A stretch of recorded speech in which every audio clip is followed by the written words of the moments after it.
Oh, no! No! No! Why are you disconnected? You were disconnected a second ago. Oh, there it is. Okay. Okay. It lost me. Hi! Happy New Year! New Year, same EG scuff. Great. You saw nothing. You saw nothing? Nothing went wrong. Ahoy. I am here. It, for some reason, was not noticing me. Hello. Hang on. Oh, who's tracking? Joby is also here. Joby, say hi.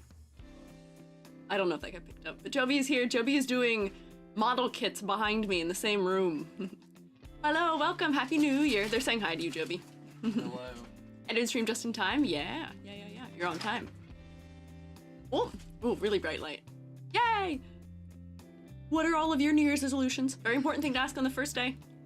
Actually, it's not the first day. Today's the second day of the year, but I was not going to stream on New Year's Day. Joby just got back from Japan 2-ish days ago. Hello. Remy, thank you for following. Got pwned? Who got pwned? Why are we getting pwned? Also, I'll take roll while you guys maybe tell me your New Year's resolutions, because I have a whole slew of them to show you. I have a lot of goals. Vegetable. Survive. Okay, that is also good. None. Okay. You tell your resolutions, you're less likely to do them, so I'm not saying. Okay, here's the thing, however. I have concocted a master plan that will ensure that I do mine. I have concocted a very, very masterful plan because it is going to give me a little bit of extra serotonin upon completing them. And I have a couple of them. A lot of them are very easily acquirable. So we'll see. HSR has done you so dirty. 8 characters are coming in 3.0 in order. Herda, Lingsha, Boothill, Jade, Algea, Feishao, Robin, and Silverwolf. How is that it doing me dirty? I don't know. I don't follow. Is that evil of them? I don't know what that means. Or is that good of them? You've listed one of the characters that I care about, and that I don't know. I don't really know what my feelings are on the others. I don't really know. New Year's resolution is to learn makeup. Oh, good luck. Makeup is still definitely one of those things that seems like eldritch magic to me. I don't know how the girlies do it. I learned a little bit from my sister over winter break. Not for me, it was a secret mission. However, it doesn't make sense to me, so good luck in the new year learning it. You're a complete winner. Oh. New Year's resolution is to properly sleep. That's also a good one. Hi, Melkor. Thank you for following. Become a higher being that is incomprehensible to humanity. See, Callie, if you've learned anything from me, it's as easy as making a 3D model for yourself and then corrupting it. Then you can become a nightmare just like me. Wish I could say I was good at it too, but I can't make that up. Makeup gets easier when you know your skin type, eye type, face shape, etc. Oh, I'd imagine so. I would imagine so. I don't understand any of that. My brain works like art, where I'm like, I want to put the thing on in cool shape, but then it's not cool shape that's flattering for my real head shape. Get gotten constantly. Swear I'd follow before. Oh, fear not, fear not. I do this constantly where I'm like, oh, I follow someone on one platform, and then it's like with great terror that I notice on Twitch or somewhere else I am not following them. It is okay. Pudding Panda, thank you for following. Yay! I struggled until I figured out I have hooded eyes. I don't think I have hooded eyes, but I just have, like, the amount of eyelid that I have visible is very, very, very small. Does that mean I don't have hooded eyes? I don't think.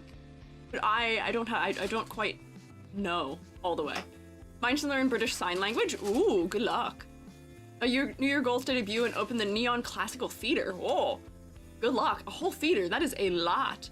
Work on animation, finish more than 3 drawings this year and like the past few years. See, these are good attainable goals. These are good attainable goals. My thing I do is I have a ton. That way, at least maybe one of them will be attainable. Been subbed to your YouTube for a while, but didn't realize you streamed on Twitch until today. Well, hello. I do stream on Twitch and YouTube. Thank you for stopping by. Lost my headphones for a hot second. Did you take attendance yet? No, I did not. Hang on, I keep getting distracted. Who all is here? Time for attendance. Let's see. Kaylin Nix? If I goof your name up, do let me know. I've got teacher debuff. Kaylin Nix, Mythic Shogun, Nylo's best friend, Bugs, Mavel, Miraku and Cinda, 3D by Leo, KH and Rad, Amber, Noisy Destroyer, Exosimos, Crimson Jockey, Selma, Bleak Sheet, Stardust Birds, Azur, oh hi Azur. And Doge. Who else here? I see Kaida said hi earlier. Meltdown Lou. Matapus. Lamey Arcade. Hello, fellas. If there's any more of you I've missed, let me know. Rolena. Hello. Greetings. Also, Jubby was very kind. Jubby went to the Hoblob while I was setting up for stream, while I was also doing some client work, and has brought me back great, plentiful bounties, not from the Hoblob, but from the nearby Baco Bell. I have received several of tacos, so I may have to eat a little bit of food while we do this, and hopefully that won't be too annoying. But you guys will be okay with that, because me eating things is good for me and health, probably, right? Maybe? Hopefully. I Live to Thrive is also here. Melkor, Pop Rocks, Pudding Panda, Prideful Jam, Mad Bun, so there's a lot of you. Rolena. Wait, I already got Rolena. Do we plot against YouTube for being forsaken? I would say so, yes. YouTube, I don't know what the problem is with YouTube these days. I have tried every order of scheduling my streams to see if it impacts it. I schedule them Friday, then Thursday, then Monday. And that didn't work. I scheduled them Monday, then Thursday, then Friday. That didn't work. How do all of the VTubers who schedule all of their streams on YouTube do it in advance? Because unless I schedule each day, like day of, it don't work, and I don't know why. I wish I knew, but I do not. It's not something I have control over, unfortunately. Odd, yeah, I know, right? Happy New Year's! Happy New Year's! Happy New Year's! Whoops. I'm really close to you. I'm zooming around, sorry. I'm zip zooming. Got premium, so no more ads for me? Hey, congrats, that's pretty good. Hi, Oak. Hi, Baroque. Just calling you Oak is strange. Why are you glowing? There's an RGB ability they can, put upon me. They can change all of my colors. I've learned there's a way that I can make you guys change my color by typing things in the chat. I don't want to give you that power, but apparently that's a thing I can do with Vignon, which is weird. The first time you've called me Oak, I know, you're usually the Oaken one. In my brain, for some reason I went for the last word. Unusual move for me. Happy 2025! It's a made-up year! I don't think this is real. I think I have now entered some sort of strange, like, internet paradigm where the calendar can proceed to, like, quarter centuries. I don't know if this is real yet. Check back with me in, like, 6 months and I'll have adapted to 2025, but right now, I don't know. That's a quarter of a century. That's strange. I don't know about that one. Oh, thank you to an anonymous fellow who gifted towards the capture card. I appreciate it. Can we rotate for anonymous user on the throne, please? Hope you enjoyed New Year's, y'all. My throat is so sore. Oh no! Haven't seen you since last year. Missed you so much. It's been so long. It's been since last year. It's crazy. Yay, rotation. Oh, that was me? Selma, that was you? Thank you, Selma. I don't know why it didn't tell me it was you, but I appreciate it. Thank you. It'll probably tell me if I check in Throne where it'll say thank you. But thank you. Yeah, a whole year. Yeah. My going live message did make it seem that way. Oh, but here, before I continue to forget, let me show you my, oh wait, can I? Where do I have it that I can show it? I don't know if I saved it. I have a whole list of New Year's resolutions, and what I've done is I made it a bingo. I made New Year's resolution bingo for myself. Because here's the thing, if it is bingo, then I am more likely to, like, actually do it. I feel like, right? Like, I feel like if I have a thing where I'm rewarded for doing the things, then I'll do them. These are all, like, they're just goals, I guess. I don't know if they're resolutions so much. They're just goals that I would like to do. So hang on, this is resolutions. Here, hang on. Save that. Yeah, that can be scheduled, that's fine. Let me open it. Dang, it's smart. I know, right? It is a gameplay strategy. I know myself, and I know that if I don't give myself funny little things like this, I don't tend to be always super great at achieving the things I've set forth for myself. But via the power of slow release dopamine, via crossing things off on a list, I believe it would work. Hi, Kyo. There we go, here it is. Yeah, you guys are covered for a second so we can see it. I'll put it down here. So here's my bingo, my goals in the form of bingo for this year. Like at least 7 rotates. your resolution? You know, we can achieve that in one day. That'd be pretty easy to cross off. My goals. Here are the goals. Some of these are technically donathon rewards, but they're kind of big tasks for me, so I'm gonna... they're on here anyway. And I'm giving myself some challenges that I think would be kind of silly funny. So here are they all. I'm gonna rocket them off and see how fast I can get through them, which is I'd like to release a cover song, replace my horizontal YouTube chat because it doesn't look right and I actually had a failed commission attempt at that. I'm going to debut a new outfit, which is going to at least happen probably relatively soon. I need to fill up my emote slots on Twitch. I would like 60k on YouTube perhaps, which is a little less than double what I have now, but I can do it. I did it in a year before. Animate a dance. I'd like to have a full body tracking stream. I'm gonna make a video finally explaining my design rubric like I've been saying I would for, how many months now? Can we get like a counter on that? Probably about like 6. I figure if I put it in writing here and make it a thing where I can cross something off, I am much more likely to actually do it. Make at least 4 YouTube videos, because I only made 4 last year. I want to do a printmaking stream, because despite being a printmaking professor, I have never taught that to any of you. I've never done any of it for you. I would like 10k on Twitch, mayhaps.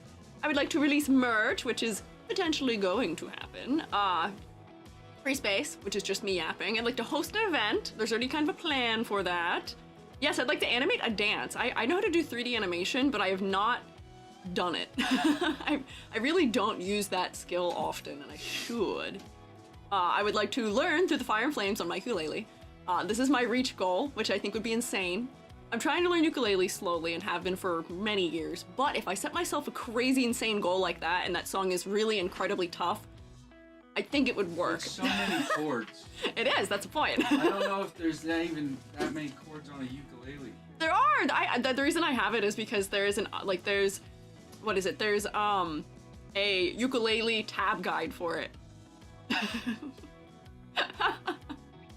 I don't think, do any of you guys know the song I'm talking about? I have to show you all this because I think I've referenced the song before and you guys didn't know what it was. I really like it. I know it's a meme song. I don't know if they do. Yes, okay, Pudding Panda knows what it is. Before I mentioned it and no one had any reaction to seem like that was a thing. Okay, it's Peak, okay, good, thank goodness, okay. Dragon Force, yes, okay, shoo. I've mentioned it before and you guys said nothing about it and I was like, okay. As a 3D animator, I have to admit, I also don't do animation often, school sucks. Yeah, that's why I didn't do it all the way until May of last year, and then recently I have not been doing it a ton. Well, it became a meme because of Guitar Hero. Exactly, it's an incredibly difficult song, as it is in Guitar Hero. I am the ignorant one about this song. Okay, Ririku, maybe it was you who didn't know it, and I just assumed that, you know, like Ririku, like rest of chat, maybe? I don't know. Pokemon Town song. I don't believe so. Pokemon. I don't believe Through the Fire and Flames is a Pokemon song. Try playing a Polyphia song on ukulele. I do like Polyphia, so maybe I could. Honestly, maybe. I thought it was Polyphia. Am I the one who corrected you on saying that? It is. Now that I've said it, that is wrong. You're right. Thanks, Joby. I want to be the actually. Thank you. That.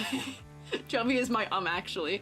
Tool cover. I actually knew how to play part of a Tool song once upon a time for Mother.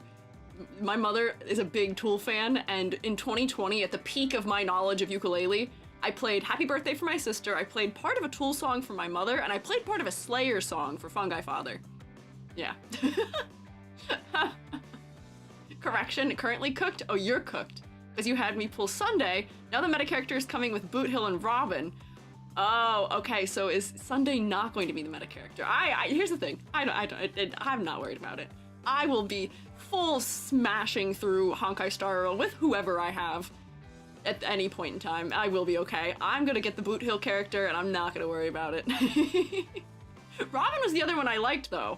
So that does complicate things a little bit maybe. So we'll see. That they're both on the same banner, which makes it a little bit of a struggle, maybe. Hi Soul Kingdom Creator. Moved on to guitar, learned a whole 3 songs. Hey, there you go. I own a pineapple uke. I don't own a, I don't own a guitar or anything else. Does sound like something Boot Hill would say. What does? What, that he'd figured out? Oh, I was supposed to continue reading these. So there's still a couple more here, which is that I would love to finish making the EG crochet pattern, maybe, someday. It's half written. The body is done, which is, I think, the harder part for me. My hair is kind of tripping me up right now, which is why I'm paused. The full smashing thing. Oh, that just sounds British. You can say that, Lance, that's allowed. Never imagined you could shred a pipe organ. I will find a way. I will find a way to shred a pipe organ. You can't stop me. Sorry, Twitch. No, you're good. You're good. You're good. I would like to finish 10 voxel model commissions. Last year, I only think I got through 4. But that was because I was doing thesis in the spring. So I lost entire 5 months of working on them. And then I also moved. You have a pipe organ? I do not. But I will find a way to shred on one anyway. I will obtain a pipe organ or access to one maybe by some means. Wouldn't that be crazy? Can you imagine VTuber cover songs but only on like the wildest of like instruments?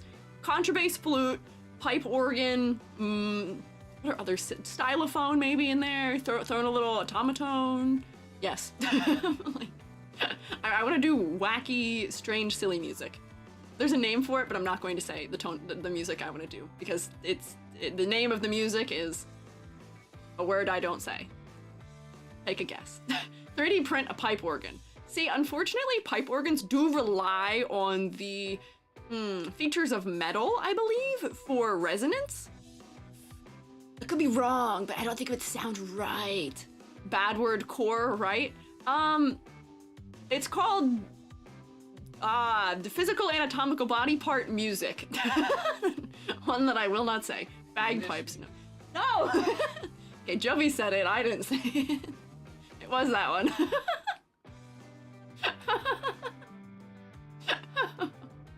Need a theremin? Maybe. Yeah, so here, we'll do only covers on the strangest musical instruments possible. That's the goal. If I'm gonna do like a music cover or something. I have this skill I pride myself on, which is that I can learn anything with enough diligence. I can learn anything. The instant no. Yeah, see, normally I don't have any trouble saying those words. You'd be surprised. Were I not streaming, I would have just said the word. But I pride myself at being, actually, I don't know what I pride myself at being. I just keep my language clean on here. The learner, yeah. So if given the opportunity, like I have an ocarina, I learned how to play. Oh, what did I learn how to play on it? I learned to play something really dumb and silly on it that I can't remember now. Back in 2020, like I can learn just about anything. I will figure it out. So I'm going to try. If you want pipe organs, ask around for old theaters. They often have them if they let you as a different ask. See, that's true. But I have ways. I can do a thing called breaking an entry and maybe borrow it. Among Us theme on Ocarina? No! You pride yourself on keeping degenerate shrooms in check? Yes. I don't give you guys windows of opportunity for being like that. The accordion? I could learn accordion if I wanted, maybe. I don't know what a Shrexophone is. I'm not familiar with that one. Not like it's built into the wall. I don't know. I don't know. If I break into their establishment and play the organ, they'll hear me. So I have to take it. Joby, I'm still regretting us not taking that Moog synth that was in the back of that auditorium. I think about we should take that Moog. We should go back for it. It was. What's the instrument with the little mouth? The automaton, the music note guys? There's a Miku one for sale at FYE. Or was that FYE? What was that store? Yeah, FYE. They had a Miku automaton. And I was like, I want it. Like a Moog, like an old one? Yeah, it was a Moog synthesizer, like keyboard synth. With a whole bunch of funny little pedals and stuff on it. It was really cool. And I looked it up when we had found it. It's just sitting in the back of a theater in a closet, pretty much. And the one that I looked up, I think was worth, like, when I found it, if it was in good, usable conditions, worth like $20,000. So I'd like to kidnap it because it was just sitting in a forgotten closet. So maybe Jubby and I mobilize for it. One of these days. Know about what you're doing? They do not, but I am gonna get to that after I finish going through the bingo. I am gonna get to that. I don't have an image of it to show them, so I feel bad talking about it. Spunky V's, thank you for following. Old churches too, though you've mentioned rural, so you might have to risk the smite. I don't think I'd want to break into a church. I don't need to be forsaken by any deities, potentially. The theaters don't have any attached spiritual companions that would smite me. Churches, I'm not gonna test my luck with that. I don't know about that one. Potentially not. What about the Moog via Minecraft? Why Minecraft? Huh? Just Macbeth? Yeah, Macbeth doesn't scare me. He doesn't scare me. It'll be okay. What about the Phantom of the Opera? He's just a guy. He was just a dude. He wasn't actually a spirit or a phantom. He was just a guy. He wasn't a very chill guy though, but he was just a guy. Nothing for me to fear. Where was I still on reading my list here? Oh, 20K on Twitter, perhaps, maybe. I am more than halfway there, which may be feasible. I'd like to start a critique club. I don't know if you guys know what those are. Jubby is technically in one from school, but a critique club is just essentially where you periodically have like calls with people to do like artwork critique together, where it's like, oh, okay, I'll critique your work one of these weeks, and then the next week it's somebody else's turn, or like a couple people go in one week. And it's because, you know, once you get out of art school and stuff like that, it makes it really hard to get feedback on your work in a genuine, like, way. So, that might be nice. Why a critique club? Because I've been out of school for a while and would like to be a part of one, and I hear a similar sentiment from a lot of VTubers. So I feel like that could be a nice thing, perhaps, for some artists. So we'll work on planning that maybe, some way, somehow. I don't have a lot of time. But with what time I do have, I would like to do that, maybe. Insidious, thank you for following. Also, greetings.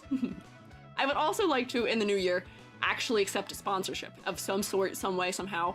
80% of the offers I get are, like, the worst lowballs in all of, like, human history. To the point where I'm almost insulted by them, where it's like, hey, for an edited video, can you make a 1-minute edited video to post on your YouTube? I will give you $40. And I'm like, false.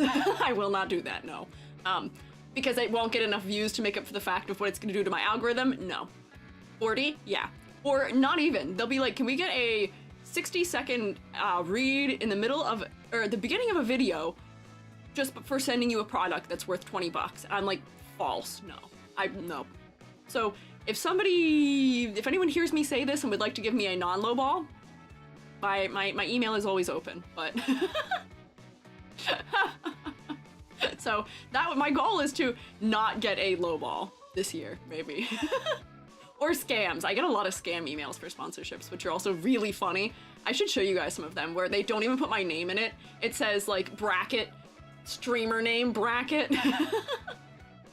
What if you get that Moog and then Moog reaches out to you? See, that'd be kind of cool. I've said before, the only sponsorship I think I'd take that wasn't paid, like that didn't give me money, is if one of the like 3D like mocap softwares or brands reached out, because those are things I'm already invested in and they fit in with my content already. So I wouldn't have to worry about me potentially upsetting all of you. You all may have an interest if I were to receive like a Stretch Sense glove and showed you how they work.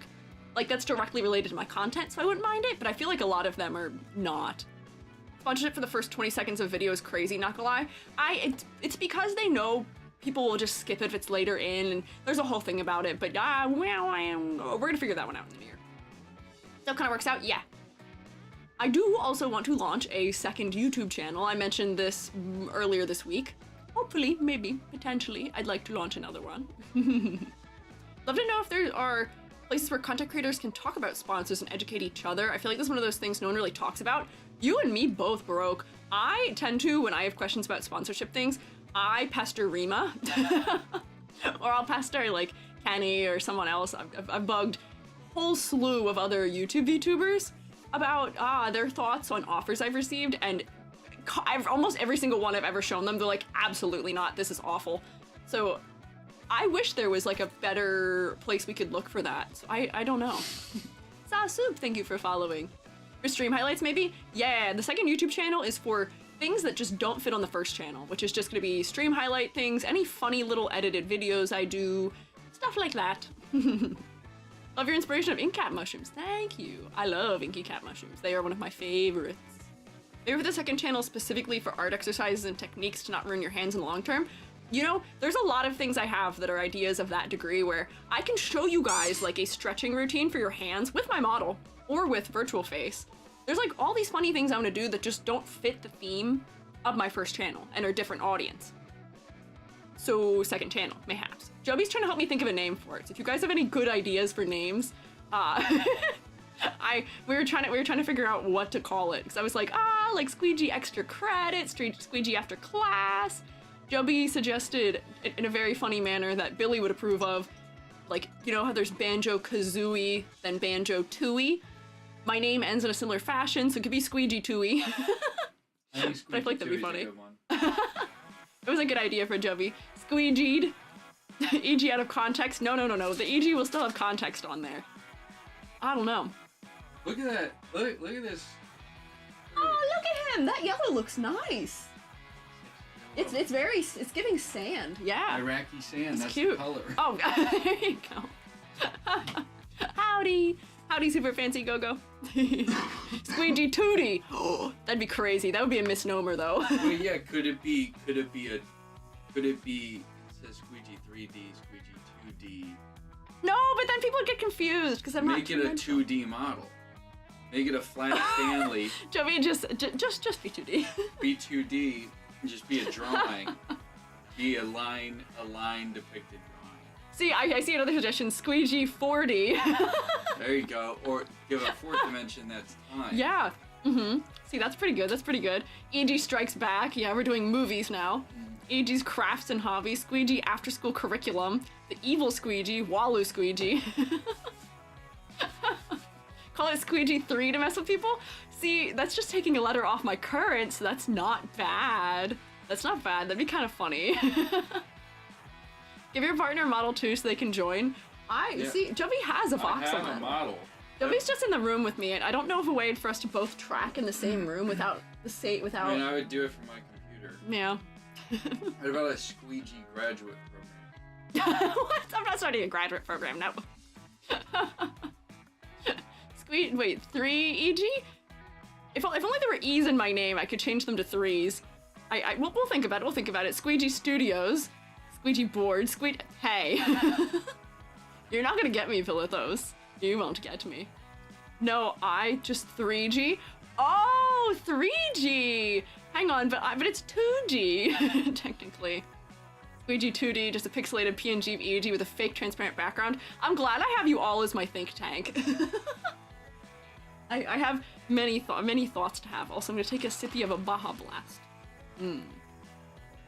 Blue liquid. Yes, this is just what the shroom desires today. Blue liquid. Two Queegi. 2K EG? Or is it Mr. what? Oh, tasty mystery goop. It is very tasty. Oh, what other things do I have here? We have, make more than 7 TikTok/shorts because somehow I only made 7 last year, which is wild. I feel like I was editing videos constantly and somehow I only had nowhere near that. I'd like to compete in an event. There's all these cool like VTuber competition things people do for like events and stuff. And I did do one last year. I was in the Jankenpon tourney. But that was fun. I want to do another. I've gotten a taste of it now. I want to throw hands. I want to win. And then also, I need to update my low poly model so that it's for my current design. And then I want to make Jubby an official VTuber design. That's also on my thing. Jubby is here. Funny you guys mentioned that. Yeah, there we go. Got my fists up from Jankenpon. Yeah, put me in another competition. I am ready to throw hands. I don't get to enough. I'm trapped in this box inside your computer screen, and I don't get to fight. So please let me fight the other guys who are also trapped in your computer screens. I would love to. But I would like to make Joby an actual like VTuber design, because right now, Joby's voxel is based on not even what Joby currently looks like. It's based on what Joby looked like a year and a half ago. So we do need that, yes. Eye of the EG. I have more than one eye though. I have at least 2, if not 3. Oh, you never know. Squeejus. That just sounds like you're turning me into a, like, Sith Lord. Insidious. What are all their names? So if we get trapped in a computer screen, we could fight you. You could. Potentially. Maybe. Potentially. Or Roman. That's true. Could also be Roman. But Squeiji G. just make my name longer for it. Darth Squidius. Darth Squeegeus, the inked.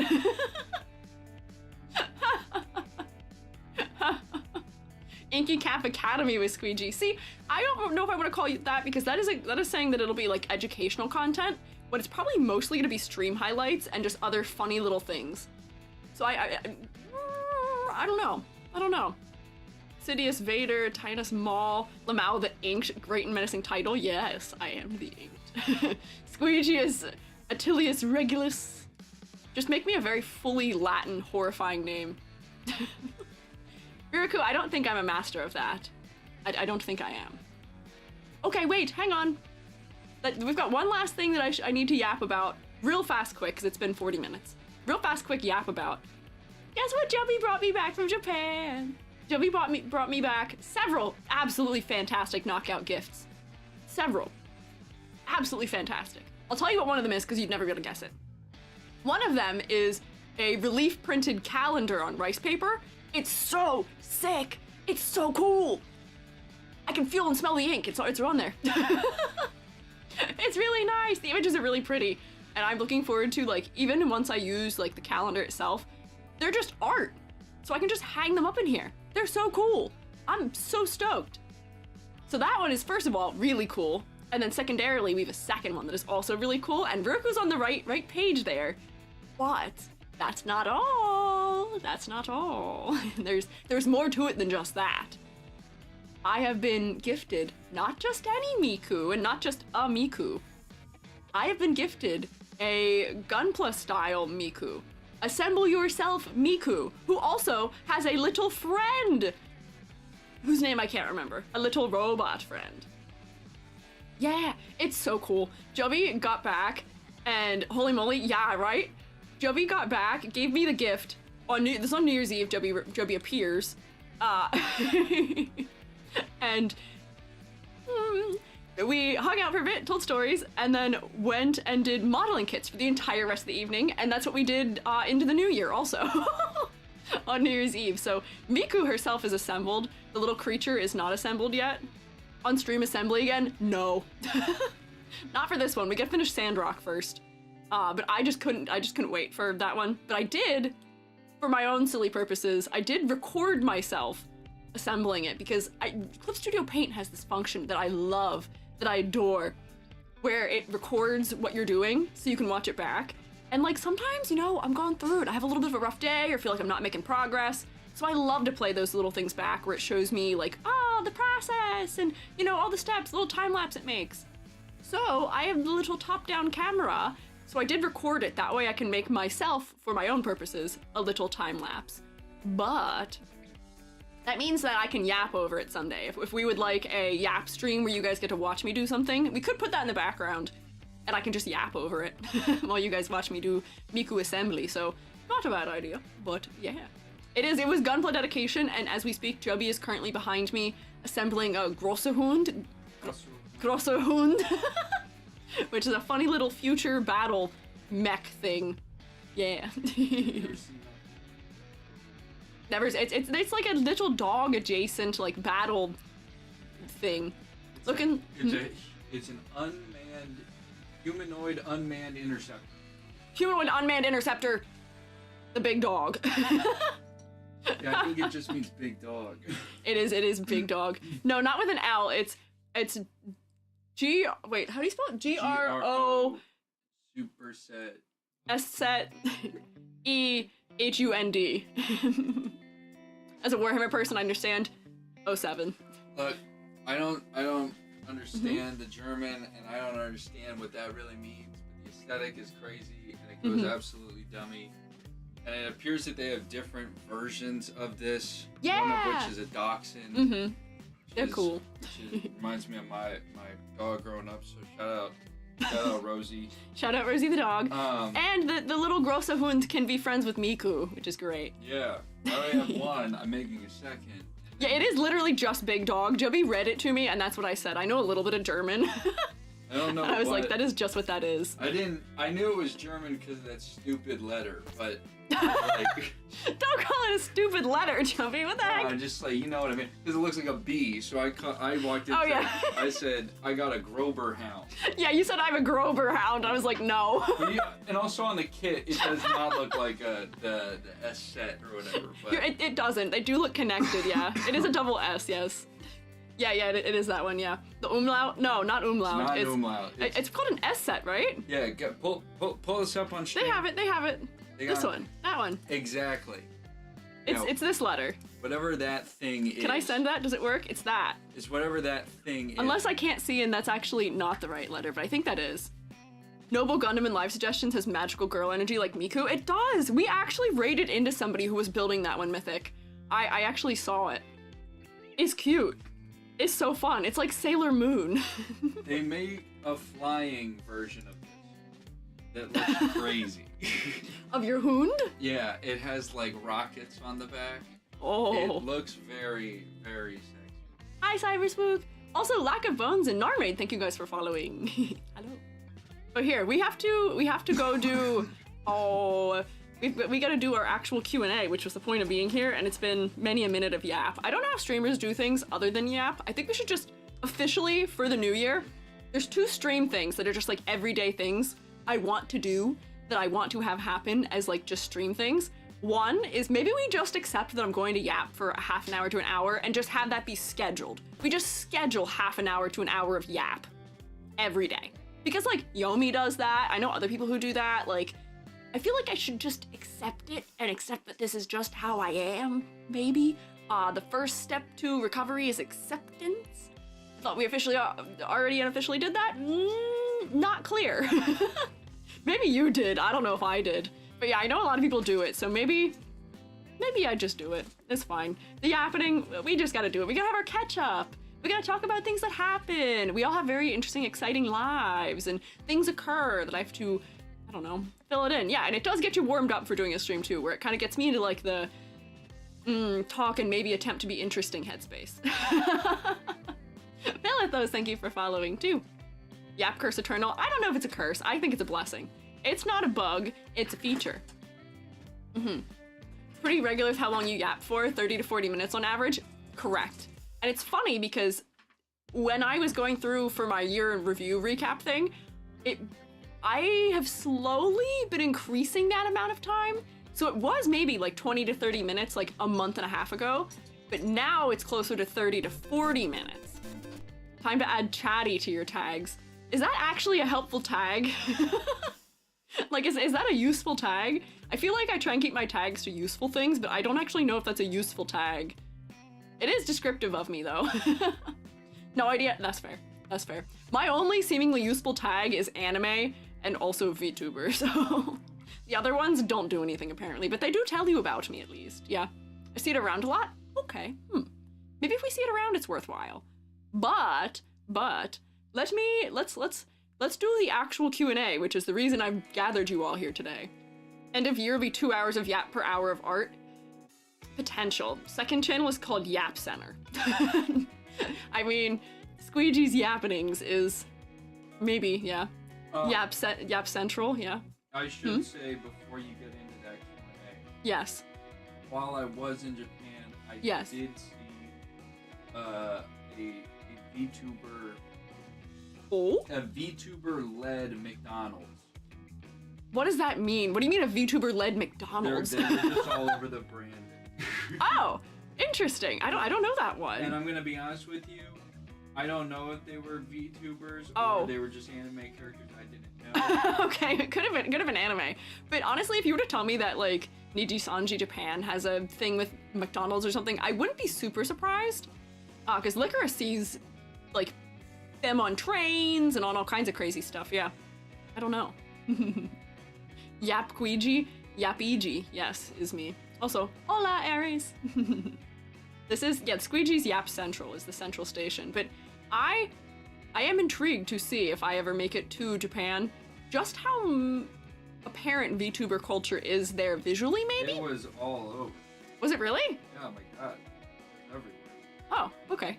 I'm intrigued. I'm gonna be honest, I saw more of that stuff in anime Really? the whole time. More VTubers than anime? That's crazy. I walked around and I was in here in Shibuya. I Mhm. stayed in Koenji. Yeah. I barely saw. I think I saw one recognizable anime character. There was a man dressed like Naruto on the train one day. However, There you go. Yeah. Classic. yeah, no, I think I saw more of like the VTuber talent stuff. How did you know it was VTubers though? Because they're not anime characters I know. Okay. Also, All right. Maybe. I should also say there's definitely an aesthetic to not. Oh, is it like the graphic design style? No, it was. Because there is like a VTuber graphic no, design. They were all just like head on. Oh wait, so they weren't using so they weren't using original art for it. They were just it was just their No, it's their just like VTuber a models. Player model, yeah. Player model. Yeah, whatever, you know what I mean. Yeah. That's just a funny way of putting it. I will say, yeah, the Dodgers game with Gargura and Hololive collab, Yeah, fantastic. that was cool. awesome. I'm so happy for them. I want more of that. I want more funny crossover events. The Dodgers did win the game, yes. And people are buying VTuber merch for luck now as a result. And the Dodger Stadium, I believe, like the people who are like the season pass holders did welcome them back. Yes. And the Dodgers won that year too, yes. Coincidence? I think not. I think the power of the shark is quite strong. I would say. So here, let's go to the actual place where we're going to answer questions. And maybe answer questions. And also, try and figure out where I left off. Because I don't actually know where I left off. And it's also not loading them all. So I don't know where I left off with them. I have the power of boomers and anime on my side. That's good for you. That is good work.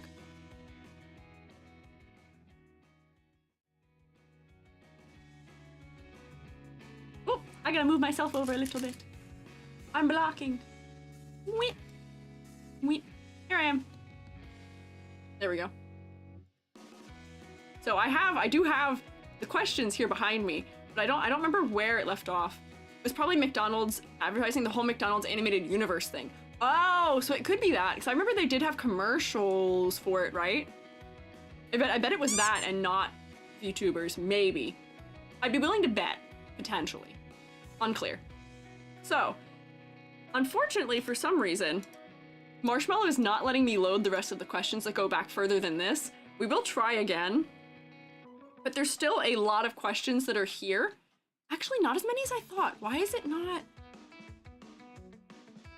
Hang on. Newest first. Nope. I'm not registering. We'll see. We'll go from the oldest it's letting me load right now to newest, but I don't know why it's not letting me load any new ones of it. You see this? Hard to break.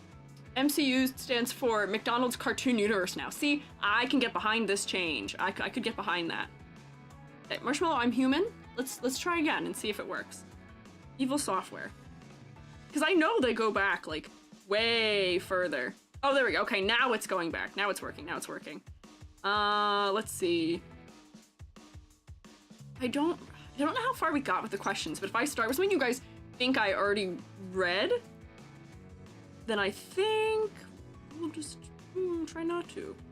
Wait, I did ask that. Yeah, I think I did answer these ones. These seem familiar. I think I talked about not having a secret talent and also thinking you can't live very long eating grass, potentially, right? Do we recall this? Do we remember?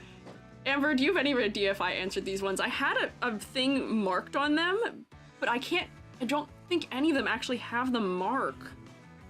What programs, favorite fungi, hand over, load? Help. I ran. I have no idea. That's okay, Amber. That's all right. Does anyone else have any clue? Anyone who may have been here? I'll just start answering them. Odd food combination you try once? Okay, I definitely answered that one. I feel like I definitely answered that. I feel like I answered Octi, because I think we talked about that. Going up Smith for critique video. Don't think I answered some of these ones though, so I think this may be where it was. Average level of realism. Okay, we did talk about that. Low poly, we talked about that. Firearms. We did talk about firearms very, very belatedly. Where do we do the Q&A? Oh, wait, I gotta give you guys the thing where you can submit your questions if you so wish. I gotta pin it in the chat. Hi, blank sign. Let me do this and copy it. There we go. Yeah! Ask here. There you go, copy this. Pulling up the old stream now. Oh, thanks! I actually said it at the end of that stream, I think, where I left off. But I don't pay good attention to my own self sometimes, which is not helpful. Okay, so here. YouTube for you also. Oh, don't mind a little bit of rustling. My fault, OG. It's okay, it's okay. There we go. I already did the do you have resources one. Okay, I did. Okay. Would you consider turning VTuber designs into Pokemon? I think we did mention that one as potentially a maybe.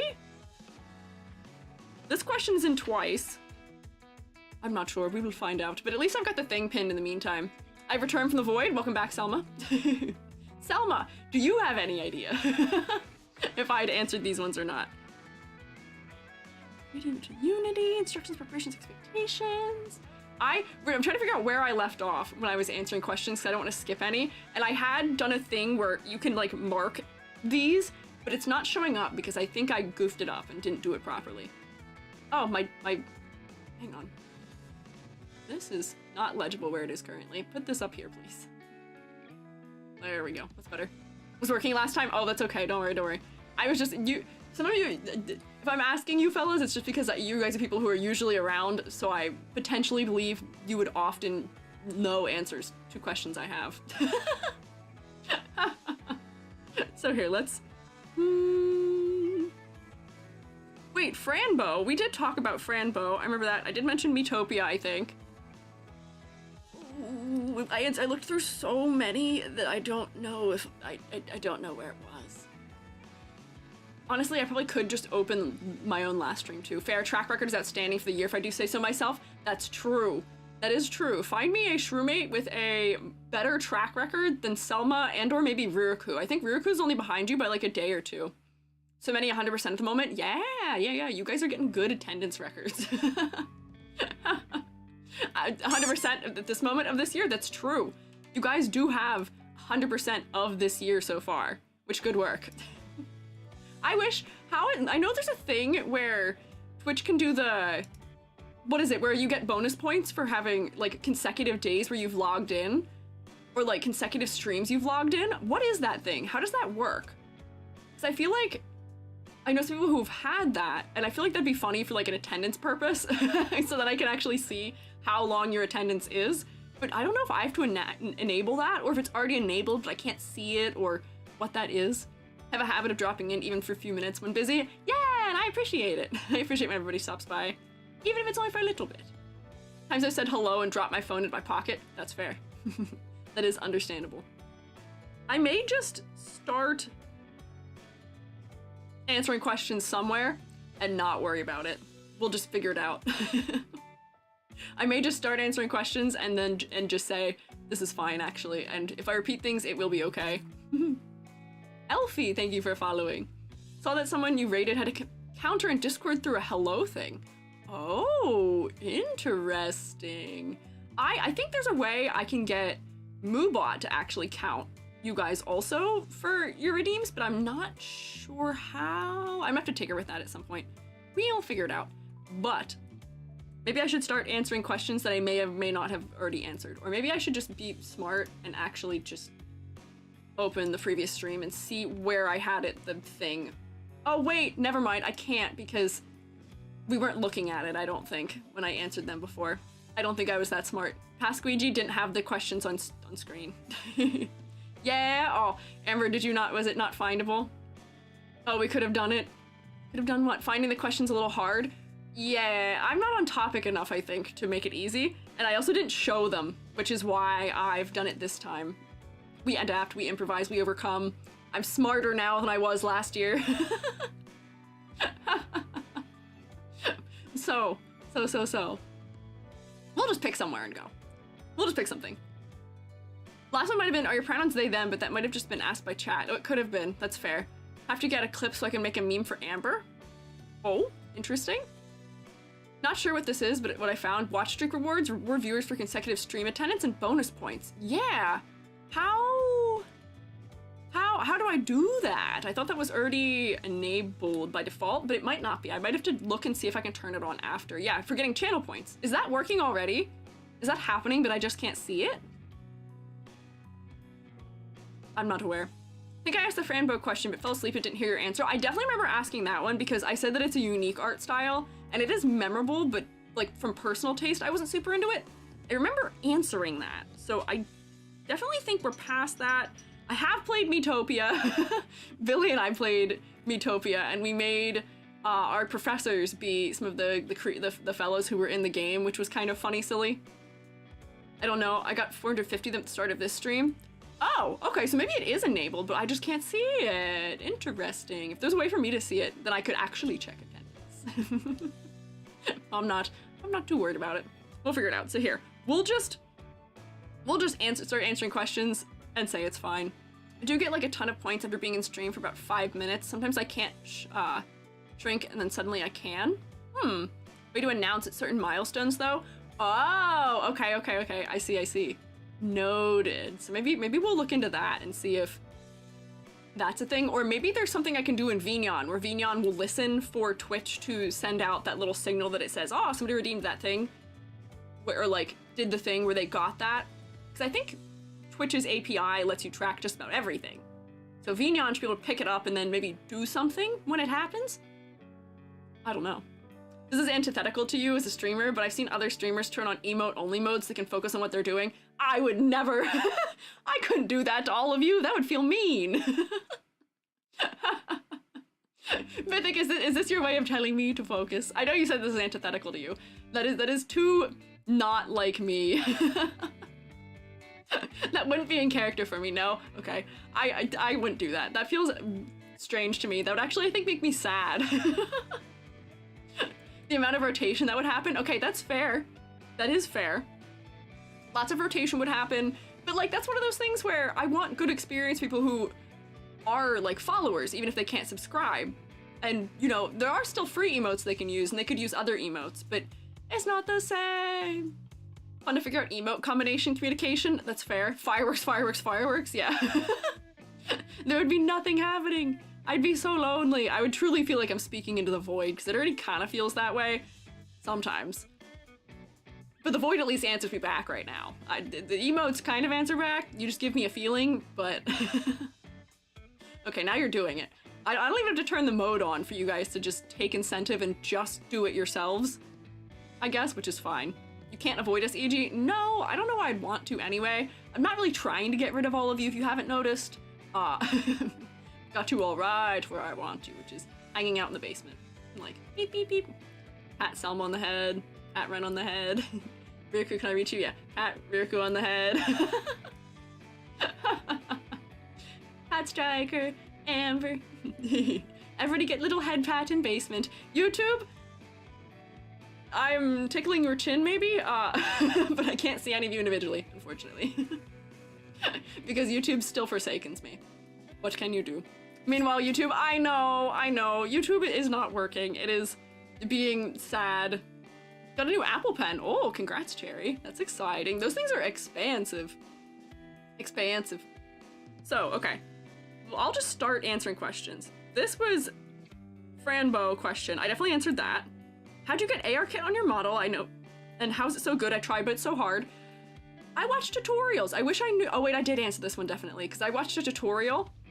And it was by somebody who was really good at making them super expressive. It's just one of those things, you gotta practice, and it gets better with time, where my first model I did it on was jank. This model is still kind of jank, and has weird corrective blend shapes. But it's worthwhile. You ended talking about Vroid. Ah, okay, maybe it's this. Which of 3D or 2D models are harder to rig and create? Also, can you give a price range for each for a detailed model? This was probably what I was talking about Vroid about, if potentially possible. Because Vroid lets you do it for free. I would say the learning curve for both is very comparable for 2D and 3D. Honestly, they use a lot of the same skills too. So maybe. And the price range is very variable. Where like a good 3D model these days, if you're getting one from somebody on the EN side, is usually, depends what you're getting. Funny little gimmick models like what I make are like 300 to 500, and then you can go 500 to like 4,000 for like a good 3D model, and then for a 2D model, literally anything between like $400 and like $10,000 are options. It's all about what all the bells and whistles you want. Hi, Osho! Happy New Year, Osho!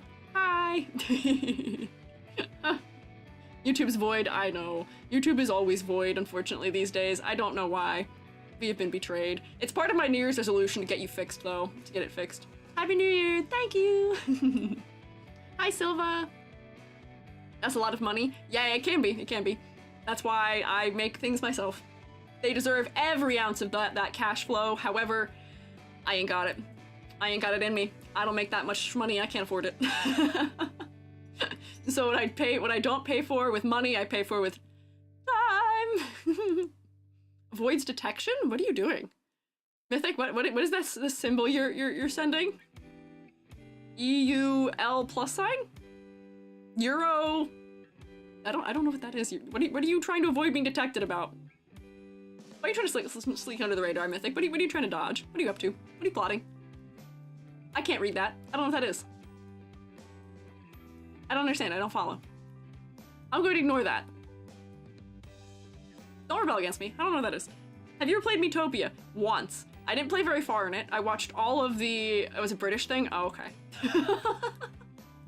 You wouldn't get it. It's a British thing. Okay, sorry. That's the point. Okay, sorry. Okay, I didn't know Mythic was British. I didn't know that. I knew Selma. I didn't know Mythic was. Well, congrats. I'm glad you guys have your inside joke. Enjoy. I have played Metopia once, not for very long.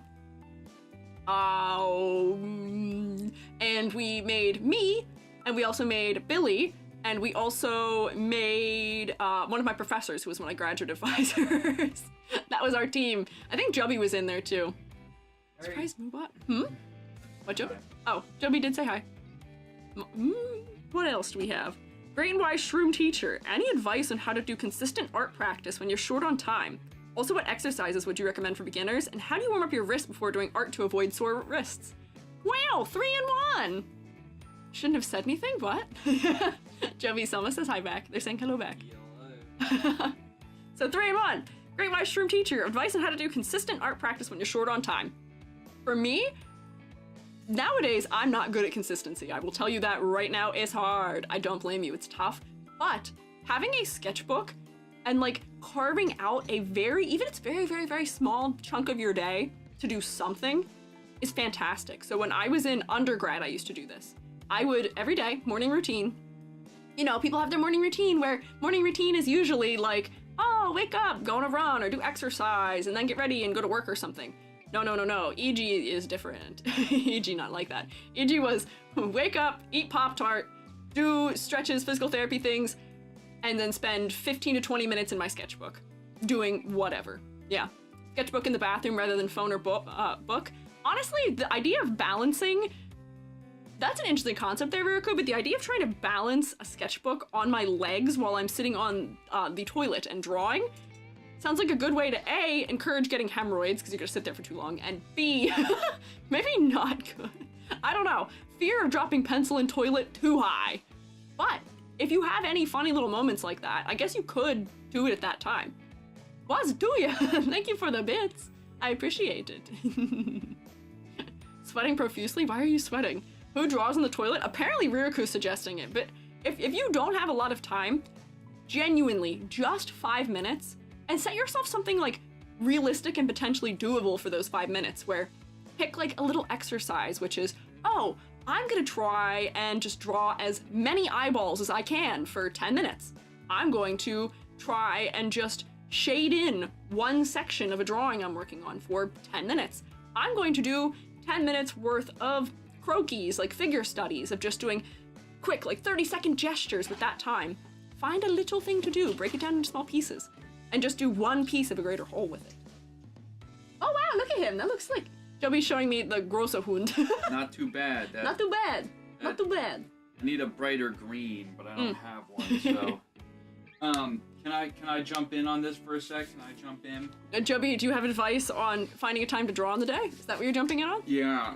Oh, Joby has advice to give. I'm gonna give the same advice that my professor told me, and he was so like he had almost like a desperation in his voice. Oh, because it seemed like desperation. something that not only he cared about, but something that was like very much apparent to him in his practice, which was that like there are, when it comes to like health, right? You have to work out 2-3 times a week, right? Mm-hmm. That's just a given. That has to happen, right? You're telling that to people? You all hear this, maybe you should take care of your health and maybe do things that are exercise adjacent Right. or take care of your health. But the point is, it's like, no matter what you have to do, you have to eat, you have to do these things. Yeah. Your art practice should be as Yes. imperative to you. Those hours of It's the a part day, of your survival. they should be sacred. That's what he's like. He's like, they're sacred. He's like, it's one of those things where if somebody calls you on the phone and is like, I'm trying to go hang out today, during that time, it should be just as much as like, I can't call off work, I can't call off doing this, like, you have to do it. Well, now, there are some days, though, oh man, doing work sounds awful, or trying to do this is not going to be necessarily very easy. But at the same time, it's one of those things that is, like, so imperative that you gotta do it. Also, it might not be the actual, like you're saying, it's not like actual working on something, it could be like you doing research. Yeah, it could be, break it down into small pieces, because for them, if you are living in that busy of a schedule, unfortunately, if you are a student, sometimes you don't have those hours in the day. You have to do work, and you have to do other things, and it takes a, Riku, I know you're not British. What is this symbol we're putting in my chat? What is this? What are you guys doing? Labor, labor, labor, work, work, work. Why are we chanting things 3 times? What are you guys doing? I'm not following. Oh. Amber, get them! Amber, get them! Make them pay. I can't believe you guys got away with that for so long. I totally did not. I thought that was an E. How could you? Doodle through class, that's also an option. I'm ignoring that you guys were trying to circumvent the system. You were trying to circumvent the system. Selma, do not. You were defending it. You were pretending it was a British thing. I believed you. I believed you that it was a British thing. It's a euro, though? It is a euro. It's not a C. I know. Adopting my British Isle roots. Hey! Don't disapprove with me. Hey. You're all throwing ladders at me now. Why? Why? Make them pay euros. Yeah, you do have to pay euros. I caught it earlier. Oh, I just missed it. Hi, Dip. Was that what Twitch was doing? Yes, Starlit Mage. That was Starlist, not Starlit. That is what they were doing. Selma, don't think I didn't see that. You did cover for Mythic. Mythic, I'll give you, that was creative. And I was gonna say nothing gets past Squiiji, but apparently that did get past Squiiji. But the Amber did catch it, at least. But first part, consistent art practice. You do have to be diligent, and you do actually have to commit to it. Commit to carving out a part of your day to do something, and even if it is small, just commit to doing something strong. Selma! Thank you for the gifted sub, Selma. I appreciate it. Is this your apology for backing Mythic in the plot? Yeah, Mirku did join in. Thank you, Selma! If you got gifted a sub by Selma, please say thank you. And please do some rotation for Selma's kindness. Thank you. Grand Enigma, thank you for following too. You said fine, I paid up. Ow! It was a Mickey Mouse, they'll pay for this type situation. Selma with the euro for an E. There you go. See, it's meant to be an E. LOL, no, it was Mythic going, hey Selma, this won't be detected. Oh, is that what gave you away? They'll pay for this. They'll pay for this. Go work. Go work. Go work. You pass. That's fine. I'll forgive you. Just this once. You're forgiven. Okay, so part 2 of this question. Part 2 of the question. What exercises would you recommend? What exercises would you recommend for beginners? Depends on what kind of art practice you're talking about. I'm going to assume probably digital drawing because that's, I feel like, what most of you do. So honestly, the exercises, these are like the small little foundations exercises. That is what I think is the most useful to learn and practice the most up front, is learn perspective. Do perspective studies. Practice perspective, because you always need perspective. You need perspective in every single thing you do. So if you find a scene, just as something as little as figuring out where the vanishing points are and figuring out where the horizon line is and all of that, figuring out what kind of perspective type it is it 1 point, 2 point, 3 point? Technically, I think 4 point also exists, but that's like getting into weird things. Just developing your eye in that way, where you're learning to recognize perspective and then trying to recreate it and just try and mimic whatever it is you're seeing in a perspective. That is like one of the most foundational skills that I feel like a lot of people end up missing out on. Perspective, because if you know perspective, suddenly foreshortening in anatomy becomes less scary. Suddenly drawing scenes and backgrounds become less scary. And it's just small little things like that. Practicing things like having clean, consistent, confident line strokes, which I think I showed you guys before how I practice for that, where I just do my like optimal drawing angle thing where I go neat, neat, neat, neat, neat, neat, neat, neat, neat, and draw lines quickly to try and warm up and try and get them all to be at the same angle, and then trying to figure out what direction or angle. Is it up and down? Is it left to right, diagonal, other way diagonal? What is the most comfortable angle of drawing that you have for your arm?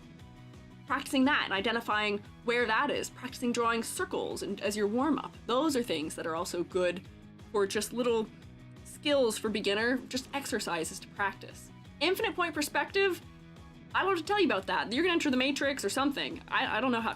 If you figure that out, tell me. I'm intrigued.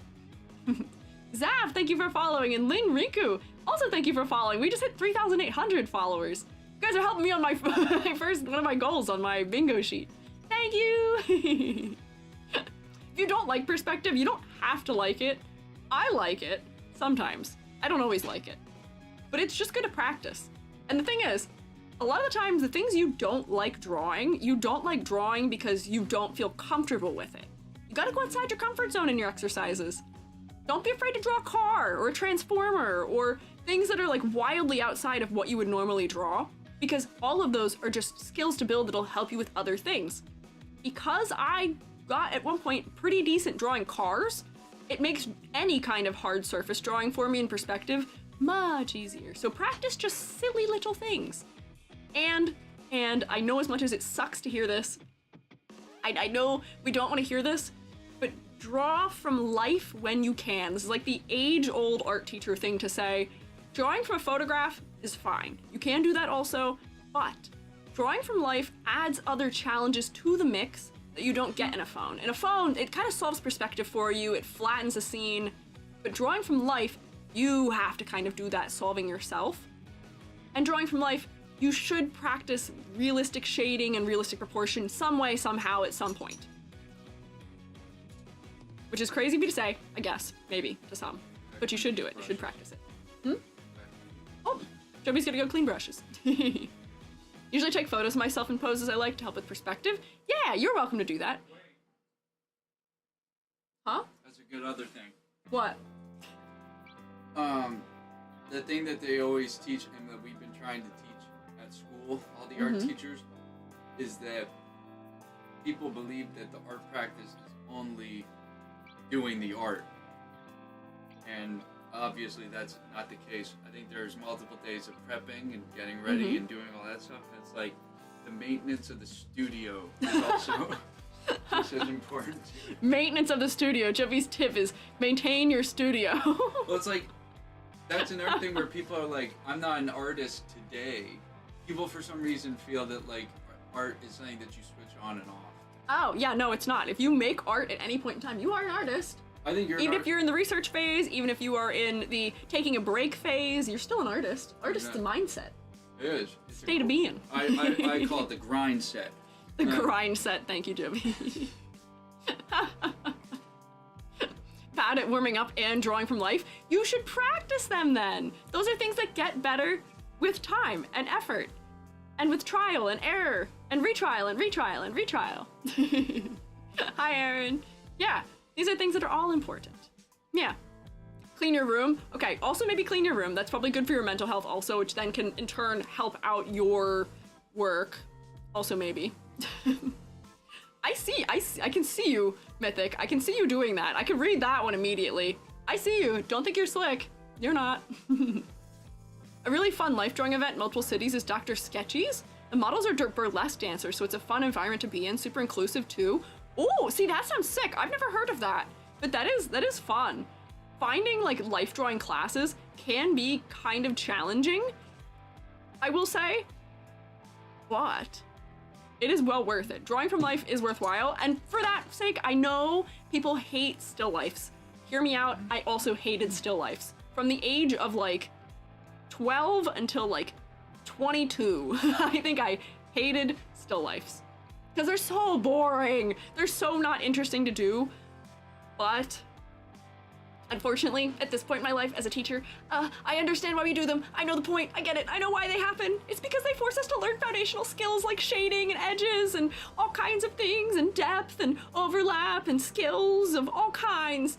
Comparative shading, all of the things are helped through that. Don't look at naked people. You don't have to, Selma. For figure drawing, you don't have to. A lot of figure drawing classes, especially public ones, people are clothed for. Yeah, speed draw people in the park.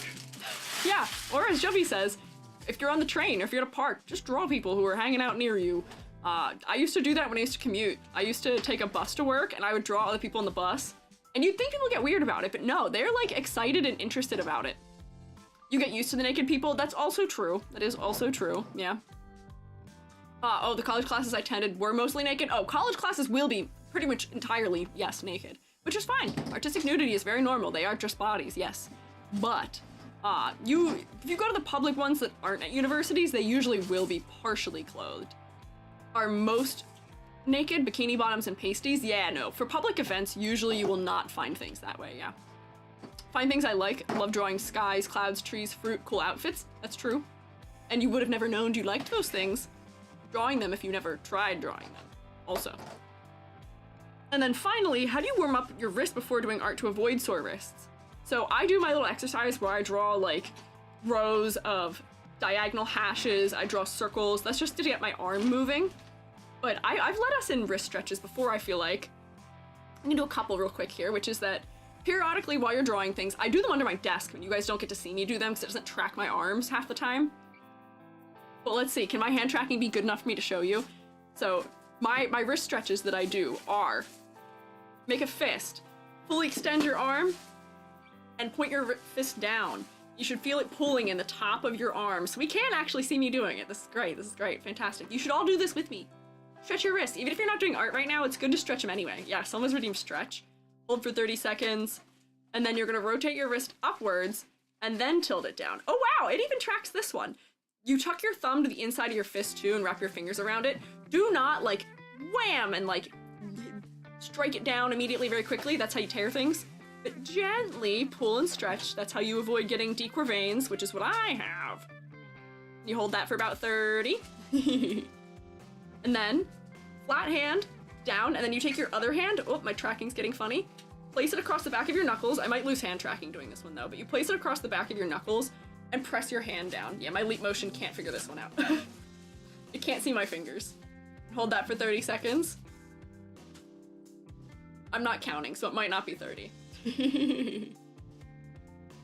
And then take that hand, turn it the other way. Oh, my tracking still doesn't like it.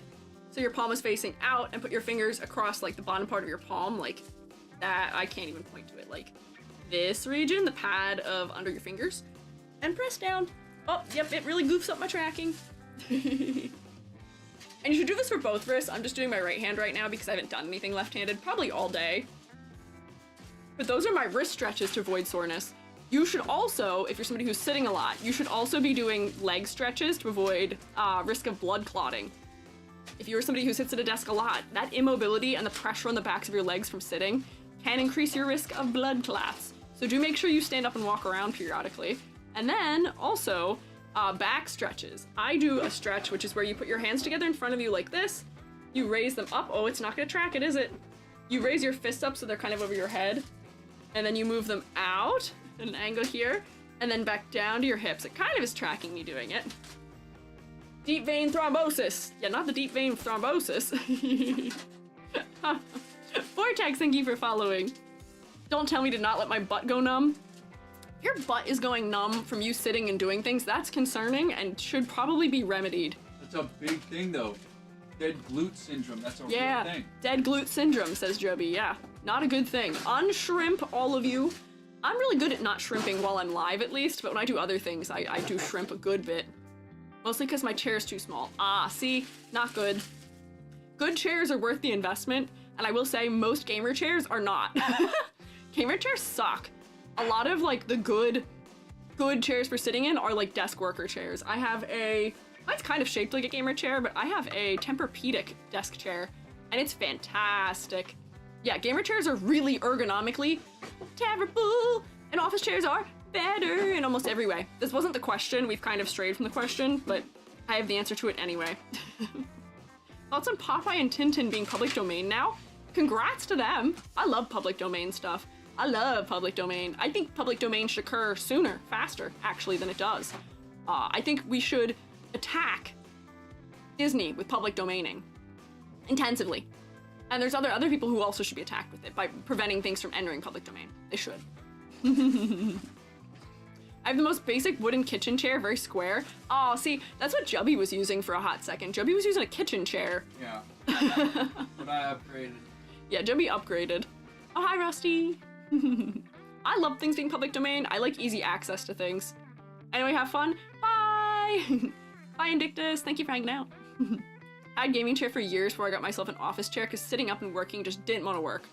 Yes, rough. You gotta treat yourself well with chairs. It is a worthwhile investment to make because it'll make you not be in pain.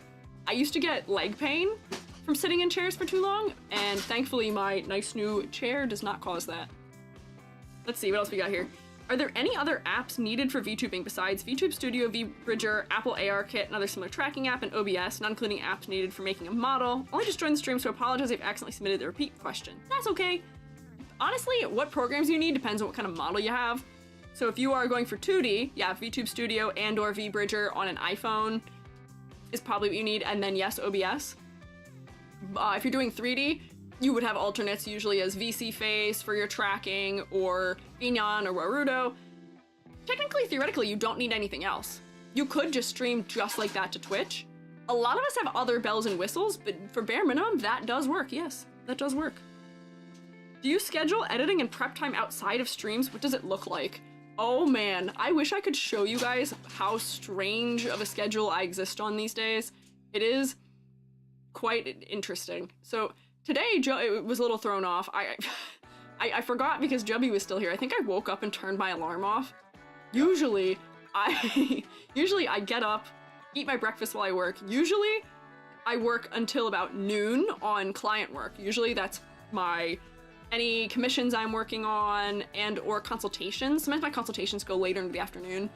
But then once I finished all that, on stream days, usually I'll work from about 12 to 2 o'clock on not my the next stream that's happening that day's prep.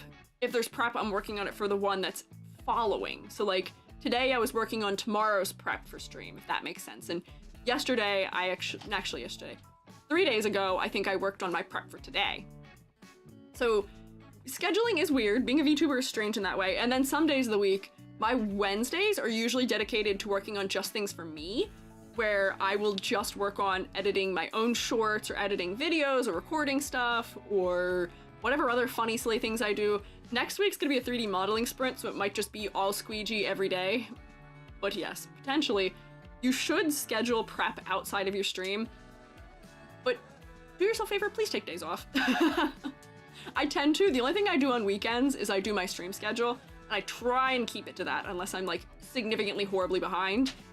Set a good, healthy schedule for yourselves, fellas, and pretty much every day I'm calling it quits. On days I don't stream, it's calling quits at like 5 p.m., and days I do stream, it's calling quits whenever I'm done streaming. So do not work yourselves to death. Do I think that by limiting my hours, I'm not getting as much done as other VTubers probably are? Yes. However, I don't care actually. However, I have a much healthier work-life balance, I would say, than what I see in some places perhaps. And I need to schedule my time for hanging out with Jubby. Jubby need time. What if already dead? Okay, don't do that to yourself. Step 1. Step 2, if already dead, stop doing the thing that's causing you to have that occur. Don't do that. Do avoid burnout, because the number of VTubers I see going on hiatus all the time who are like, okay, 1 week, 2 week hiatus, 1 month hiatus, all of those things, because they're burned out and they're exhausted and worn out. it makes me so sad. There are ways to be healthy and take care of yourself and your schedule. I know the pressure to succeed is so strong and so hard to combat, but you guys have to take care of yourselves. Please look after yourselves. Because if you're pushing yourself to that point of burnout, you're not going to be producing, you know, content for an audience or anything like that is at the same level of quality that you could if you were well rested and well taken care of and engaging with media and going outside and touching grass and doing all of those good, healthy things for yourself and having a life outside of it. Because those are things that keep you healthy and happy and doing well. And for as much as, you know, there is satisfaction to, oh, I got those clips done, I got those edits done, I streamed every day, I did all those things. It's like a quality thing with quantity. You gotta take care of yourself, because you will not make the best content as you could if you were taking care of yourself. Yes, let the sun touch your skin, feel the rain on your skin, no one else can do it for you.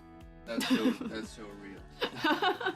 That's a big thing that I think people don't give themselves enough credit for, which is that if you are constantly, some people feel like I have to be doing this all the time. If I'm not staying up for like 5 hours doing work, I'm not doing enough. And it's like, I've seen people who are really, really, really talented that push themselves so far, and then they get into the burnout and they continue pushing themselves, and it's like you actually make worse and worse and worse stuff, and no one has the heart to tell you because they know how burnt out you are. It's like you just have to, like, it took me a long time to realize in photography that there's that idea that like you'll only really make one really great photo every month. And it's like, that's a great benchmark. That's good. You should make 12 in a year is fantastic. Yeah, if you have like, I just feel like there's this pressure to have something wonderful every single day, which you should always try to do, but it's really unlikely. Yeah, I will say, unfortunately, a lot of the platforms that we exist on, oh my god, really, really, really force you into that thing where you're constantly trying to make stuff for it. Thankfully, which is why I only had 4 videos out last year, I don't let it really get to me usually, but like TikTok, it rewards you if you post every day, and it rewards you even more if you post more than once a day. Similar deal, YouTube rewards you if you post once a week at least. And it does reward you more for more consistency, but you see it kind of drop off if you're posting more than once a week because YouTube's a little more concerned with spam sometimes. I don't know how the shorts are, but the videos are. But all of these platforms, same with Twitter, if you haven't posted in a long time, the algorithm's not as likely to pick you up and things like that. They're really hard to combat. They really push us to have these unhealthy living styles and working styles. We do have to push back. I like that Blue Sky is algorithmless because it feels organic, and posts that I make that are just silly and whatever, I don't have to worry about how frequently I post on there because people are actually going to see it, links aren't getting suppressed, there's no silliness. But I will say, it is a very hard thing to combat when, you know, it feels like your livelihood is connected to these platforms, and then therefore... Oh, so, Baroque, I don't know why I yelled at you for that. You're allowed to say that. It may have seen that dot and thought it was actually a link. I am so sorry, Baroque. Also, hi, Cherry. Sorry, I didn't say hi earlier, but hello. Instagram has achievements now. Just got a trophy of 50 likes on a post. Oh, God. That is so concerning. Oh, man. So what if it's you behind the push? What do you mean you behind the push? Your own sense of motivation that's pushing you to work those crazy hours? I mean, here's the thing. You have to form a healthy life-work balance. And here, you gotta hear it from me. Jubby can contest to this. I am a work yourself to death kind of person. I am too. And Jubby is also, to be fair. It's one thing to be that person that pushes yourself. That's amazing that you have that, and that's wonderful. But it's not other people that are gonna kill you. It's not other people that's going to kill you. It's that you let that thing get out of control too quickly. And it's hard to tell when you're letting it go. Yeah, you have to set limits for yourself in that way. Like, you have to look after yourself and look yourself in the eye and be real with yourself, but also have people who can be a basis that you can check with on, where, you know, there are people in my life who, if they notice that I am up still working on something at 4 a.m, will be like, E.G. bad, don't do that. Or like, you know, because Jubby's on a regular schedule, that sets a good limit for me of, hey, maybe don't be working past 10 p.m. or things like that, but you do kind of have to look at yourself and say, hey, motivation, great, good. Make the most of that motivation while you have it, but set limits of hours on yourself so that you're not gonna push yourself to that burnout. YouTubers love to joke that they don't get enough sleep. And that is one of those things where I'm like, I know that's self-deprecating humor to some degree, but I worry about all of them. I worry so much. You guys need to sleep. Please get snork memes. It's good for you. Oh, Happy New Year, Dillahan. It's a lot. Like, you have to do this, but also that you also need to work on that game you're DMing. You have a commission to finish, and the very late Christmas cards. Why haven't you sorted your portfolio out in that game? You need to work on it. It's a lot. You gotta break things down, and you gotta schedule things realistically.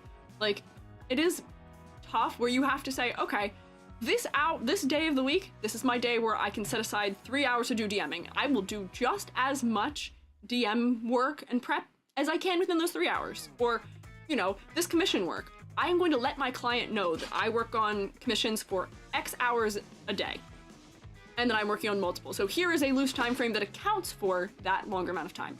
Like, don't put yourself on tight deadlines, because a lot of those deadlines with commissions and things like that are self-inflicted. They are things we do choose. Yes. Well-known axiom on the Discord. Yes, my mods, thank you so much. My Discord mods are constantly getting people to go to bed.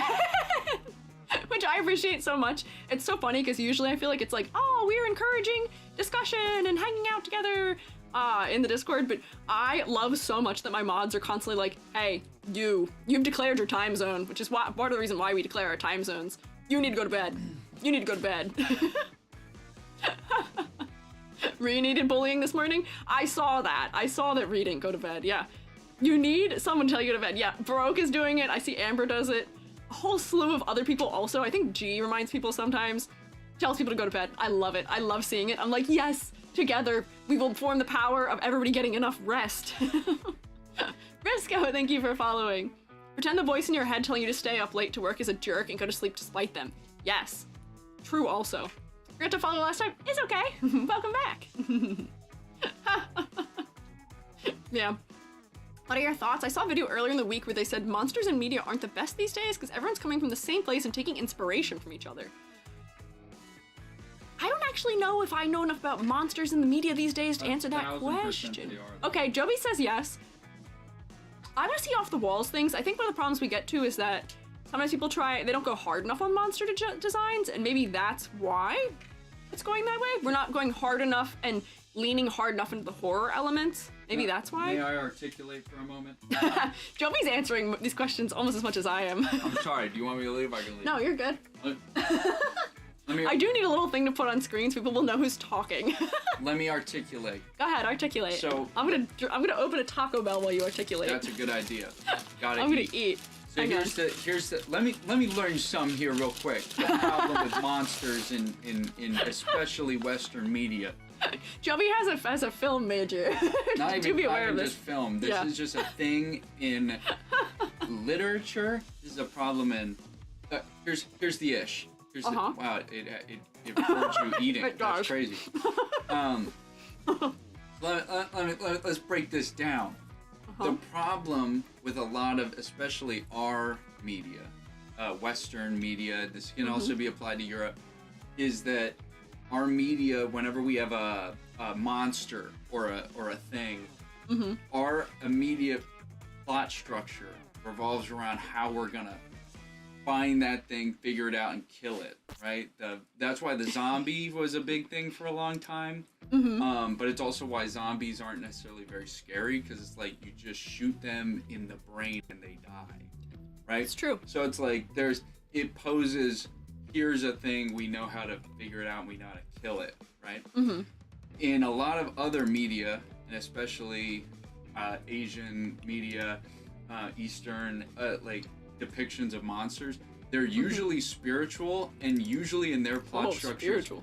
Yeah, they're usually spiritual. They're usually not things that you can understand, and they're usually not things that conquer. There's a rule of thumb in horror literature that if something goes bad for the main character, it only gets worse. And it should only get worse. That's when it's like, and now it's like super scary. Yeah, there I am, Gary. Joby is now here with us, and I will arrange you so you can be next to me here. But more of the sorry for Joby jump scare. More of the issue. Oh, geez, whoa, careful! I'm stepping on stuff. The only problem with like our media, it's taking a lot of inspiration from other monsters, but then we do it an injustice by making it something that we already understand, and then being like, insane in our exposition of like, hey, let's just, oh my god, I read this ancient text that explains that if it goes in the sunlight, it dies. Why? Why would you? It takes away all the horror, right? Like, I want to like, even in like one of the best horror mangakas, was it Junji Ito? He wrote all of his ones. He even has things where like the characters will figure out like, oh, we can shoot it, and then they shoot it, and it either makes it angrier or like more disturbing, and you're like, it just gets even more horrific. Oh my god, that's why it's that he already takes a monster you don't understand, you couldn't possibly understand, and then he makes it even more deadly that you can't understand it and can't kill it, right? That, in my opinion, is more interesting. A mummy. There you go. There's your answer to the question. Or Frankenstein. I'll tell you, I don't have a lot of stakes in a question like that, unfortunately. I don't look at a lot of monster design or a lot of horror or scary things. Joby loves that genre, though, so I'm glad Joby is here to answer a question like that. Oh, I love being scared. Joby loves being scared. There you go. How many hours do you think one should stream in a row? Well, I think that's up to you. For me, I stream for about 4 hours a day when I stream, but I see people who stream for 2 hours and say that's more optimal for them. I think it just depends on who you are and how you like running things. Me, I like yapping. I'm really long-winded, if we've noticed. So it's beneficial to me to have us be for 4 hours here doing things. I don't think I'd get things done otherwise, but I see a lot of like corporate VTubers especially having streams that are like 2.5 hours. So that seems like that might be one of those like optimal numbers where it's not intimidating to watch a VOD of it or something. Not sure. Maybe. Balloon heads where you pop one, the person's head it resembles deflates. Yeah. Ooh. Wait. Are you talking about? Yeah. You talking about the Junji? That's the hanging balloon. Yeah, Joby has read that one, yeah. That was the one I was talking about. That's the one you shoot it and then their head explodes. Oh my god, it's so scary. Oh, bye, Brooke. Enjoy your lurking. Fireflame started out at 2 to test. Yeah, I think it is worth testing for yourself and seeing how you like it. If you guys remember back when I first started, I was streaming for like 5 to 6 hours for like a couple months. And then was like, that might be a little bit too long. It was killing my voice a little bit. And so I scaled it back now. So that was a good like in between. Yeah, that one was great. Yeah, Joby has read many of those. I have not read very many. I actually can't read him anymore because it's so oversaturated. But oh my god, he's great. There you go. Question answered. Most common VTuber concepts. As in the ones that I think are the most common? What's the name exactly? Jobby or Jumby? Jubby. Jubby. It doesn't know. My translator on screen does not know what it is. Cat girls, maybe. Cat girls, maybe. Cherry blossom, wolves, yes. Cat devil, street fashion person, yes. Yeah, if they were just talking about VTuber tropes and concepts, yes. Lots of cat girl, lots of streetwear, lots of tech. Inspiration, lots of big jackets, asymmetrical socks, yes wolves, yes soccer blossoms, fox girls also, lots of Japanese, specifically like traditional wear, yeah. Was it Jubby? My English letters are not great. Yeah, silly sulky, that is it, yes. Anime style, yes, anime style is pretty much all of them. Very few VTubers who are not anime style. And the focal point is focal pointing. That's another common trope, yes. See, my focal point does focal pointing very well. See? You look me right in the eyeball. There's nowhere else for you to look. Why would you make eye contact anywhere else on me? Because my face is genuinely the probably most interesting part. Hopefully, maybe right. Question mark? But there are a lot of fellows who have the focal point is focal pointing. They have additional assets, as we may call them. Yeah, demons are very common also. Royalty or like gods/goddesses are also very common. I don't know, but you have a shiny necklace? Okay, that's fair. Prolonged eye contact.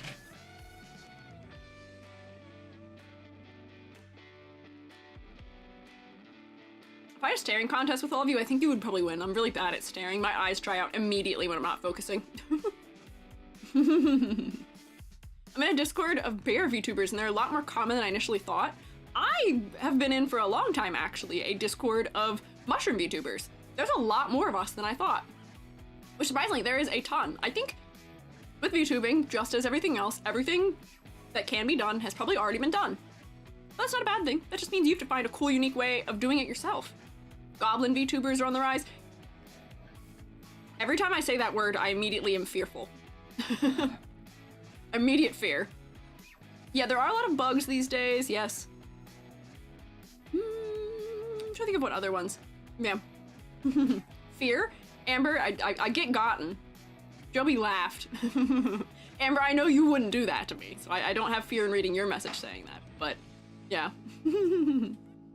That was just the ending fairy meme? What? What meme? I don't know what you're talking about.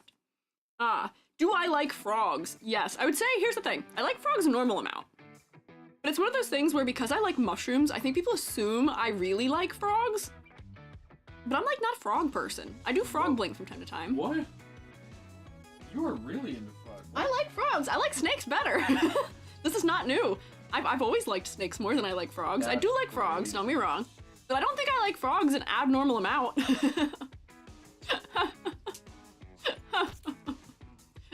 Weebyloo, thank you for following. Also, Vider, did I say thank you? If I did not, thank you for following also. Snakes are cute little bubbies. They are! The calendar Joby got me as snakes on the cover, which are very cute. Don't get me wrong, I like frogs. I like frogs. But I think that people have just assumed, perhaps, that I like frogs a lot more than I do because they fit the mushroom aesthetic and because they're often paired together. So I do have some frog things, but it's because they're frog mushroom things usually. Unclear. I love frog, I'm glad you love frog. I love your model, thank you. I grew it myself. So, what makes a good mushroom character? Being a mushroom, that's all. That's all you have to do. Be a mushroom and immediately I like your design, as we have learned in the crit streams. If you are a mushroom, I'm like, immediate 10 points. Immediate. Not quite. I still grade fairly, but I will give bonus points to mushrooms because I just like seeing them. And I still internally, deep somewhere in my heart, am that person that I was in 2016 when mushrooms were seen as like a weird thing to like and like, oh, mushrooms are gross and weird and whatever. Because that's how people were when I liked mushrooms and started making art about mushrooms in like 2017.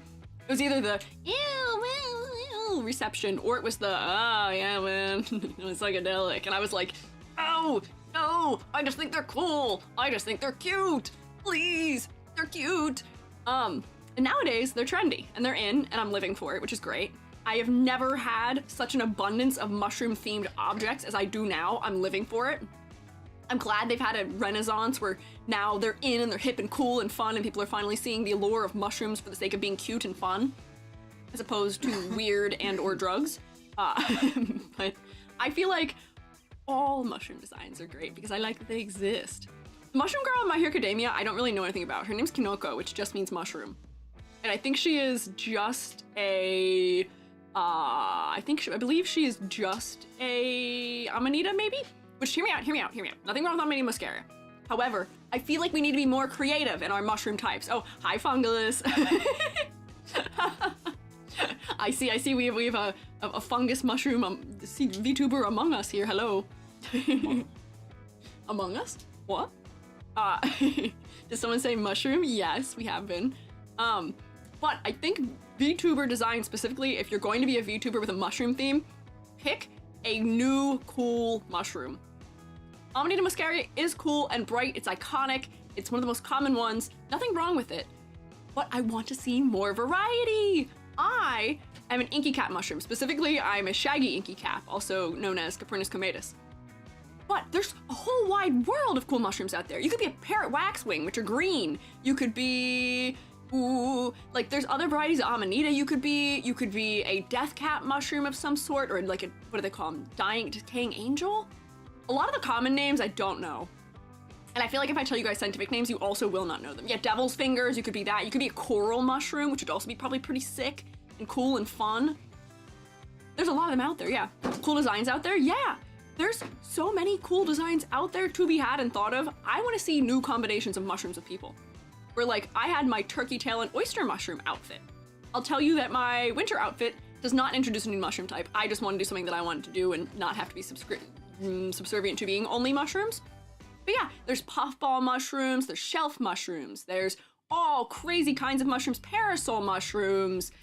There's some, yep, speaking of, there it is, hello. See my nice, my nice corsage and oyster mushrooms I have in my fit, and then I've got turkey tail patterning. Like, there's creative things we can do with mushrooms still that I think would be fun and cool and great, yes. And apparently I can also be bald like this, we have learned, yes. Skin's amazing. Thank you. This is my Halloween outfit. Are you guys ready? I have finalized my design for my winter outfit. I just have to model it now. It's cute. It's really cool. I'll show you guys a sneak peek of it at some point, probably next week, maybe. Awesome outfit. Thank you. Thank you. I designed it myself with some help from the Shrewmates, of course. Coprinopsis. Atramentaria, a gothic VTuber fit. Ooh, I'm not Coprinopsis. Interesting. Well, we'll have to see. We'll have to see. Oh, I see you guys clapping. Are you clapping for getting to look at new outfit? Sneak peek next week? There will be sneak peek next week because I finished designing it. Or are you clapping for the Shrewmates working well together to help me create this design? That's also an option, yeah. We do love shrooms here. Do you know the mushroom song from Undertale? I don't. I'm not familiar with it. I don't know that one. Inumaki, thank you for following. With your knowledge of mushrooms, what mushroom would you be? Oh boy, I am not able to make a good guess on that one. I'd have to pull out my whole book on that. Maybe one of these days I can assign you all mushrooms, just like as like a silly stream. I'll pull out I've got a bunch of guides to mushrooms, and I can just assign you all mushrooms based on vibe. we can like flip through the books. I might write that down as a future idea. I'd love that. Yeah, maybe I can assign you guys all mushrooms. I know the Shrewmates are already like designed essentially, but those aren't based on real mushrooms in any way. But I can assign you guys like real mushrooms if you want. Add that after the Guess Who dono. We could do that maybe. Maybe, I don't know. We'll have to see. There are other things under there. I just cropped the things we could see.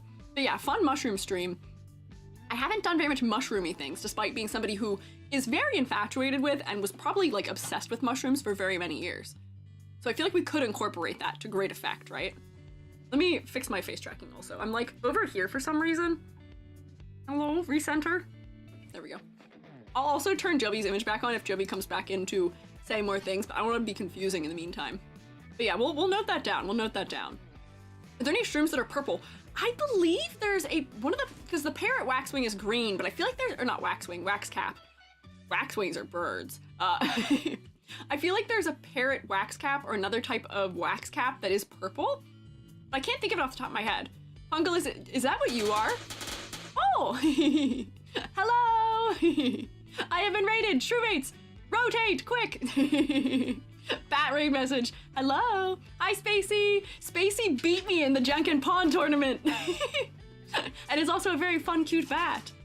Hello! Bat raid. Welcome in, fellas! Can we get a shout out? Oh, we did. Thank you. We are rotating. Hi, I'm Squiiji. I'm a freelance artist fungi. We are currently doing a Q&A, but I am also an art educator and we do those kinds of things. I don't usually look like this also. I'm rotating currently as we speak. We're pulling out all the bells and whistles. And I'm wearing my Halloween outfit right now because we were using it as an example of fun, interesting mushroom designs. But hello, welcome in. Thank you, you're a fun and great fungi. Thank you, I appreciate it. Yes, immediately orb. The Shrewmates do tend to do this to me. What were you guys up to? How was stream? Hope you had a good time. If you guys need to do things also, if you need to do things like eating or drinking or snork memeing, do take care of yourselves. Please, pretty please, take care of yourselves. If you want to hang out, I do appreciate it, but please prioritize looking after yourselves. And I'm gonna be trapped in the rotation zone for a while. Oh, Selma! Thank you for gifting us up to Spacey. I appreciate it. Can we rotate for Selma too, please? Thank you. I'm gonna take a sippy of drink while you can't see me. Oh, okay, never mind. Revealed. Hello, it's me. Party? Yeah, we partying. We partying hard. Had a fun and chill stream. We chat about our goals for 2025. Oh, we did that too. Okay, more rotation. Oh my gosh, we got another raid? What is happening? Hello? Double raid. Hello? I'm in the rotation zone. Shrewmates, rotate for them. Streamer doing cool things. Hello. Hi, Hi, I'm Squeiji. I'm currently trapped in the rotation zone, but I am a freelance artist fungi. I'm also an art educator, and I'm doing a Q&A right now, and I'm also in my Halloween outfit because we were talking about mushrooms in design. I gotta catch up here real quick. Dang, we're gonna talk about New Year's resolutions because I just got rated by Spacey Bat also. But I hope you also had a good stream. Welcome in, Novi. Also, getting several a follower here. Inumaki, Super Buddha, Saphira Sunflower, Blake Ivory, Crit, Kemaiku, Hio Mizunia. Thank you guys for following. W Space Bat, absolutely yes. I love your Halloween model, thank you. Oh, it's gone. And like that, it has vanished. Now I'm a clown. We keep multi-classing potential abilities I may have, but hello, welcome. I wanted to see what Spacey's goals were, because we talked about some of my goals at the beginning of stream. I made a bingo card for my New Year's resolutions, but what were you guys doing, Dobie? Am I saying your name right also? Is it Dobby? Dobie? Your model looks so cute. Thank you, I grew it myself. Let's see, did Spacey say? I might have missed in the raid. Spacey, I can't find it. If you want to tell me again, you are welcome to. I lost it. Cute model, thank you. Dobby, like Harry Potter? Okay, bet. Thank you for pronunciation guide. But what were you guys doing too? Biggest goal is to finish the Hololive fan game we've been working on for almost half a year. Yeah, cause Spacey, I forget, you're a game dev, which is also fantastic and sick. Good luck in that. Game dev is rough, and yes, is a multi-year process. I've done some game dev also. It takes a long time, so good luck. I wish you much motivation and time to get through it. Team is so talented. Can't wait to share work with the world. I'm so excited to see it. That's so sick. I love game dev things. I love snooping, and my knowledge of 3D means I tend to know a lot of funny little inside bits about it. So I am very excited to see how that turns out, and I wish you so much good luck with that, Spacey. Good luck in the year.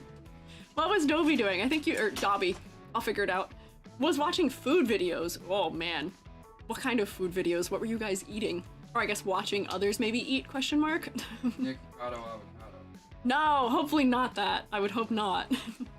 Made us hungry. I have upon me right now, I have a Baco Bell, which I can eat and you can watch the magic of 3D face tracking. Oh, I'm too short for it right now. Hang on, if I go like this. Oh, I can watch my shoe.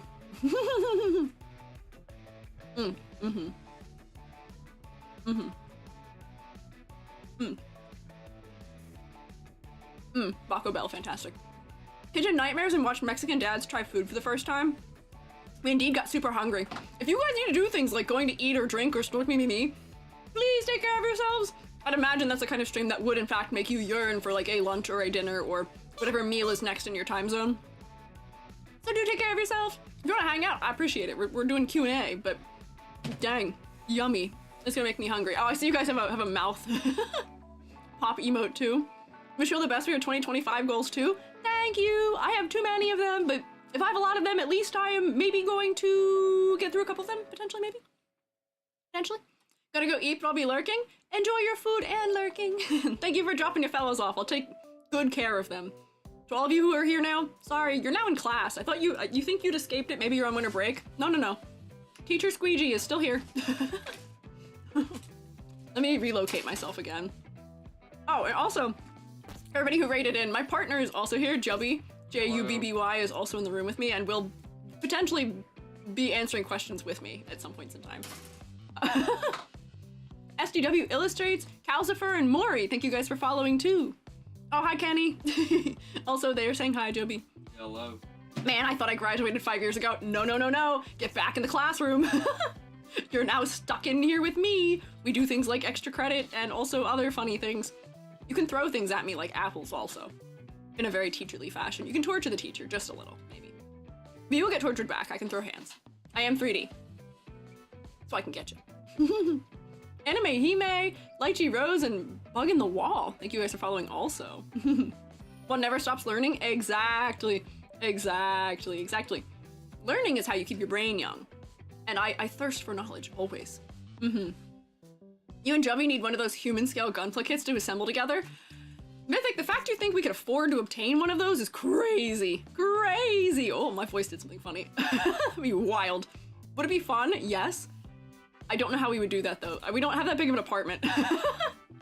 9-pack and Sasaki, thank you guys for following too. Wow! I see we're finding the redeems. I have a lot of channel point redeems if you guys are interested. Only 1 to 2K. Mythic, what makes you think I have a spare 1 to 2K sitting around? I don't have that much. I can't do that. Just need to buy a 3D printer. I do own a 3D printer. I own a 3D printer. If I printed it in like 70,000 different runs for it, maybe it would work. But yeah, I don't know. I don't know. Best use of Donathon money? Yeah, do you see this, Mythic? That would take the entirety of what I earned for the Donathon for furniture, just to get that. Add it to the throne. I don't want to add it because if people donate to it, I can't take it back off. And I don't know, I feel like there's other ways that would be, I don't know, things that would be, I don't know, uses of money that would be more helpful. I don't know. Throne agree. Mythic, what are you talking about?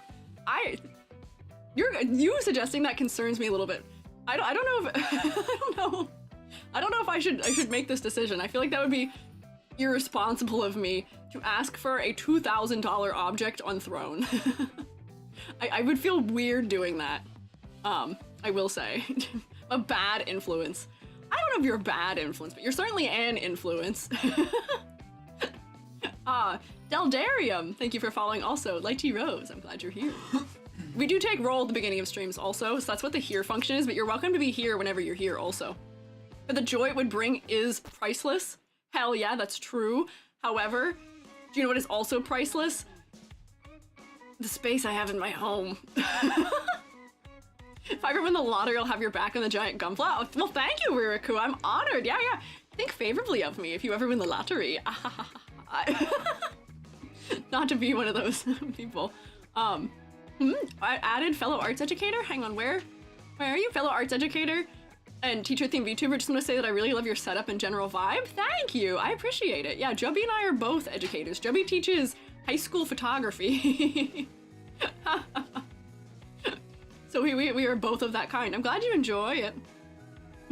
Maybe get a collab with Uwu Market? There was potentially something of a thread that may have happened with that, but then there was some funny business, so I don't know about that one, Soul Kingdom Creator. If I was reached out to again by them, I would consider it, but we had some funny business, so I don't know. Hi, Ree. Don't worry, you're not late. Keep redeeming random things, but I don't know what you're doing. That's fine. Don't worry. Don't worry. We were talking about them having to put you to bed last night, making you sleep. All of the shroommates are required to get healthy night's rests. I should also go back to answering questions because I got distracted here, but hi, everybody who's new. Started streaming this year. Oh, if you guys have questions you want to ask me, we're doing a Q&A. I don't remember if I said that when we were being rated. We're doing a Q&A. If you would like to submit questions, we have the marshmallow pinned if you would like to, because we're going through trying to get through things in somewhat of an order in some way, somehow, some shape, somehow. I'm also blessed with the thing called Yap. It's not a bug, it's a feature, and I will not shut up, so I don't know if we'll get through them very effectively, but we're trying our best. Yeah, the pinned messages at the top are for that, yes. Someone who's seen about programming software, coding of any kind, I see it's part science and part black magic. It is, I agree. The fact that I know some Python and some CSS and other things does not make it any less mystical to me. We essentially just taught rocks how to think, if you really think about computers really hard. Which I'm not going to do, because then I'll lose sense of reality and things will start unraveling, and I'm not going to participate in that. Not right now. Let's see. I started streaming this year after making a PNG tuber with one of the pie crews you suggested in your video. Yippee! I do have a good video on a bunch of sources for that. Would it be considered plagiarism if I use the current PNG as a base to conceptualize more details from there to make something different? I tried to DMing that in artist commission since PNG is from the chest up and conceptualized with the OC with a robot arm as an example. So, this is gonna be a question of credit. If the pie crew or whatever it is that you have allows permission for editing, I'd assume that means you're okay, but I would always say, reach out to the artist who made it and ask them if you have their permission to do it. Just to make sure there's no way it can be misunderstood or that you're just completely above water with it. it never hurts to be too careful about stuff like that because it can be tricky. And I know that a lot of those pie crews, or pick crew, I'm sorry, I'll say it the right way just for you. Pick crews are by creators who are potentially Japanese. It's still worth reaching out. You can send them a message and say, like, hey, here, I'm like, ask it in English, and then say, like, use like Deep L or another translator to ask it also in Japanese, and, you know, specify in that message that, hey, I just want to make sure, I'm trying my best, I don't speak Japanese, but I just want to make sure I'm communicating this with you and asking your permission. And as long as you express to them, I feel like that you are changing the concept a bunch, and it's just a basis for design, and it's not their art that's being used, I have a feeling most will be okay with that. But you should always ask. That's the Squiiji way of saying it, yes. Pie, where? Sorry, I don't know. I feel like pie crew just rolls off the tongue so much better than pick crew. Pick crew? Pick who? I know it's pictures, I know that's what it is, I know it's a prefix. However, I like pie crew better. I just say that, oh, we got two of the same question back to back. How often do you check VGen for commissions? Periodically. Varies. When my schedule is full, I don't tend to open it for a couple days sometimes. Right now, I'm playing catch up, so I'm getting back to people right now that may have submitted things a little bit ago while I was still moving and other things were happening because things got really crazy with the holidays and things not working properly. But I'm working on it. I am looking mostly next week. I love Pinecone. Yeah, Pinecone, my favorite source of making images of VTubers and making PNG tubers, Pinecone, my old best friend. Pineapple even, maybe? Pie crew sounds tastier. It does, right? Like, it sounds tasty. Pick crew sounds like aggressive. That pick, I don't know. It sounds a little more aggressive, which does not fit the vibe I'm going for with it. I don't know. Oh, Miss Cherry Cherry, thank you for following. Also, thank you for rotating me. To all the fellas who are, hey, why are you throwing things at me? It sounds smoother, right? Can I convert you all to say it this way? Can we proliferate this and just make more people say it wrong? Pieman instead of Pikmin? Pikmin! Pikmin! Might be a language thing, but Pie Crew for me rolls out easier than, or Pick Crew rolls out easier than Pie Crew. Maybe. Already did? Hell yeah, thank you. I'm glad you're on my side. No! Bleak, come on, please, come on, commit. Pie Crew, come on, I'm gonna convert all of you to saying Pie Crew now. Hi, and you're welcome, hello! Conversion sounds like cult talk? No. We don't do that around here. No. I just pronounce it the way I feel like that day. Okay, that's fair, that's fine, I'll accept that. Exactly? Huh? What? I don't know what you mean. Why are we disapproving of me? Hey!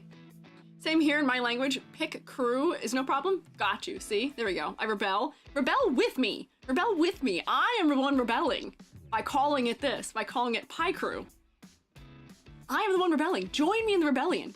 Don't you want a taste of going against the way? Don't you want a taste of doing things the unusual way? Doing things differently?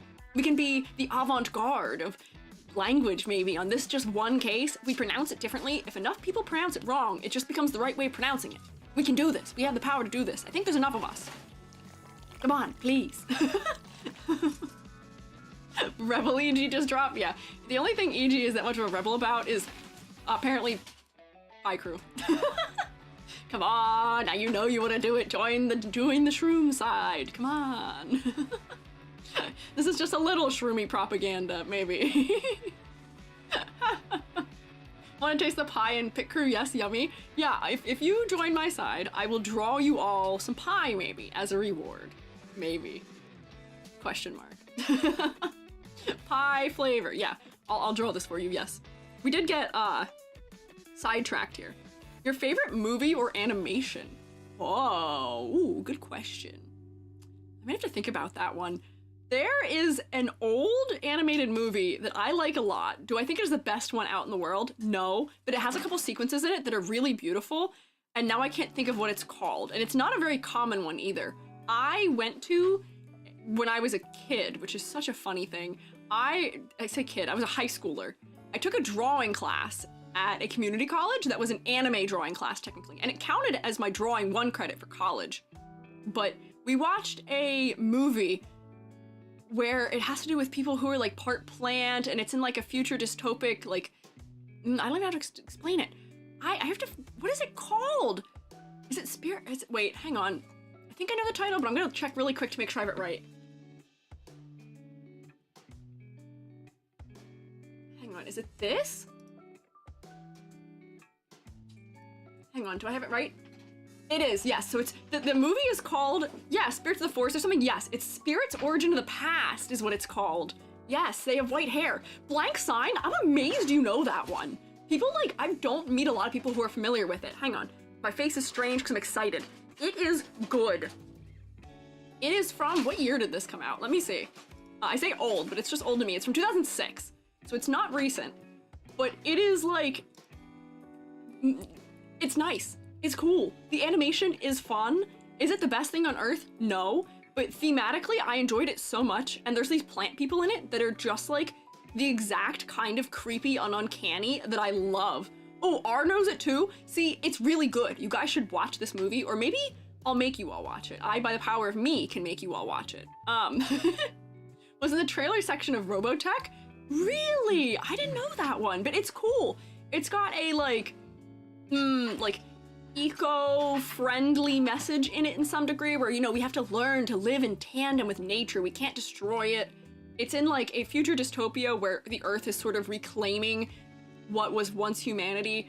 It's very, like, everything's broken down and dilapidated. I don't know if it's not post-apocalyptic, but it's definitely post, I think the moon got exploded. I haven't seen it in a moment. But that is one of the, like, standout ones to me. Yeah, animation and music is fire. It's so cool. And the animated sequences that are the plant people are so fantastic. It is so nice. So that is the one that I would say for movie or animation. That is one of the ones that has stood out to me through the test of time. I think I watched it in like 2014. I watched it once since then, but not super recently. I highly suggest you check it out. It is fantastic. It is good. What is it? The name? It's Spirits Origin of the Past. Or Origin Spirits of the Past. Sorry, wrong word order. Origin Spirits of the Past is good. There's a subtitled version. I don't think there's a dub, but I don't remember. It might have been a dub. But it's good. Animation, great. Music, also great.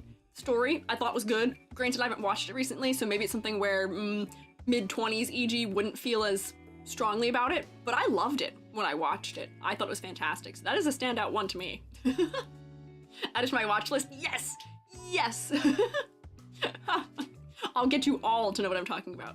And then if we're talking like animation in like a recent sense, for 3D animation, I have a little bit of bias for Trigun. For 3D animation, in anime specifically, I think Trigun Stampede is making some great leaps and bounds in it, so I'm very favorable towards that. I'm trying to think of other like animated content that I've been especially impressed by or liked, especially like movies. I'll tell you, Jubby is a big movie person. I am not as big of a movie person. I don't really go out of my way to watch movies. Hey, Bolts! You don't gotta be like that. Squeiji likes Trigun, never would have guessed. Sure, you never would have guessed. Okay. Have you seen Hoseki no Kuni? I have not seen it, but I've seen the animation from it, and it is really pretty.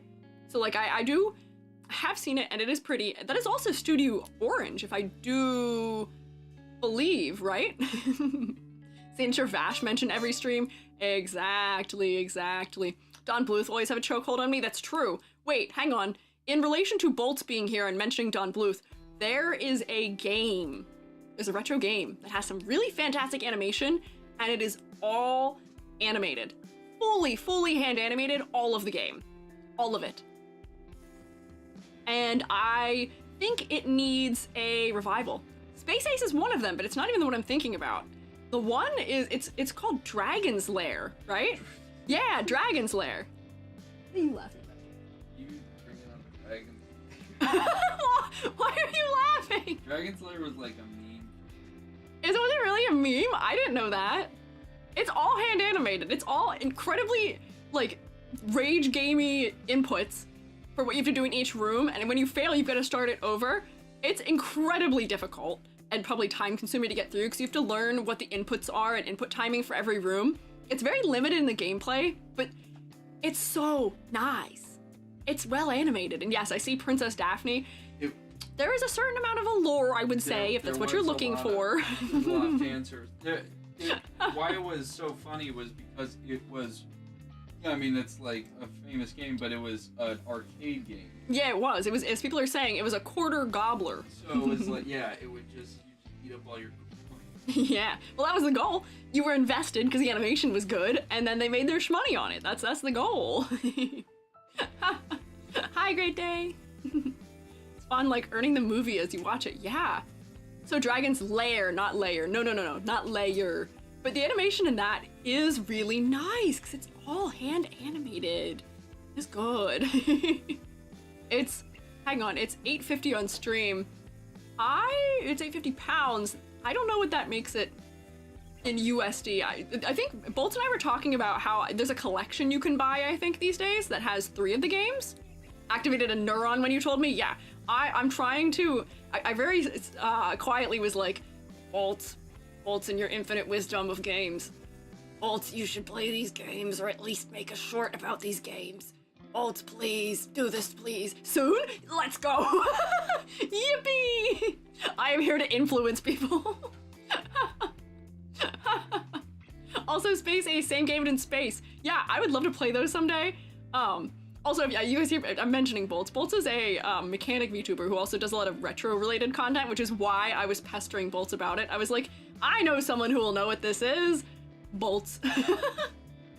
Squeiji, best influence? Only the best influence. Bolts, now you must follow my influence also, and also pronounce Pit Crew as Pie Crew. This is my influence today, is doing that, yes. But the only reason I was talking about that in the first place was Fungi Father. We were reminiscing about like old games, and somehow Fungi Father and I realized that like Fungi Father loves Metal Gear. Metal Gear, like the original Metal Gear and Metal Gear Solid, just Metal Gear Solid. We know this about me. I love Metal Gear. I love Metal Gear. Somehow my father and I had no idea that both of us like Metal Gear in any way. Like somehow we didn't know that. Metal Gear mention, usual. EG does a Metal Gear mention or maybe a Trigun mention most days. So we were like, yeah, that's sick. And I had to inform Fungi Father that Jubby and I had in fact been playing Metal Gear in the other room while we were living with my family for like several weeks, and he had no idea. But we were just talking about old games and like old arcade games. So he mentioned really liking Dragon's Lair, which is funny. I don't know how far he made it in the game, but he was like, you know, we were looking at a video of all of it, and it was cool. Hi, Moss Cake! Yeah! Kept you waiting? I know! I was like, Father, I've liked Metal Gear since I was like 15! Salvo, you played the noise, and I went... I don't think Princess Daphne passes the Twitch clothing rules. Wears a transparent dress. If it's in a, what is it? First party game, how does that go? If it's in certain kinds of games, they let it go. And it's fine, they accept it. It was so loud. Oh no, is it back up to being loud? I'm so sorry. Silly Sulky Seal, hello. Or Sally, hello also. I'm sorry it was loud, I had it turned down. I'll turn it down lower, but I thought it was fine. You thought Jubby was the only jump scare this stream. Jubby's not a jump scare. Maybe to you Jubby is, but not to me. Is it worth it? Is what worth it? I think everything I have ever done on this earth is worth it. I think anything you care about is worth doing. Anything that's worth doing is worth doing as well as you can. Anything worth me doing is worth overdoing also. Everything, all of my streaming career has been worth it. Getting a master's degree, also worth it. Being a fungi, also worth it. I am Knuff. I am Shroomuff. Shroomnuff? Hang on, I'll work on it. I'll figure that one out. Fungi-nuff? Fungi-nuff? I don't know. Jubby isn't a jump scare. Jubby's a force to be reckoned with. That's true. Jubby, when a topic comes up, they do appear. Wow! In all labor, there is profit. Whether or not you have control over the means of that profit depends on the society you live within, unfortunately. But I think everything there is worth in all the things I've done. Smeenuff? Yeah, we're trying. We're trying to figure it out. We're working on a Shroomnuff version. Don't worry, Shroomates. I think you're all Knuff. Don't worry. Where did the theme of mushrooms come from? It is funny, some of these are doubled, but I think it's because they were signed out and then signed in versions of the same ask. Mushrooms concept for me came from the fact I just like them. I just think they're neat. Fungi-nuff? There you go. Fungi-nuff seems like a good way of doing it. Yeah. I just like mushrooms. I really, really fell in love with them during a potentially horribly dark period of my life back in like 2018, 2019. In the course of a year, I was in a really bad situation that I'm still recovering from to this day. And I also lost somebody who was very dear to me in that year. And as sort of a coping mechanism for it and a distraction mechanism, I ended up super hyper focusing on mushrooms. My family would go on hikes, and I would use that as a way to escape a person who I was trapped with, to look at the mushrooms. Don't worry, I'm great these days. I'm doing fantastic. I am a wholly new recovered person mostly these days. But mushrooms were kind of the light in the dark for me. They were the thing I was able to sort of attach myself to pull myself through it. And the rest is history. I was really fascinated with their form and their function. You're gonna make me launch into my artist statement by answering this question. But it was nice. Thank you all for the hearts. Don't worry, I'm doing great. But mushrooms got me through some dark times, and therefore I am very grateful to them. I also have about 10,000 photos of them, and I just think aesthetically they're really cute. They are a good thing, I think, to shape my being around, and I highly suggest, this is like the Christmas hack. If you get a lot of Christmas gifts that are not inherently what you want, if you are somebody who perpetually is receiving candles or colored pencils despite being an artist, find a thing that you like a decent bit and then talk about it excessively, and then people will just buy you that instead for Christmas. So that's been my strategy. So people will buy me mushroom themed objects, which I'm never losing with. I'm always excited to receive a mushroom mug or like a mushroom soap dispenser or whatever you may have it. And people are like, oh, don't you get tired of it? No, never. Never actually. I never get tired of it. I love it. There's glow-in-the-dark mushrooms. Yes, there are. There's actually, I saw them in real life once. There were some not too far from where I live. Need to visit Vancouver Island in the fall and go mushrooming. You'll be buried in them. I have lived a couple different places where there've been a lot of them. I haven't done a ton of foraging, but back when I lived where I was for undergrad, we used to get chicken in the woods all the time. And my family used to always go morel hunting, which are also good. Yeah. Mushroom in your heart for mushrooms. I have so mushroom in my heart. Limhee, thank you for following. Time to start talking incessantly about mansions and Rolls-Royce Phantoms. Then you're gonna get scale models of them. There you go. There's no hypothecated P.O. box to send you mushroom gifts. We thought about a P.O. box at some point, but it turns out they're actually kind of expensive for where I live, unfortunately. If you want to send mushroom gifts, Throne is always an option. You guys can suggest gifts on Throne, and I can approve them. Hypothetically, yeah. You're good. You can suggest them on Throne, and then receive them through that place, if you wish. If there's specific mushroom things that you're like, I wish to provide this to EG. But if they're things you encounter in daily life and are like, I want to give them to you, it's tough. Yeah, they are expensive. P.O. boxes, I looked them up. You can't get a P.O. box for any amount of time less than 3 months. The nearest one to me was a half-an-hour drive also, which isn't the worst. But then also the sizes for them, if you guys are sending me packages, I'd have to get one that's not super small, which is tough. And then for 3 months of a size that would fit like maybe like 2 or 3 packages was gonna be like $600. So not good. Can't send you mushrooms if we can think really hard about them, send those vibes to you. That's allowed. You can go and send me like thoughts straight to my brain. Didn't know that was what the ladder did. I'm sorry. No, you're good. I don't react to the ladders half the time anymore because it encourages it. I'm invincible. You can't harm me, so I don't react to it half the time, but the ladders do hurt a little bit. Just a little. It's okay. Time to see if there's a... Hey! Stop throwing them at me! Hey! Why am I getting attacked? Donating ladders to the ladder gods. Ladder god's not here right now. You should wait. Hang on to your ladders until the ladder god shows up. Then make your donations. They will accept the offerings. Oh, really? What? What are you doing? I don't understand Twitch. Huh? What are you doing? That's a flag? This is actually a ruler. Evil is fun. There you go. I don't know if there's a mushroom subscription service, but that does sound interesting. I know there are subscription services for mushroom-related foods. I used to have one for a mushroom coffee, but I don't know. Guitar, thank you for following. I am yapping once more. Thank you for reminding me, Amber. What else do we have here? I've seen a lot of people in Hoyo games. Hey, don't bonk. I'm being on topic. I'm back on topic. Thank you, Amber07.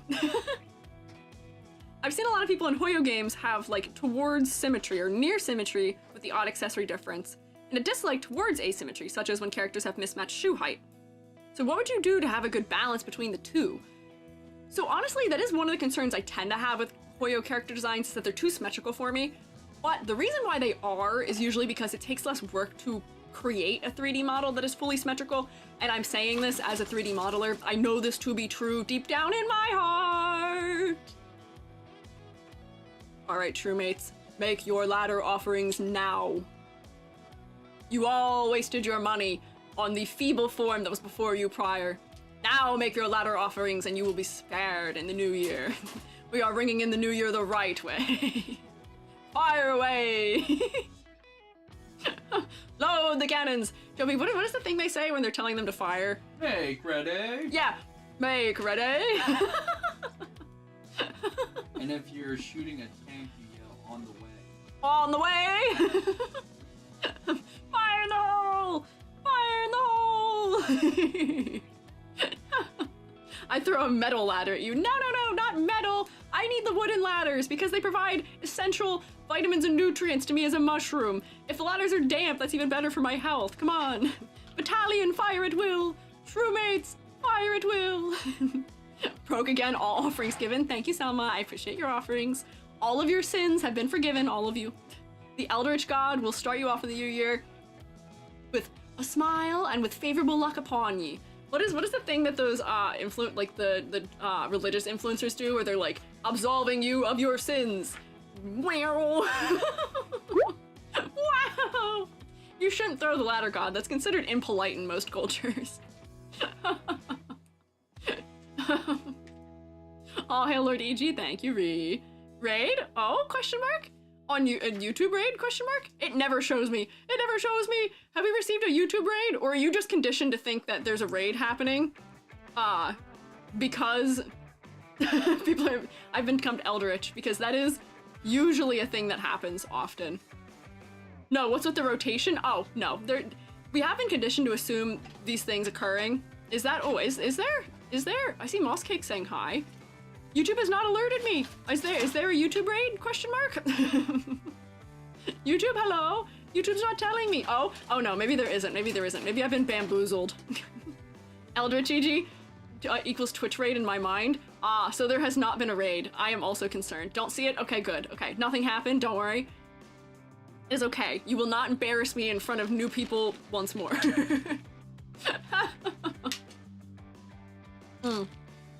You're gonna get gotten. No raid on this end? Yeah, appears not. Well, sorry, no, you're good. I asked, I was confused. I made everyone else worse confused.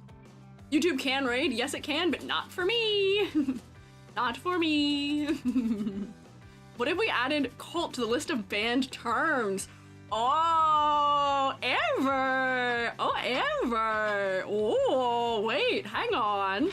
Why is that kind of smart? Oh, hi, Manzana! Why is that kind of smart? Dash Fingy, thank you for following. No, please don't do this. You might have to convince me not to do that, because I didn't realize I could do that, but I can. Why shouldn't I? Give me one good reason why I shouldn't. Give me a good reason why I shouldn't. Don't will find a loophole? Is that your defense? Your only defense for not doing it is that you'll find a loophole. I think Selma and 50% of chat would raise up in rebellion if you do. I should, taking our rights? No! No! The Inquisition will get you. I do need to have, I will have a, Kablamo. Amber's taking shots now. Amber's taking shots. Be careful, fellas. Amber is allowed to take shots at you for doing that. I have permitted it. So be careful. I still intend for us to one day have the Shroomate punishment stream. where you guys will be put on trial for your sins. Selma, thank you for gifting us some to Cotton Candy Floss. Selma's like trying to be on my good side so hard. I appreciate it. Please rotate for Selma. But I still see you, Selma. This is why. You're trying to bribe me. You're trying to bribe me. I see right through you. I see what you're doing. Wow. Manzana, don't throw me. Hey. I'll draw Squeegee if we keep it. Hey. I mean, I have an arm of EG's moderation, so I'm kind of above Inquisition. That's true. Amber, I think you are one of the leaders of the Inquisition also. Who coined that? Alive to Thrive was a part of it. Oh, there we go, I'm back, look. What all happened? I've been gone for a minute. I missed you all. What happened? Is everything all right? What happened in my absence? Can somebody fill me in? I hope the shroommates were being good and behaving well in my shroomful absence. Sorry I ignored you guys. I can't believe I vanished off of the stream for several minutes and didn't tell you where I was going, and I was gone, but I'm back. Balance has been restored, don't worry. Hope I didn't miss anything. Nothing happened. I'm sure you just greeted the Eldritch figure and said hello, and you rung in the new year with the Eldritch ladder, and that was all that occurred, and nothing strange happened. Didn't miss much? Okay, good. EG can't ban them now? What do you mean? Well, I can ban them? I thought I banned them before. Distract you from the rest? Some odd ladder thing said hi, nothing odd happened, nothing unusual? Okay. You guys chanting is not unusual, I will say that, I guess, at least. Rectangular. What do you mean rectangular? Gotten through about 3 questions this Q&A. No, we got through more than that. We were talking about symmetry. The reason why there is so much symmetry in specifically 3D games is because it's just easier. It takes half the time to model and rig if it's symmetrical. That's the reason why it's so common. I do think that we can have asymmetrical textures, at least, on symmetrical models, and that might be a good middle ground, which is why you do tend to see the asymmetrical sock height, because you don't have to change the model inherently for that. Usually socks are just painted on. But I think hair, if we're gonna do asymmetry, I think hair is the best place to do it. For as much as it'll be more work, hair tends to be one of the standout features of characters. It's a great aspect of character design that I think is underutilized a lot of the time. Me, I'm utilizing my hair. I see it, I show you it. It's cool, good for silhouette. For the sake of silhouette, I think those characters should be given interesting silhouette hairstyles that are also asymmetrical as a result. And as a part of that. I think that would be the best way of keeping the balance between amount of work and, outcome in the 3D model and designs. And I think sometimes they do a good job of doing that, but sometimes, like, specifically Genshin, I think, will have characters that are just too fully symmetrical, even in hair. True, alternative plan, all characters are bald. Well, that would be memorable, and while I know that you guys are, particularly favorable towards baldness, I don't know if that works for the kind of appeal they're looking for, maybe? But I think that would make a good center place to meet. Theoretically, I think characters could be, if we had infinite time and resources, could be, some of them, if they're more chaotic, almost entirely asymmetrical. And that would be fantastic and great, but I understand that the work pipeline does not allow for that, does not allow time for that. So that's a good in-between. Yep, and as if on cue, you guys have taken my hair. I know you guys prefer me this way, so I don't even know why I have hair in the first place, yeah. Got 5 minutes before bald. That's because somebody already redeemed it before you even saw it. Were you in the void like YouTube? I may have been in the void, yes. Holy moly. Oh, welcome back, Nilo. Flashback to ancient game character design where they would draw half the character then mirror it, leaving a slightly perceptible line down the middle of them.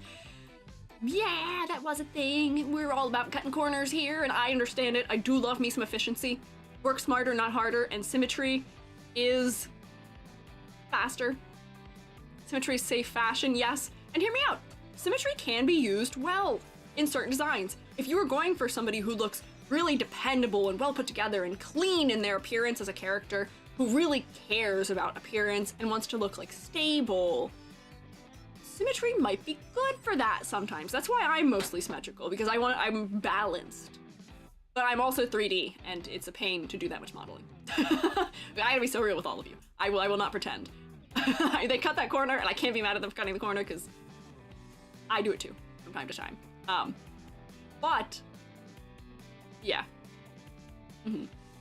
Moths and butterflies are symmetrical, that's fair. And then yes, also for characters that are ominous or unsettling, it can be good. You can get that sort of creepy, like, doll-like characteristic out of being too symmetrical. So if you're going for a horror concept or something creepy or uncanny, that might also be pretty good, yeah.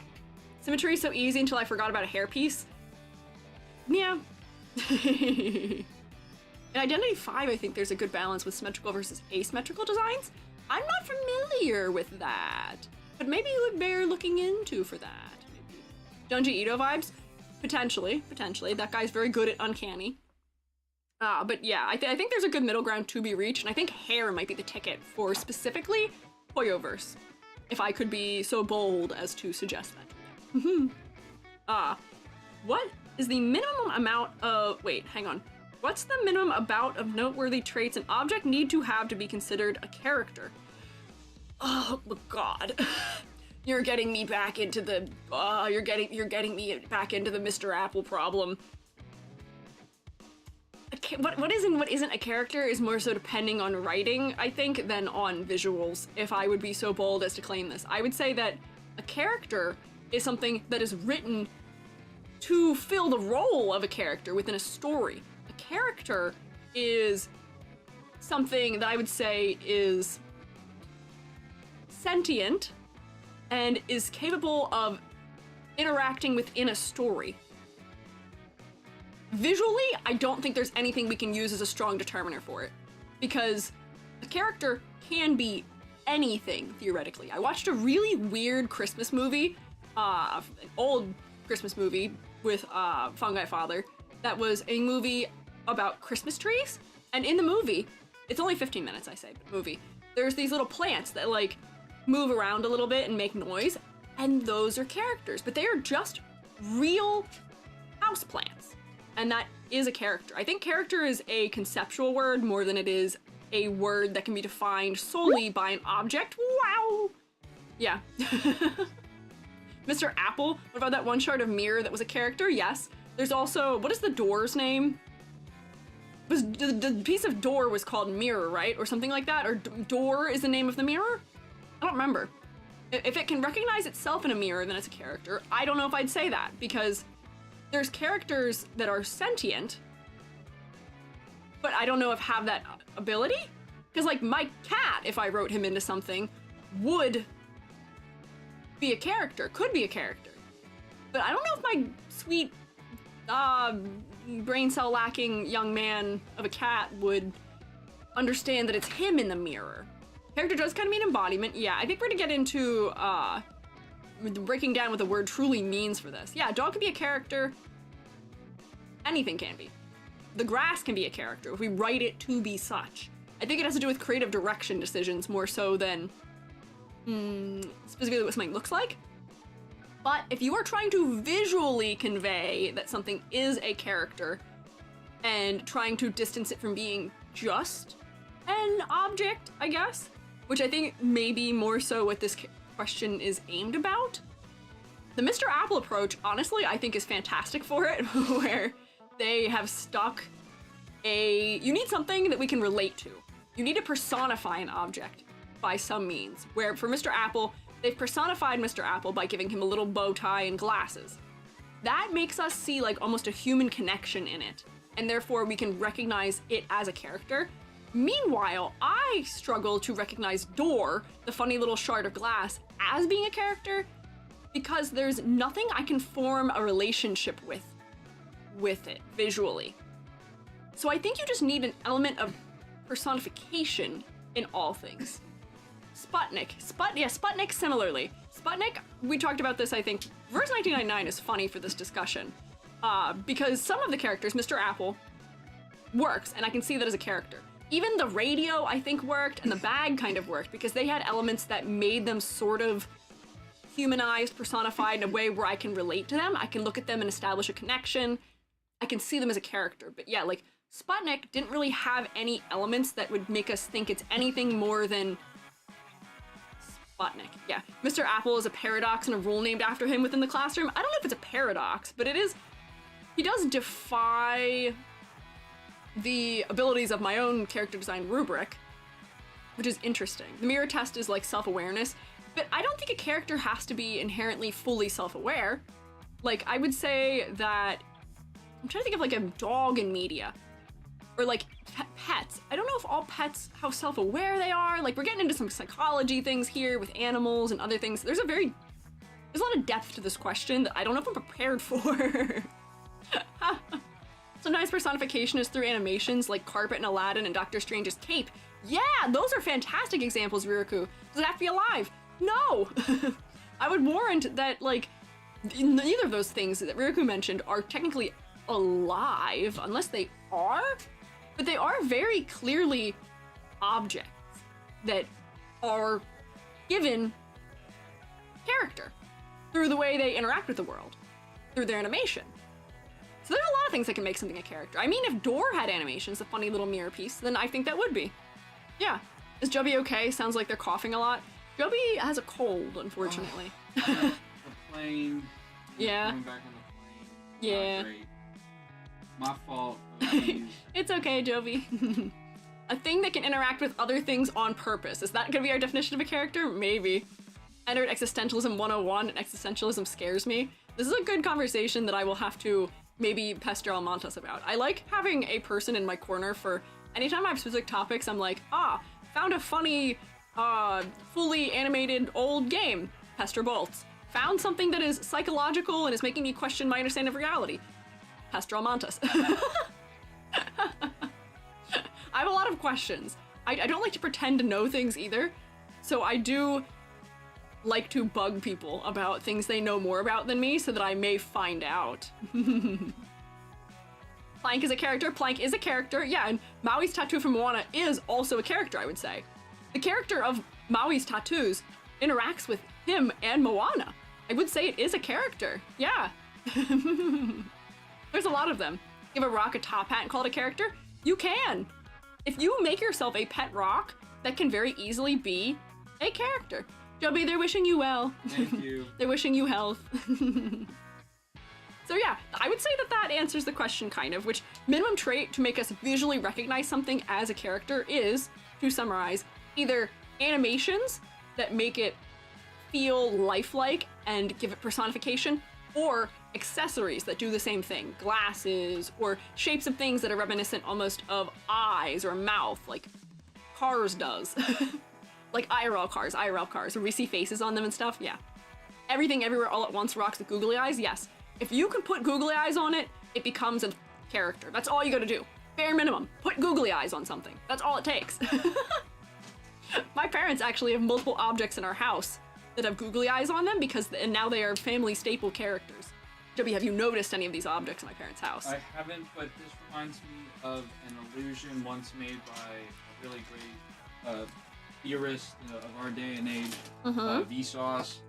Yeah, Vsauce, yes. Vsauce Michael at one point referred to one of his a book written by this one woman who said that she puts googly eyes on things she doesn't want to lose. The idea is if you find somebody you love, you put a ring on it. If you find something you don't want to lose, you put a face on it. See, that seems like an interesting, I guess, like psychological trick for remembering the locations of things. Yeah, because then if you gave it life and personified it, it's real. That's true. Yeah, I could see that, yeah. Gonna put googly eyes in my bags now? There you go. Yeah, lovely analogy. My family has placed, there is a clock in our bathroom that has had googly eyes on it for about 10 years, and every time someone tries to remove them, there's a total revolt from at least 3 members of the household, and we're like, no, you can't take his eyes! How else is he gonna look over the bathroom? No! So I think it's worth having. Am I allowed to ask a spooky question? Also, what's up? Hello, noted corpse. Maybe. We are a PG stream for all intents and purposes, so depending on what kind of spooky question, maybe. Use your best intuition on that one, maybe. Googly eyes in my glasses if I lose them accidentally? Yeah, bonus points if you put the googly eyes dead center on the lenses. Honestly, I feel like I should add that. Hypavox has a toggle for, I think for her models, where it has like the googly eyes and they like shake around. I feel like I should make that where I can stick them on my glasses. I feel like that'd be really fun. Googly eyes on keys, purse, on the stuff you want to oh yeah, there you go. How about I see then? You don't need to. What do you need to look at? What do you have eyes for? Who are you trying to look at? Gamer time. Oh, Joey's gonna enter gamer time. Have you guys ever seen a ghost? Oh, I'm short. Not to tangent for too long. Ghost? I've never seen a ghost, no. End of my story. I ain't never seen a ghost, but I've seen some things. Yeah, I would say similarly. I've never seen a ghost, but I've seen some things that are strange. Joey's continuing to loom here. I'll put your image back. You want, look, we're the same height. You want me to articulate? You can articulate if you like about ghost. I've seen some things that I would classify as an anomaly. It's an anomaly. Something that exists in our time frame that doesn't necessarily adhere to a universal reality. Okay. Let me articulate. Yeah, do articulate. Please elaborate. One time, I was at a Unimart. You familiar with these? Joey. Okay. Yeah. Sure. What are you? What? Said, You continue. You're good. So, Unimart, right, stands for University Mart. Now, That's it wasn't. true. It was nowhere near a university, so already that's an anomaly. But yeah. I come getting out of there. I fill my gas up. I fill my car up with that gasoline, and then I'm pulling out. As I'm leaving the gas station, I look left. I look right. I look left again. I say, okay, now it's time to pull out. I pull into the street. What was that? A car comes barreling out of nowhere. Perfect, all white car. Looks I remember this. Looks like it was dripping clean out of the car dealership. Oh, I Brand car new, wash. all white car. Dripping. And it is blazing ahead. And I go, whoa, oh my God, it like made me jump. And the license plate said grudges. So, Grudges. that was an anomaly. 1,000%. There you go. There's your closest thing to a ghost story. Now I'm not done. Oh, okay, you're not done. Okay. No, there was that anomaly. However, at one point, this is even stranger. This could have been an anomaly. It could have been a hit. I have no idea what A it hit? was. What do you mean a hit? I'm getting there. So I'm driving. Most of these stories are me driving. Yeah. So I'm driving down the road in my old neighborhood, and I see one gentleman on one side of the street in a suit, like a suit. Now this is in the middle of nowhere, so it's like why he's in a suit standing by the road. Joby did say I drive. And then I drive. On the Hi, other Hoshi. side of the road, mirrored opposite, another man in a suit looking the other direction. So it's like two gentlemen stuck out of time, and one is standing up against a house staring in the window.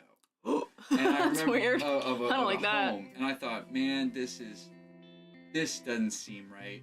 Vehicular related anomalies, yeah. Yeah. They got copied and pasted, yeah. So, yeah, Noted corpse, like thank you for following. Like they spawned him in and he glitched into the wall. Oh no, Like not he into the lost- wall. He lost his tracking, and now he's He's slipping, he's slipping. flipping. Forgive me. You're forgiven, don't worry. Yeah, so definitely a lot of anomalies. There you go. I'm sure there's more. I'll just There have you to go. remember. There you go, Joby's blessed us with anomaly tales. IRL hacker, yeah, kind of. That literally is what a ghost encounter would be in the Cars universe. That's true. Joby, what if you got isekai'd into the Cars universe briefly and you had no idea? Right. Well, At the Unimart. Let me think about that. Because if you think about it, in the Cars universe, how are they born? I don't want to think about that. I don't want to think about that. I don't want to think about. I wonder. I don't want to ponder car Are pregnancy. there That's what I don't want to think Are about. there people in those cars? No. There's no people in the car. No, they're fully sentient. And who are making the cars? Ooh, I don't know, but I don't want the answer. Right? See? I don't want the answer. I don't want the answer. Nope. I don't want to find out. I would like to stay behind the veil of not knowing. I'm just wondering. Thinking about those, that's always been the thing that when I'm sitting down watching those films. You've got your brain in the wrong place if you're watching the Cars films thinking about that. Well, they're sentient. Would it not be a factory? Maybe, but isn't that Exactly. weird? Do we know anything about the familial structures of cars? If that's the logic and they're making them in a factory, every car's a test tube baby, and that's fine. Yeah, I think that might be it. But then here's the question I have. You know, they say that if you blow up the human body on a chemical level, right, there's a 2% that they can't account for. You know about this? You ever watch Breaking Bad? What are you talking about? What I'm trying You've to lost say, me. If you look at the chemical composition of a human, there is a 0.02% that they can't account for, and some people believe that's the human soul.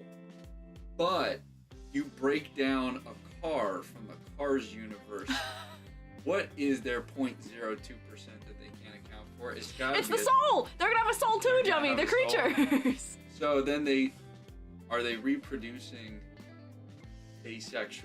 How are they? Huh? How are they? Someone play the sound effect that goes, huh? Explain that to me. I want you all to know that this is what my daily life is like, and I love it. It's been It's fantastic. Living with Jubby is so good. Now, if you go back to the first Cars film, we're so off topic. my fault. I love you. We have to focus up. That's We fine. gotta get back to the Q&A. Jubby was cooking. I love you so much. Thank you for this, but horrifying concepts that I do not wish to consider on a Tuesday afternoon. Jubby is now in defeat, rolling their chair to another room.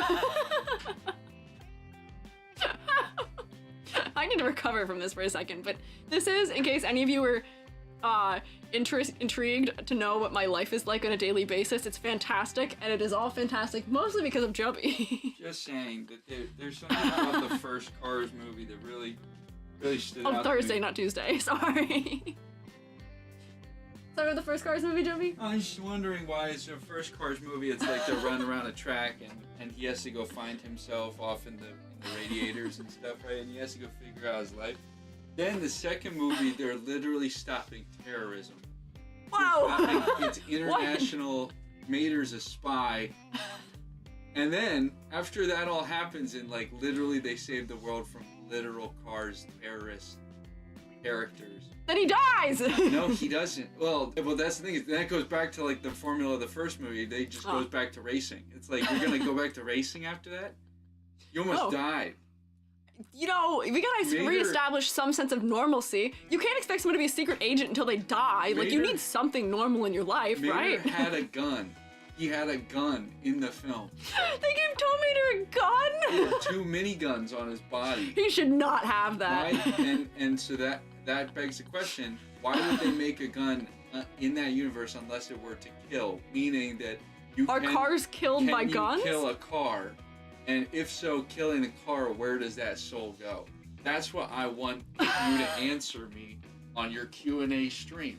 Jubby is now posing me questions on the Q&A. Jubby, in all fairness, if you have a question for me, you gotta put it in. You gotta click the link and put it in the marshmallow. All right, well, I'm gonna put that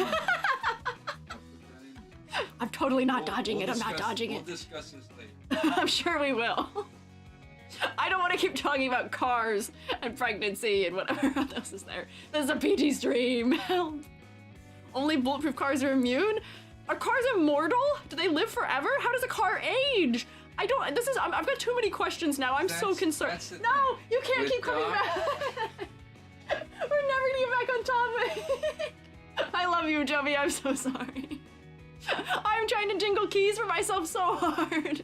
And I keep posing questions that bring Jubby back, and I love Jubby's input. We need to schedule a day to just let Jubby be wild and loose on the stream doing this on purpose. But I have to answer questions or this isn't a Q&A. Oh no. Gotta catch up in marshmallow questions to answer them? Yeah, if we speed run through all of these, yeah, Jubby's cutting the line. Here, what we no, Jubby's been banished. Hi, Zany. Okay. All right, focusing up, okay. Oh, great and powerful shroom. Oh, thank you. Glad you think I'm great and powerful. We do love Jubby. I'm glad you all love Jubby also, because I love Jubby. We've sealed Jubby away in a crypt known as the Other Room to perhaps play, like, War Thunder or something. Are these still the old ones? They're ones that were asked while I was live last week. Is it Jubby? Yeah, Jubby, yes. How much did Jubby donate for that? Jubby donated paying half of our rent for that. Oh, great and powerful shroom. Do you know where I can go to learn basic art terms? I keep hearing words like halftones and rendering, and I don't really know what they mean. It can get confusing very fast. Ah, I'm sorry. I've definitely done this to you and to all of you. I'm trying to think if there's a good source I can think of off the top of my head, because for as much as I can recommend you like an artistic term dictionary, I don't think that's useful for actually learning. You kind of have to apply them yourself to know what they are.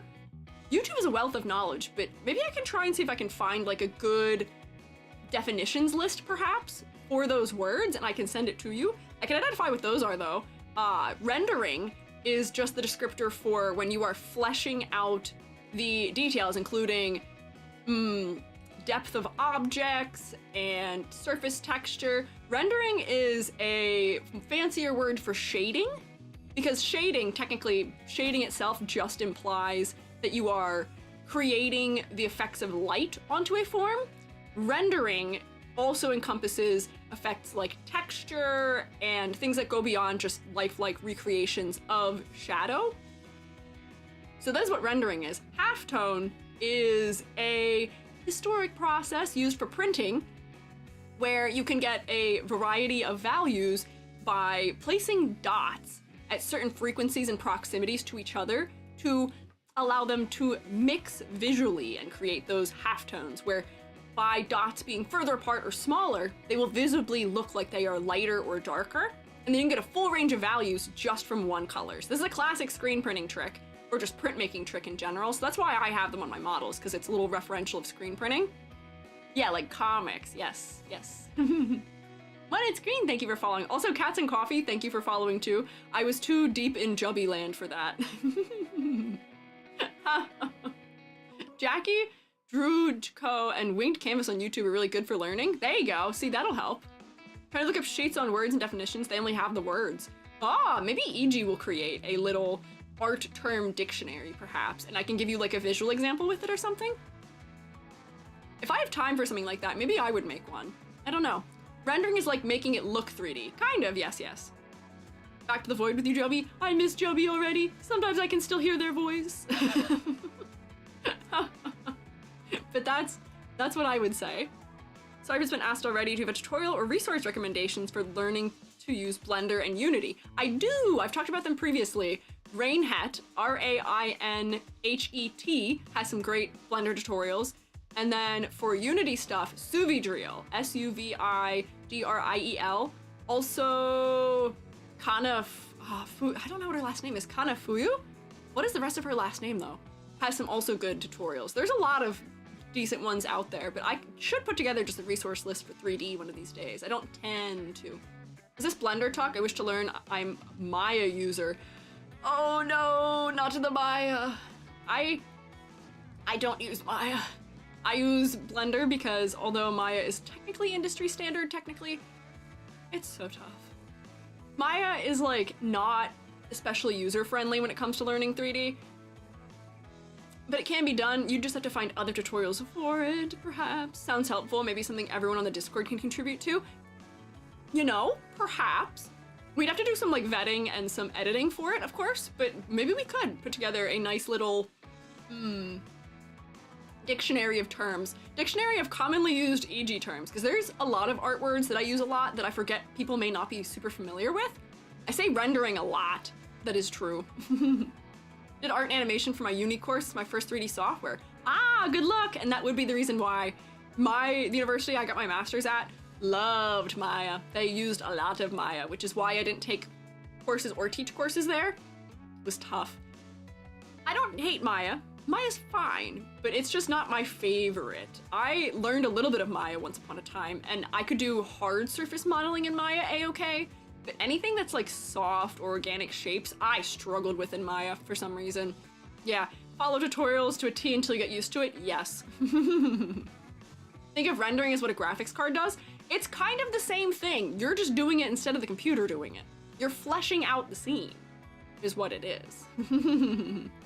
EG explaining these words are actually so helpful because I never fully knew what rendering was. Oh, I see, making assumptions makes something out of me and you, unfortunately. So maybe I will put together a little dictionary of terms to help. But yeah. Let's see, what else do we have here? Hi Squeiji, I love your content. Wanted to ask if there was any difference between streaming on Twitch versus YouTube. Do you have any preferences? So I hate to say it, but Twitch is just a better experience these days, for me at least. I love YouTube for some reasons. I love YouTube for the fact that it perpetually hosts my VODs, which is fantastic and so nice. And you know, streaming on YouTube is not a bad time at all, but the problem is that it just lacks so much interactivity with it, where I can't have animated emotes, which is heartbreaking. I can only have a couple of emotes until I have so many memberships, but the memberships function on YouTube is not as great and is actually, I think, more expensive right now, which is tough. I'm on the wrong side. No, you're not on this wrong side. As far as the Shrewmates go, I appreciate all of you equally. I'm talking about like user experience on the platforms. But you can use other folks' emotes on Twitch. Yes, that is also nice. And for me, things on Twitch just work most of the time. Like, I'm not sure if we recall, but I never raid out on YouTube because it doesn't work. Sometimes I could raid out previously and it would send people, but it wouldn't send me, or it only sends like a third of my fellas, or something else. But it only worked sometimes.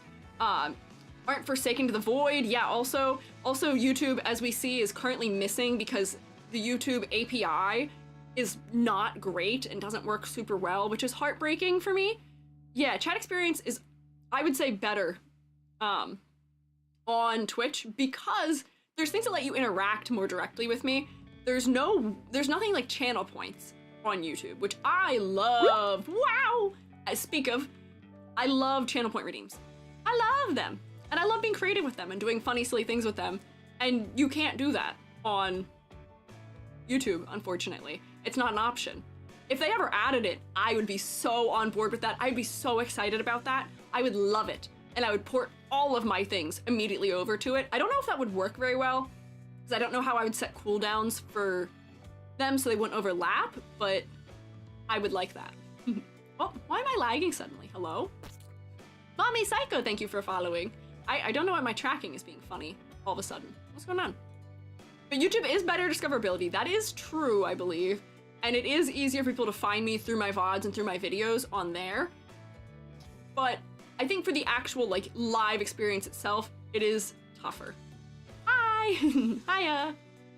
Twitch is better, yeah, user features, yeah. Locked out from fun. Don't worry, if you guys make requests of redeems, usually, oh wait, they can't see you right now. Historically, if the YouTube fellas would say, hey, can you rotate EG for me? Hey, can you do this for me? The Twitch roommates are very kind and will do so for you, usually. Using random emotes that mean nothing outside of the community in question is fun. Yeah, like me looking perplexed at those things. If you guys use my rotation, wow, and other things in other places, is tough. But wow, you guys are really using all the things just to prove it. Wow. There we go. That's how I feel. That's how I feel about it. So honestly, there's nothing stopping you from multi-streaming. If you're trying to decide, should I stream on YouTube or should I stream on Twitch? Why not both? ¿Por qué los dos? Do both. Because it's actually very easy to multi-stream, and there's a really good plugin in OBS that just lets you do it. It's so easy to set up. I don't have to think about it. I just hit go start streaming and it just does both. It just happens. Hi Brooke, welcome back. Walk the realms freely on PC, that's true. And I will say, people do tend to do this thing where some people will have both streams open and then they'll just tab to YouTube when Twitch is in an ad, or tab to YouTube. Or like they'll tab back and forth depending on ads so they can still hear what's going on. Which honestly, everyone kind of wins when we do that, because then I get ad revenue and you don't miss anything. Everybody wins. So those are my thoughts. If you are trying to decide, don't. Just do both. And I appreciate you guys making me glitch, because it is hiding the fact that my tracking is lagging and I don't know why. I'm not sure why. Refunded short hair because hair is already short. Hair is already short. So, let's see, what else we got here? What are some costs of YouTubing besides the big obvious ones, like a streaming PC and a VTuber model? On behalf of Plurinerd, I actually have an entire video that handles this on YouTube. let me find it and I can link you to it. If you are intrigued by this, I wrote a video about things that VTubers don't talk about a lot, especially things that we don't talk about as far as costs. And I can send the link to it in my own chats, so you guys can see if you so wish. Which answers the question. There's a lot of things. There's a lot of hidden costs of VTubing, where, you know, paying for a good enough internet plan to be able to sustain it. Ah! Super Kikaras! Thank you for the gifted subs! Yay! We hit the sub goal for the day! Thank you! Can we rotate for Super Kikaras, please? Yay! Yippee, rotation. Now everybody can join us more in emotes like we were talking about. Hi! I see you, hello. Yay, there we go, rotation. More rotation. Wow, this guide is really polished. Hmm? Oh, the video? Or what do you mean? How much internet do you need? So here's the thing. By some, I actually mention it, I think, in that video. By some strain of luck, I was able to stream living where I did previously with 12 megabyte per second upload speeds, which for me to even have that was $90 a month, which was awful. I actually pay less right now for like several hundred, unless there was light rain, that's true. If there was ever a storm, it just fully didn't work. But now where I live, because I have fiber optic now, we don't have internet outage problems. It depends on where you live. That's something that makes things feasible or not. Thinking about just the sheer quantity of art assets you need as a VTuber, a lot of the time, there's a lot of hidden costs in there. I don't know if you guys have noticed this, people on Twitch. I do not have panels. I just don't. I don't have Twitch panels. Because I could draw them for myself or hire someone to do it, but that's like one of those things where there's a lot of pressure to have stuff like that, where I don't think you need it to stream. I have been streaming for how many months? 7, 8 almost? Without that, and none of you have complained. What are Twitch panels? They're the little headers that if you scroll down on the page where you'll see like the about me and like the things about the shroommates and all the information about me that's on the Twitch page, people will have like art headers and stuff for them. And I just don't have it. Oh, there we go. Jovi is playing War Thunder. I can see it. But yeah, those are hidden costs. I don't think you need everything to get started streaming though. I think you can get away with not having all of that and have it work quite okay still. Just essentials. But there's a lot of things that you may not think about that may be necessary, where you're gonna need a decent mic. You're going to need a decent webcam at the very minimum for most things. Like, there's a lot of miscellaneous stuff that you need for VTubing that have prices associated with them. My video covers it a lot more in depth than I am right now, but yeah. Device doesn't like me streaming for more than an hour. That's also true, yeah. The computer is an obvious one, and it is an obvious limitation, but there's a lot. Like, folks just need the bare bones stuff to even see if they like streaming instead of paying so much at the beginning. Exactly. That's why I didn't spend any money, really, for me to start streaming. I had a very much do-it-myself approach to see if I liked it. And luckily I do, where now if I invested into it, I wouldn't feel bad about it. But yeah, 1000% decent mic, and like a streamer, if their mic is weird, I'm gonna be gone. Yeah, my mic isn't fantastic. I have EG-ified it, yes, Hoshi, with filters, so it sounds okay. It sounds much better than it. If I turn off my filters, it sounds really bad. And I need to improve my soundproofing in the room I'm in, because then it'll sound even better. But it's not terrible right now. I have enough stuff in this room that it sounds kind of okay. But yeah. Do work on your audio early in the process. Me who tried to do all on a budget. Yeah, it's tough broke, I know. It is not easy. They only got me a new mic for Christmas. That is so sick, Zany. I'm glad they're supporting you in that. That is fantastic. I've asked for like VTubing related things for Christmas before, and I got a weird look for it. I'm glad your family's supporting you in it, because that's exciting. Mics are great. Good cheap mics there are. The one I have is kind of affordable. Mine is kind of affordable. I have a HyperX Solo, I think it's like 60 bucks. And with the filters I have, you think I probably sound pretty decent, I hope. You guys don't think so, you can let me know that also. EG looks so golden when the Halloween redeem goes away. Yeah, my color undertone is so different, right? It is very different between the two. Yeah. So those are my thoughts on that question. How should someone set up a reference for 3D modeling? So as far as art goes for 3D modeling, I think that having a reference is good, but then there are good references and not good references. References should be something that, for making a model, if you're trying to go one-to-one with something, you place a reference behind your character or whatever your model is in the scene, and then you can like model on top of it as kind of a guideline. And in order to have a good reference, this is just for me, I don't know if this speaks for everybody who's a 3D modeler, but you want something where there is not just a front view, I want a side view, and or, honestly, hear me out, I like a 3/4 view. And not just having them, but they need to actually line up, which is very important. I have received a lot of reference sheets over my years in 3D where, you know, you get a front view and a side view, but the noses are at different heights between them, or the chin isn't at the right place, or the feet are rendered strangely where they're not at the same height. And that ambiguity, for as much as people don't care about it so much in VTubing, in game dev, you can get into actual problems with that, where, you know, your developer, if they okayed, or whoever your director is, if they okayed the art that has something that is not possible for 3D because they don't line up, you have to find a way to make it work, or you have to get further permission to make it not. No, I'm not talking about Selma, not like the Peanuts film. Peanuts film is not what I'm talking about, because for them, it's a stylistic thing where they use camera-based blend shapes to change the model for angles. What I'm talking about is VTubers, where from the side view, it's just that the references weren't drawn in association with each other.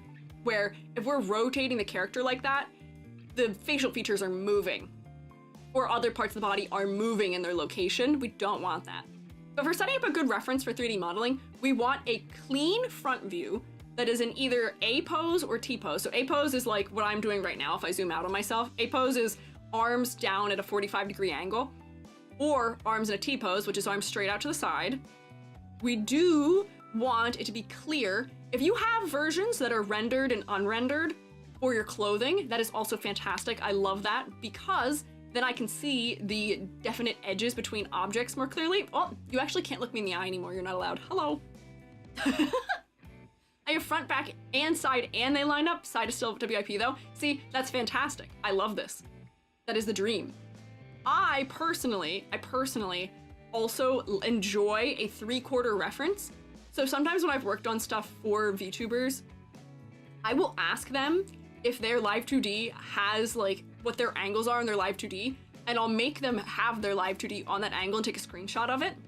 That way I can know what they want to look like at 3/4 angle, because that's something that, you know, there's different ways of approaching, and the 3/4 angle is something that can be hard to dial in sometimes, depending on what the facial features are otherwise. And for as much as live 2D doesn't always line up with what is possible in 3D, it gives you a good basis point to work with.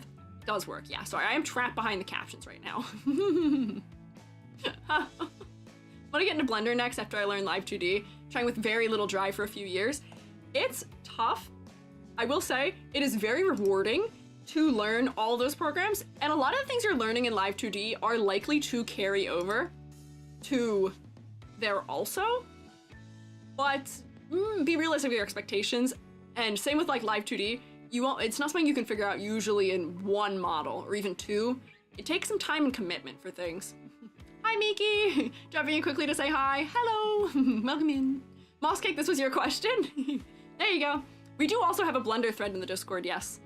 Intention of a co-working time sometime soon. Oh, I didn't hear about that. I love co-working. See, that sounds kind of nice. Yeah. Learned how to draw and I'm paying for everything else. Yeah. Remade 3D Amber like 3 times. Oh God. Oh man. Live 2D, but doubt my laptop can take it. You know what's funny?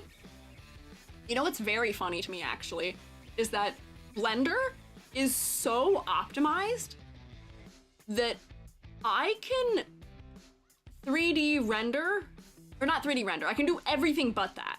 I can model for the most part, as long as I'm not applying a whole bunch of modifiers. I can actually do most of my modeling on my 8-year-old laptop, because Blender is so optimized. Join the Blender thread if you want to chat about it. I didn't know there was a Blender thread. You guys have all these secret threads in the Discord that I don't know about. Which is fun. I have to snoop more throughout my own server. See what you guys are doing. Yeah, join us? Yippee! So, yeah, I would say it is worth the investment of time to learn it. But for references, that's what I would say for them, is if you can have a clean drawing of front and side minimum. Back is helpful, but honestly, I do a lot of extrapolating to decide what's going on in the back of a model, and it usually is fine. But if you have it, even better. 3/4, mwah, mwah. I've had like 2 or 3 clients that just immediately send me a 3/4, and I'm like, I love you, thank you, thank you, thank you. Sorry, my voice just gave out. That wasn't fun. That was strange. But yeah. So that's my thoughts there. What was the funniest thing that one of your students plagiarized, like either by complete audacity or by how silly it was? Oh man, I have some tales on this one. So most of it occurred in my digital painting class, or that not just when I was teaching it, but also when I was taking it. There is so much insanity. Students really thought they could get away with a lot because they just assumed that their fellow students wouldn't turn them in for it. And also that, like, I don't know, the professors wouldn't recognize it. Oh, is this your question, Manzana? I have so many tales. I have had so many. Specifically, we had an assignment at one point that was a... let me see if I can describe it properly. It was a character assignment, but you had to render the character in a specific style. So it was like almost like a roulette assignment where it wasn't like a character from something. You were supposed to use your own original character, and then you would get a rendering style based on some other artist, whether it be a traditional painter or somebody else in media, other digital artists and things like that. And you would have to try and mimic their style, doing style mimicking. The point of the assignment is to become familiar with other styles and hope that you learn something from their process. You know, I do this all the time. I like to pride myself at being a pretty decent style mimic, but you can learn a lot from style mimicking, where you can see, oh, hey, I see the way they draw eyes. I like the way they've handled the highlight. I can incorporate that into my own. Or, you know, I see the way they draw anatomy. They do proportioning for the legs. I want to incorporate that into my own. That was the intention of the assignment. Would love that assignment. It's really fun. I loved it because I was a TA, so I did the assignment with them because I technically, like, for as much as I'm proctoring the course, I was also, like, partially in it, and, like, I like to use my own work as examples for things, too. So I was like, let's work on it. Yeah, style mimicking is definitely a skill to learn also, but the assignment was more about learning to see things. I wasn't grading based on accuracy of mimicking the style, but they did a little write-up with it where they had to say, oh, these are the things I noticed about this style that I attempted to recreate, which are, you know, line style, or rendering, or color choices, or anatomy, or things like that. Yeah. Half teaching, half taking the course? Yes. Yeah, kind of. And one of my students, straight up, not even edited or anything, turned into me an image out of, what is the, well, I don't know what it's called. I can't think of it now. What is it's vampires, and it's a lot of boys, and they're kind of, it's diabolic something. Diabolic, what is that one called? Do you guys know the one I'm talking about? It's an anime, but Twilight, no, not Demon Slayer, Diabolic Lovers? I think that's the one. I think it's Diabolic Lovers. Let me look it up and see if that was it. I think that's what it was. Yes, it is, yes, 100%. I could even show you the exact image it was. Hang on, hold on. They were assigned a watercolor style to try and mimic, and they were assigned a digital artist style that was like watercolor. And what they turned into me, oh wait, I can't find it. I thought I'd find it. It was, let me see, manga cover? I like recognized it. Hang on, wait, the first page of Googled it, thanks recommendation. Careful, don't look at it. Careful, it's slightly inappropriate maybe sometimes. Oh wait, where is it? There's an image, I think it's one of the manga covers where it's just one of the characters. I believe, I can't find it now. But that was what they turned into me, was literally just the cover with the, I could see that they had painted over where the title was, which is what tipped me off, because I'm not familiar with the series. But after I saw that, I was like, are you kidding me? Are you kidding me? No! And then I also had a student of mine turn in an assignment. I don't know what assignment this one was for, but they turned in an assignment that was clearly, like, are you guys aware? There's like the AI that do the thing where you can put in an image and then you like type your prompt in and it like changes the style of the image or like does other things to the image.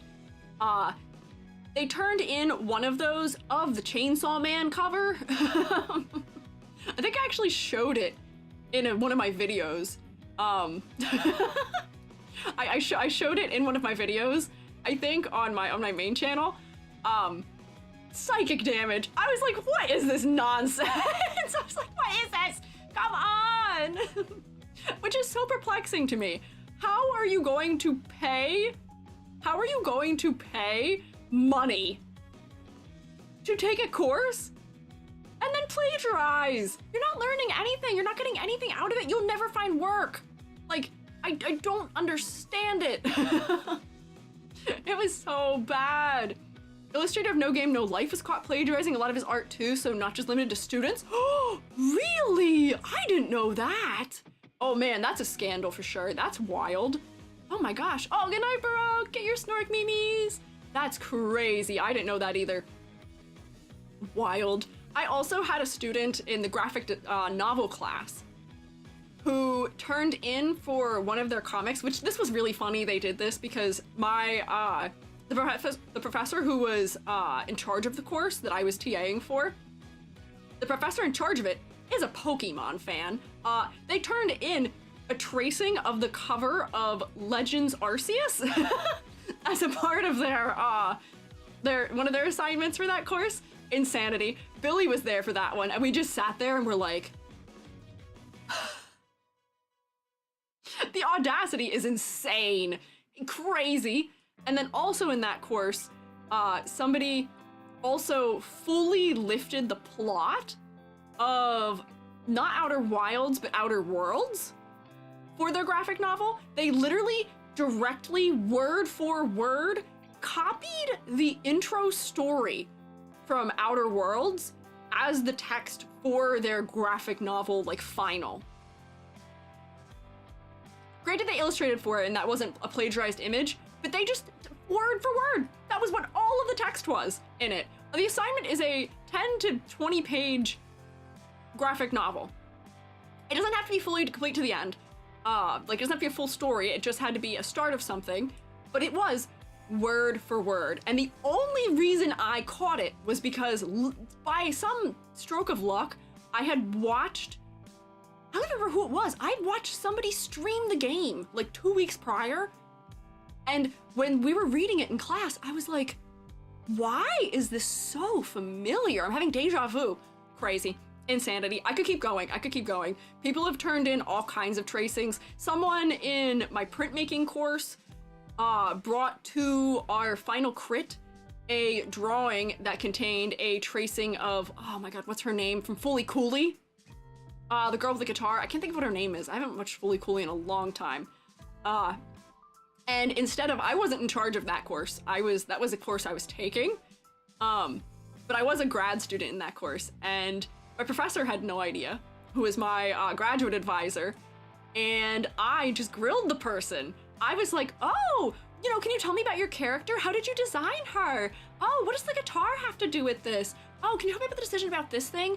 Oh, why is she posed with this other thing that's going on there? What is, just grilling with questions. And my professor was so confused. He was like, E.G., why are you so invested in it? And you know, at the end of it, I was like, yeah, very, very great of you to include her name. Is it, yeah, Haruno? Yeah, what is her name? The Fully Cooley character. Her.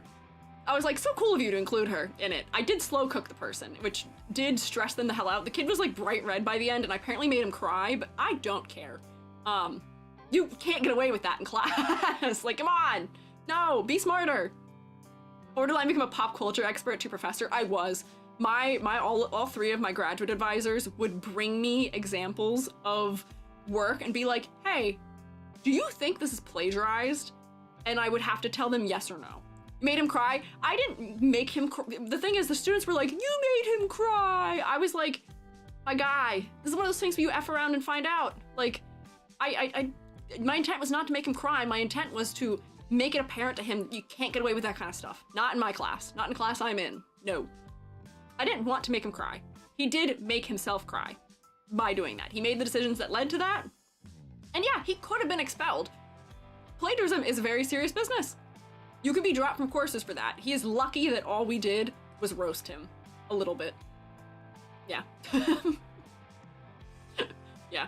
Oh wait, how funny is it that my friend who likes Diabolic Lovers is the same friend I caught tracing a lot of art?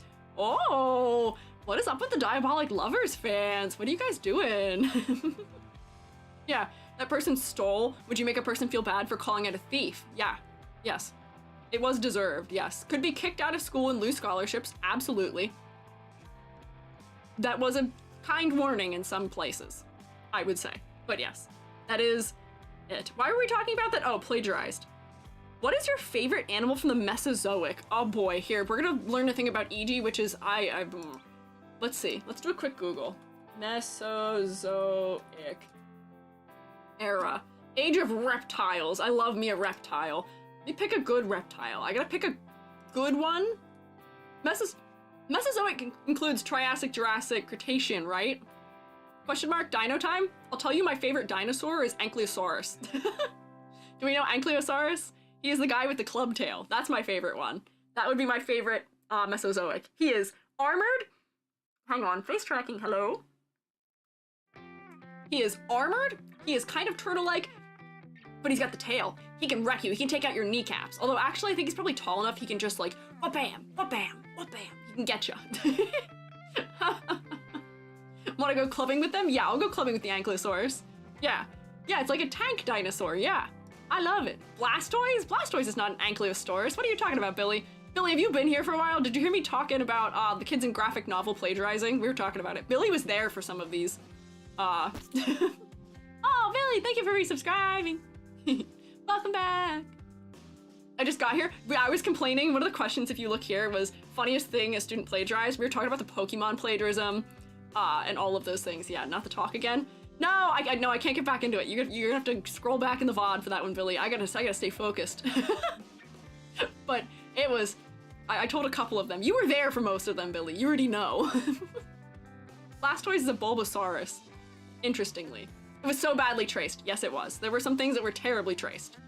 But yes, that is my favorite animal from the Mesozoic. I did a project on Ankylosaurus when I was a 3rd grader, and I had to make a diorama, or as I, in my cute little kid way, called it a dinorama. And my parents took stuff like that so hardcore. We're a creative family. We're a competitive family also. We locked in on that diorama, that dinorama. We went to the store, we bought like fake foliage and like reindeer moss, and I had probably the most complex and like 2nd largest and fanciest one. We like made fake water using glue. Like we went hardcore for our Ankylosaurus thing. And Shroom Mom helped me sculpt an Ankylosaurus for it. It was fantastic. It was great. Fungi Father also made his own for, there's the one that has teeth that's underwater. Ichthyo, I don't remember what that one is, but it was really cool and also really hardcore. Our teachers might not know about the anime, but the student teachers will. Yep, that is what it was. Family always made me do my projects on my own. When we had projects, it was a family matter in my household. We would all work together, like including my sister. So like when she would have projects, I would get pulled in also, or like she'd help with mine. We all worked together. We did a lot of stuff together. So it was fun. Has armor, has weapon, is a knight. You know, we did determine that's all it takes to be a knight. So I guess Ankylosaurus, by that metric, is a knight. I'll take it. Genji, thank you for following. It was a family matter because I'd go up to my parents the night before it was due and panic. No, Viraku, no! I would literally come home with my project the day it was assigned to be like, hey, hey, can we do this for it? I have an idea for it. Can we do this? I'm so excited. Hey, can we get this supply for it? And we'd start plotting, literally day of assignment. No procrastinators in the Squeiji household. We had a lot of fun, yeah. Lovely way of doing things, yeah. It made it more fun, and it made it so that those kinds of assignments were never intimidating for us. But, I don't know, always good work ethic as a result of that. Let's see, are your pronouns they, them? Yes, they are, true. Where'd you get your name? I am Squeiji.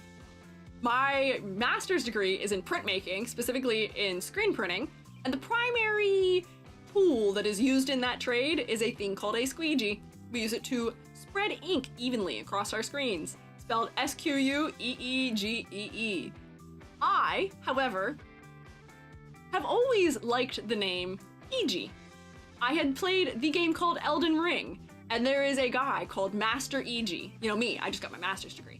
A guy called Master Eiji, who was my favorite character in that game. Squeiji is not a play on Luigi, no. There was Master Eiji in that game, and I was like, that's so cool. I love that name. And then I realized, I had a realization. Boom. I can replace the E's in Squeiji with I's because I am inky. You know, I'm an inky cat mushroom. And then my name being Squeiji, by referencing, you know, that I'm a printmaker, I can then shorten it to the nickname Eiji.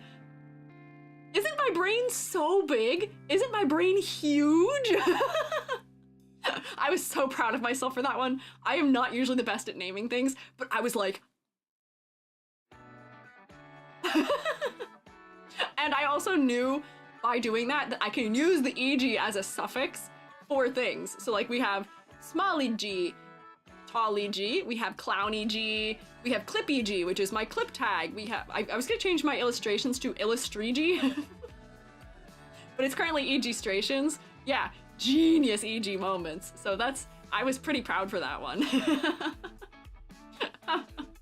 I'm not Luigi. Oh, we are rotating, thank you. Hang on. You played Elden Ring, did you see all the mushroom references in the DLC? So here's the thing, just because I played Elden Ring doesn't mean I defeated it.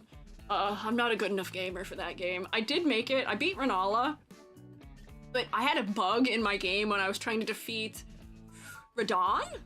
And that's all the further I made it in there, so I've not played the DLC. I gave up. I had a bug where I couldn't get off of my horse in the Radon fight, and therefore it just like didn't work properly and I was floating. It was strange, so I didn't do it. So I sadly have not beat the game. Billy, because my best friends in high school called me Billy. You silly Billy. Got a lot of cool mushrooms and finger mushrooms. I can't believe no one told me that. I can't believe I've not been informed of this about the DLC. That's crazy to me, first off. Second off, I am not good enough for it, probably, sadly. We talked about this before. I'm not really a gamer. I'm not very good at gamering. It's literally a huge plot point. You guys are really holding out on me, huh? Like, really holding out on me. But I was not capable of it. I didn't have the time to learn the game as much as I needed to. I also don't have great reflexes by result of wrist injuries. So those kind of games aren't really good for me, unfortunately. But what can you do? Looked up cool letter S names, forgot the most famous. Selma is Marge's sister. See, I was wondering, Selma's kind of like an old-timey name to me too, which is interesting. Names are interesting, learning how people name themselves. A lot of people get their names randomly. I had a lot of like thought in mind, but honestly I love the random names just as much because I think it's so funny when we get like all these choices. What is your favorite game lore? I've noticed this with other artists and it seems that most don't like big corporation generation calling it slop a lot of time. What is your stance on it? Why is League of Legends in mine because the world is so vast? What do you mean slop? Question mark. I don't know what you're talking about. My favorite game lore? Outer Wilds, hands down. I love it. We had an entire stream just where I could yap about it with Amantas. The lore is fantastic. The world building is magnificent. I love a game where you get to slowly figure out the plot and you have to do the work yourself. You're piecing together a story and a mystery. You're learning things about a culture. It's just so rich. I need to not tangent about it because I will talk about it as we learn for hours. But it is my favorite because I enjoy games where the story is the focus of the gameplay, where story came first and gameplay supports it. I don't always like games where they come up with the gameplay first and then just think of a story afterwards to work with it, because I feel like that's a missed opportunity. Sometimes they do it really well and I'm happy with it, but I tend to like games that are story driven. And I think that might be where you're saying that thing about slop, where games that aren't story driven and games that have their story as sort of like an afterthought tacked on later might be why people feel that way.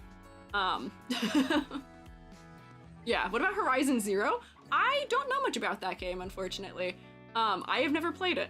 Unfortunately, I am not gamer, so my game knowledge is limited to what I have played, what Jubby has played, and what I have found the time to watch others play, for the most part. So not a huge pool for me, but yes. Do you like puzzles? Yes. I love a puzzle game. I love puzzle games. And even though I'm not gamer, I do like challenging games. But I think that with game lore, it has to be something where you have a real, actual, real writer on board. Somebody who knows how to write. Oh, it's yours. Is basic corpo stuff, making it all flashy but utterly boring, or basic being somewhat without any real substance. See, I do get a little sad when stories are lacking substance in games, because I feel like, we don't play Mario for story. We play Mario for the fact that the gameplay is fun and alluring. But Mario does not pretend to want to have a crazy story. Don't get me wrong, Mario Galaxy had a good story. I liked Rosalina's story. But they're not pretending. They know what they are and they commit to it. But there's games that don't do that. There's games that are story driven, but somehow, some way, for some reason, want to pretend like they are having an important story, but it just ends up being a little bit of a nothing burger, unfortunately. It's about intent and about planning. I just think they haven't planned things through all the way. They see other games that have stories and are like, story, we can make people have a connection. And, games with a strong story tend to last longer in our memories a lot of the time, I would say. And games want a little bit of that pie for themselves, but maybe they aren't making the investment necessary into the writing to make that the case. So that's what I would say about that, is that I do prefer games that are story driven. And I think that's why that so-called, as you were saying, slop occurs. But it's also tough. The game dev cycle these days is so rough. It takes so long, it's so much work, and I would be willing to say that a lot of people aren't being compensated fairly for the amount of work they're doing. So it is definitely just tough. Yes, Mario Galaxy was great. I love Mario Galaxy. I'm so late. Hi, Sarah. Don't worry, you're never late. Shroommates arrive precisely when they intend to, and we have a loose attendance policy to mirror this. Don't worry. Splatoon's my favorite game. It has crazy lore, even though it's a children's game. Exactly. Splatoon, despite being very gameplay focused, they have invested into writing interesting lore for it. Granted, a lot of it I feel like is an afterthought to some degree, but I like that they've recognized that that is something that could be important to their world, and therefore they've invested more into it in the later titles, right? It can be done, but yeah, that's generally how I feel about that. What is your favorite inorganic acid? Can I make a wild guess about whose question this is, maybe? Can I make a wild guess that this is an Enderium question? Potentially. Do you love the stories more environmental? I do like an environmental story. I like Final Fantasy VII for an environmental story. Can't hold it, still need to say, if Squeiji isn't a Luigi reference, then explain the hat you're wearing. That's in retrospect. We did decide to give me a Linguigi hat also, like Linguini from Ratatouille. And this is also a play on words of my hat, also, yes. Worse is when the lore just completely changes between the games every time. Yeah, I'm not always a fan on that one either. What is your favorite inorganic acid?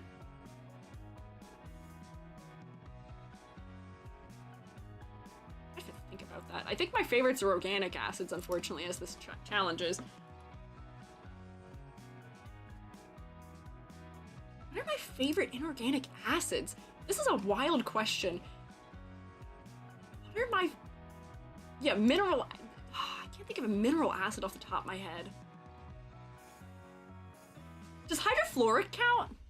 I think hydrofluoric counts as an inorganic. Yeah, no, hydrofluoric's inorganic. Yeah, hydrofluoric is my favorite.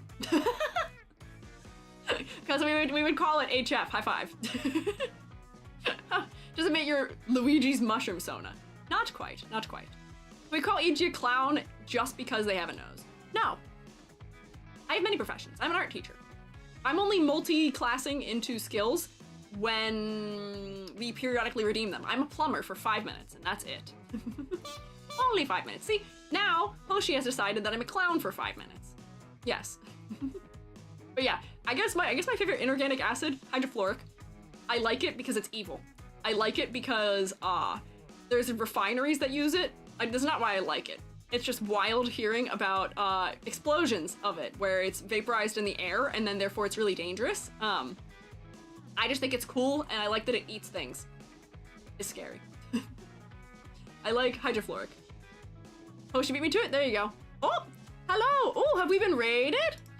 Hello. Oh, learn more. Wow. YouTube, what's happening? Hello. Welcome in, shy fruits. Hello. Shroommates, rotate for them. I'm sorry I'm T-posing out of view. I'm also a clown right now, but normally I'm Squiiji. I'm a freelance artist fungi, and I'm also an art educator. Wow, YouTube actually told me this time. Exciting. Old bald man from the fruit gang. Welcome in, fruit fellas. I'm a mushroom, so not quite a fruit, but kind of similar, slightly. We're doing a Q&A right now. We're talking about my favorite inorganic acid, and not eating them, yes. Welcome, Raiders. How was your stream? I hope you had a good time. I'm sorry I'm hiding behind my closed captions right now. I'll come back in a second when I'm done T-posing. On Twitch, they can do many things to torture me. Raiding into a dominance pose, I see. Yeah, they like to torture me when people appear in raids. Sometimes they'll make me eldritch, sometimes they'll make me other things. Wow. There we go. I'm back. Hang on. Let me put myself back where I belong. T-pose very menacing and dominating. Yes. Those are words very often used to describe sweet little old me. Menacing, dominating. There we go. They've also made me short right now, but I go right here. I know who's in charge here. Yeah, technically who's in charge is probably the Twitch chat. My chat is technically probably in charge. Girl Mia, thank you for following. Question, is T-pose or A-pose better? Honestly, it depends on your preferences. I like A-pose because it makes armpit deformations better. Wow! Sometimes. It really does depend on context. But I hope you guys had a good stream. And if you guys need to do things, wow, like snorking me or eating or drinking, do take care of yourselves. If you want to hang out, I do also appreciate it. Wait, I'm in charge? Don't give me that power? Yeah, the Shroommates are kind of in charge of me. They do force many a suffering upon me from time to time. But we are doing a Q&A right now if you guys would wish to participate. There is a link at the top where you can ask me questions, my marshmallow, and I'm working my way through answering them. I like doing A-pose. T-pose makes me laugh. Oh, it makes me laugh also, which is why I have it as an option. Wait, Twitch has power? You guys have power too. Right now you're trapped in the void, but usually you guys have power too where the Shroommates will take care of me and do what you guys ask for. If you guys ask them to launch me in the air, they will listen and launch me. They're very suggestible. Thank you, we had a good stream. Wait a minute, that's okay. Yeah, of course. No, go eat. Go take care of yourself. Thank you for dropping your fellas off here. I will make sure to take good care of them, but thank you for stopping in. Ooh, yes, wait, where am I? You are in the shroom state. You are in Squeegee's classroom now. Mwahaha. You thought you'd escaped school, but you have not. Oh, see, we've received a request to launch Squeegee, please. Parmaloo, thank you for following. Let me resolve my face tracking because it thinks I'm looking really far over there. Shall contribute to the Q&A? Go for it. I do the Q&A because not just am I a VTuber. Wow! There you go, Amber, very kind of you.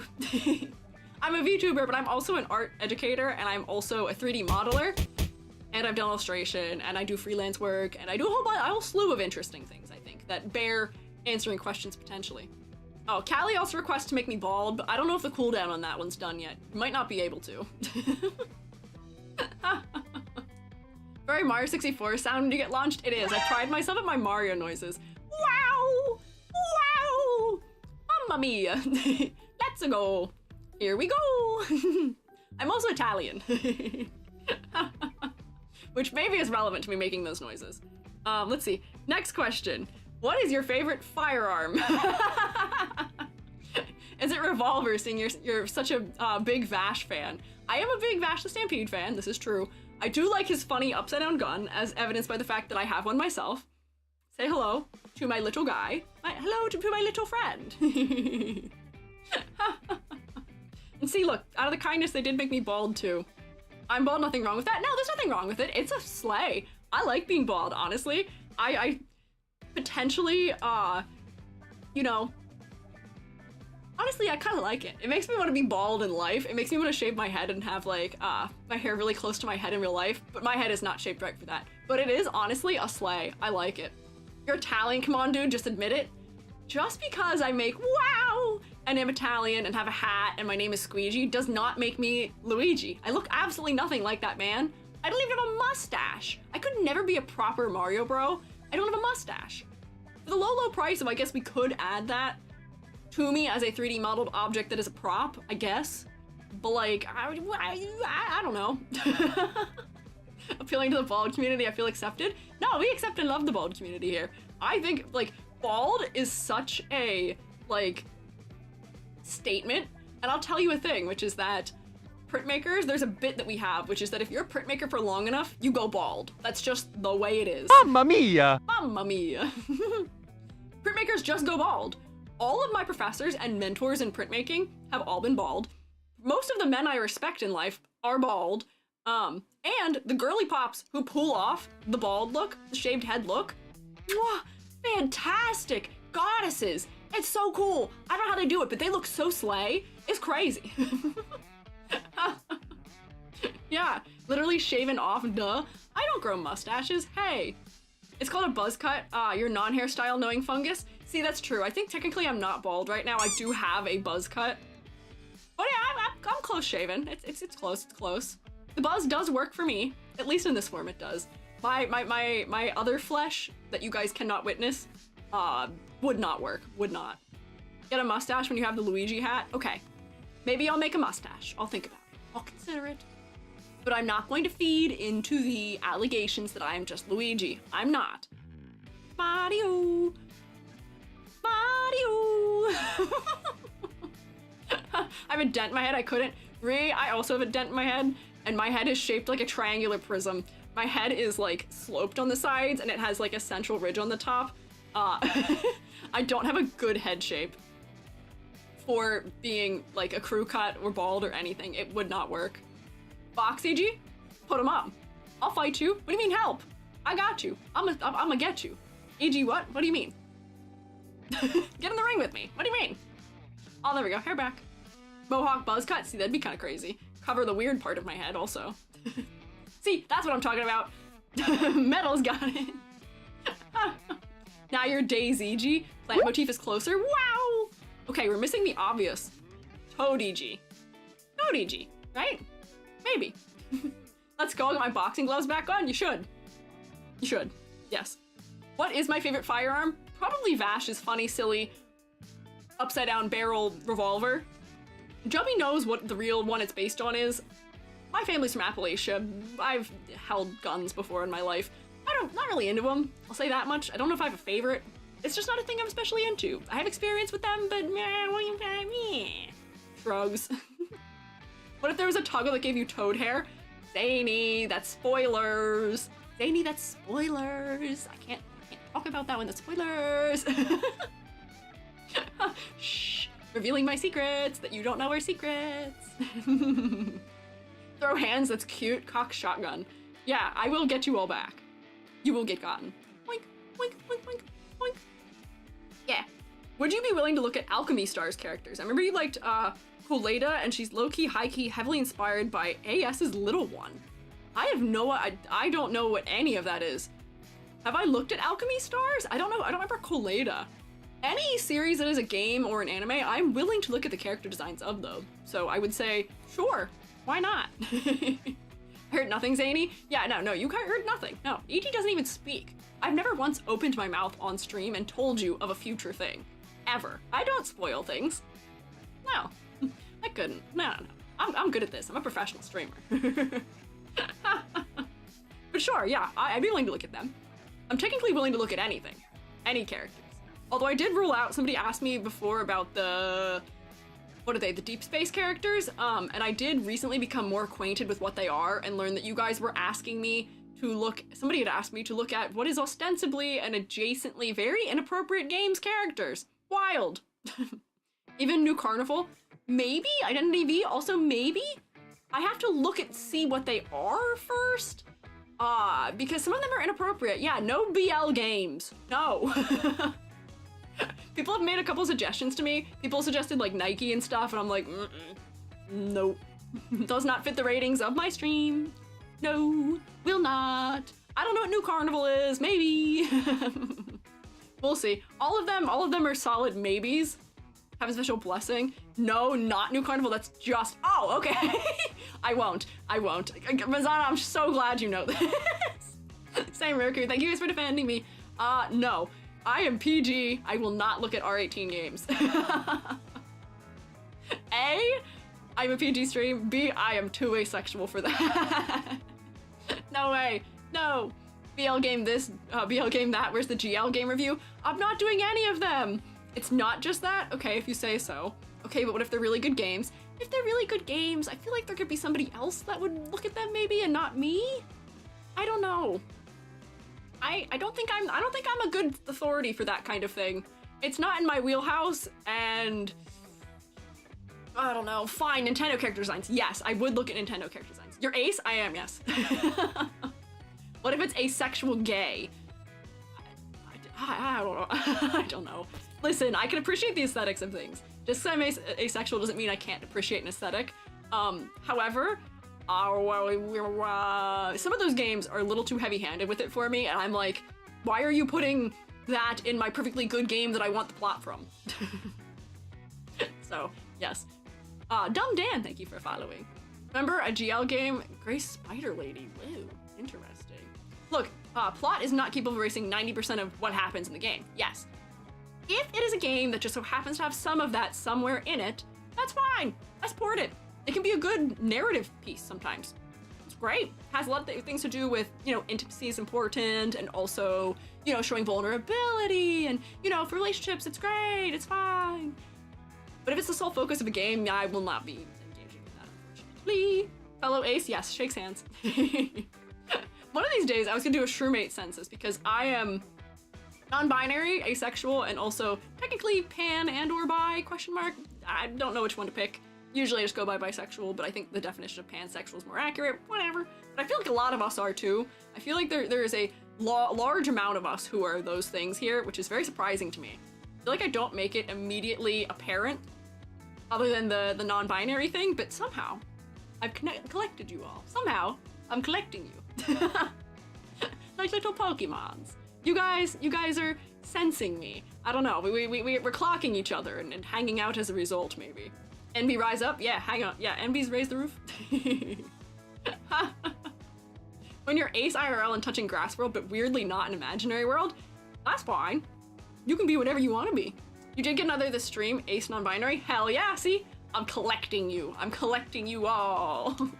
I choose bi over pan because the flag is better. Okay, not gonna lie, I do like the pan flag colors a lot. I don't so much like the non-binary flag colors, despite them kind of being my squeegee colors. I don't know. OMG, yeah, I'm pretty new, but I'm collected. See? Welcome to the collection. Gender's error 404. Hell yeah. Okay, so I gotta continue looking at these. What is your favorite Christmas treat / candy? Oh, do you guys know? Oh man, what is it? Joby's family calls it. There's a treat that Joby's mom makes. My family also makes. I have a jar of it that's almost empty right now. It's called white trash. I love it. Are you guys familiar with what this is? Are you familiar with white trash, the food? Oh, bye, Soul Kingdom. Enjoy your dinner. Yes? Yeah. Okay. White trash. Oh, okay. Okay, yeah. Maybe don't type it in the chat because it's not liking it. It is permitted. We can say it. Because that is just what it's called. It's a dessert. White trash is popcorn, like the Pirate's Booty type popcorn, but with white chocolate and like pretzels and usually a nut, sometimes peanuts or almonds, sometimes M&Ms are mixed in there. It's really good. I don't like white chocolate, really under any other situation, like at all, actually. Like at all, actually. I don't like white chocolate, but I really like it in this case. I like it because we know this about me. E.G. is very into things that are crunchy. I like crunchy textured things. I like my goldfish crackers, which I'm calling goldfish crackers. I don't know why, they're fish crackers. Strange move there, E.G. I like fish crackers, I like crunchy snacks, and I don't usually like sweet popcorn either. I don't like kettle corn, like at all, actually. But this is really good, and I really like it, and I don't know why, because it's two things I normally don't like combined. But I really like it. I think it's just because it's a good crunchy, yeah. Anything savory that becomes sweet is a no for me. That's fair. That is completely, totally understandable. However, I do like it. What about ruby chocolate? I don't know that one. I've never had that one. I know that red velvet is a lie and is false. Red velvet is just chocolate, but with bonus food coloring, which, don't be wrong, color for marketing does kind of work on me a little, but I don't know. Little surprises in life make it all the sweeter. That's true. I do agree with that, yeah. Yeah. So I'd say that's probably my favorite Christmas treat or candy. Good that we asked this close to Christmas, so I remember an answer. If I would have answered this the next time I do one of these Q&A streams, I probably would have forgotten and not been able to think of it off the top of my head, maybe. And it must be whipped properly. True red velvet is technically only cake. Ooh, weird. Used to be a baker. Ah, I see. You can taste the coloring, makes red velvet have a different taste. Really? I've never noticed that I could taste the... Like, I could taste the food coloring or taste the difference? That's interesting. Intriguing. Blue raspberry is also a lie. It's just raspberry dyed blue. Oh man, Jubby and I were getting into simulacra. There is reality, simulation, and simulacra. And blue raspberry is getting into like simulacra when you start having blue raspberry flavored other things. I'm not getting into that. We've already done a little bit of existentialism today, a little bit of weird psychology. We're not gonna get into all of that. What about root beer? What is root beer? A root beer is a beer made from roots. It's in the name. What do you mean? Root beer is made from roots, the same way birch beer is. Birch, in that case, is just telling you what kind of root is in the beer. Not all beer is alcoholic, hence ginger beer. What root? I can't remember off the top of my head. It's not sarsaparilla, is it? Hang on. Root beer is a specific one, though. I can't remember it. But yes, no, it's true. Are we allowed to yap tangent this much? Usually, yeah. I permit a good amount of it. Specifically sassafras. Oh, bet! Hell yeah, I was right. Okay, see, I know. Time to connect cars to the root blueberries. No, false. We're gonna focus up again.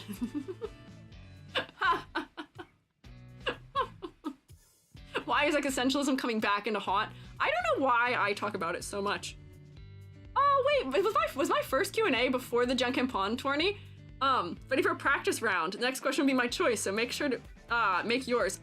Rock, paper, scissors, shoot. Oh, nude paper. Yay, I won! Eehee, it's not like I could have totally read your message in advance and then not. See, I already made it further in this one than I did in that actual tournament, where I did get out round one, but that's okay. It was a really intense battle. I fought for my life, but Spacey did take the crown there, and I respect that. Did beat me, and I do respect Karu, Ukaru for taking home the W on that one. But that was a good practice round, even though a little late for it, which is on me. I yap too much. You can taste the flavor of root beer by eating the end of clovers. Interesting. I didn't know that. I don't know if I would condone eating the ends of clovers. I don't know how edible they are, but I'm sure you could, maybe, if you taste it. I don't know. How are you doing your streaming? Are you using VR? Like, how are you streaming? How are you moving? Sorry, I'm not writing. That's okay. Good text-to-speech there. I am in Vignon, and I also have a hand tracker. Vignon is a 3D VTuber program. I probably could do this in VR chat if I wanted to, but my hair physics actually isn't compatible. I'd have to have different hair physics, so not quite. Your model looks cool. Thank you. I built it myself. I grew this form just for me. Angel Darkness, thank you for following. Shroom got spaced. Interstellar now. Welcome to space.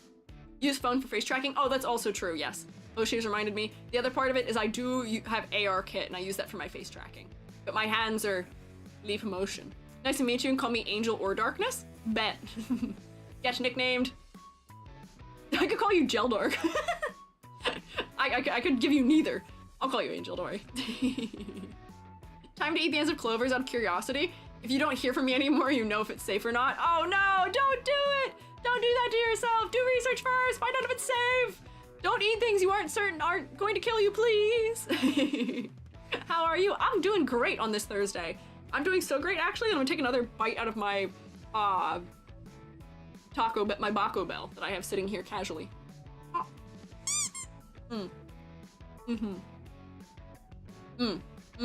Very good.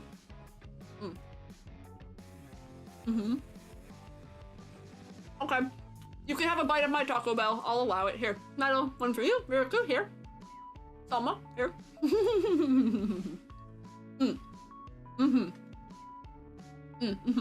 Hey guys, I'm back already. Being a ghost is kind of neat.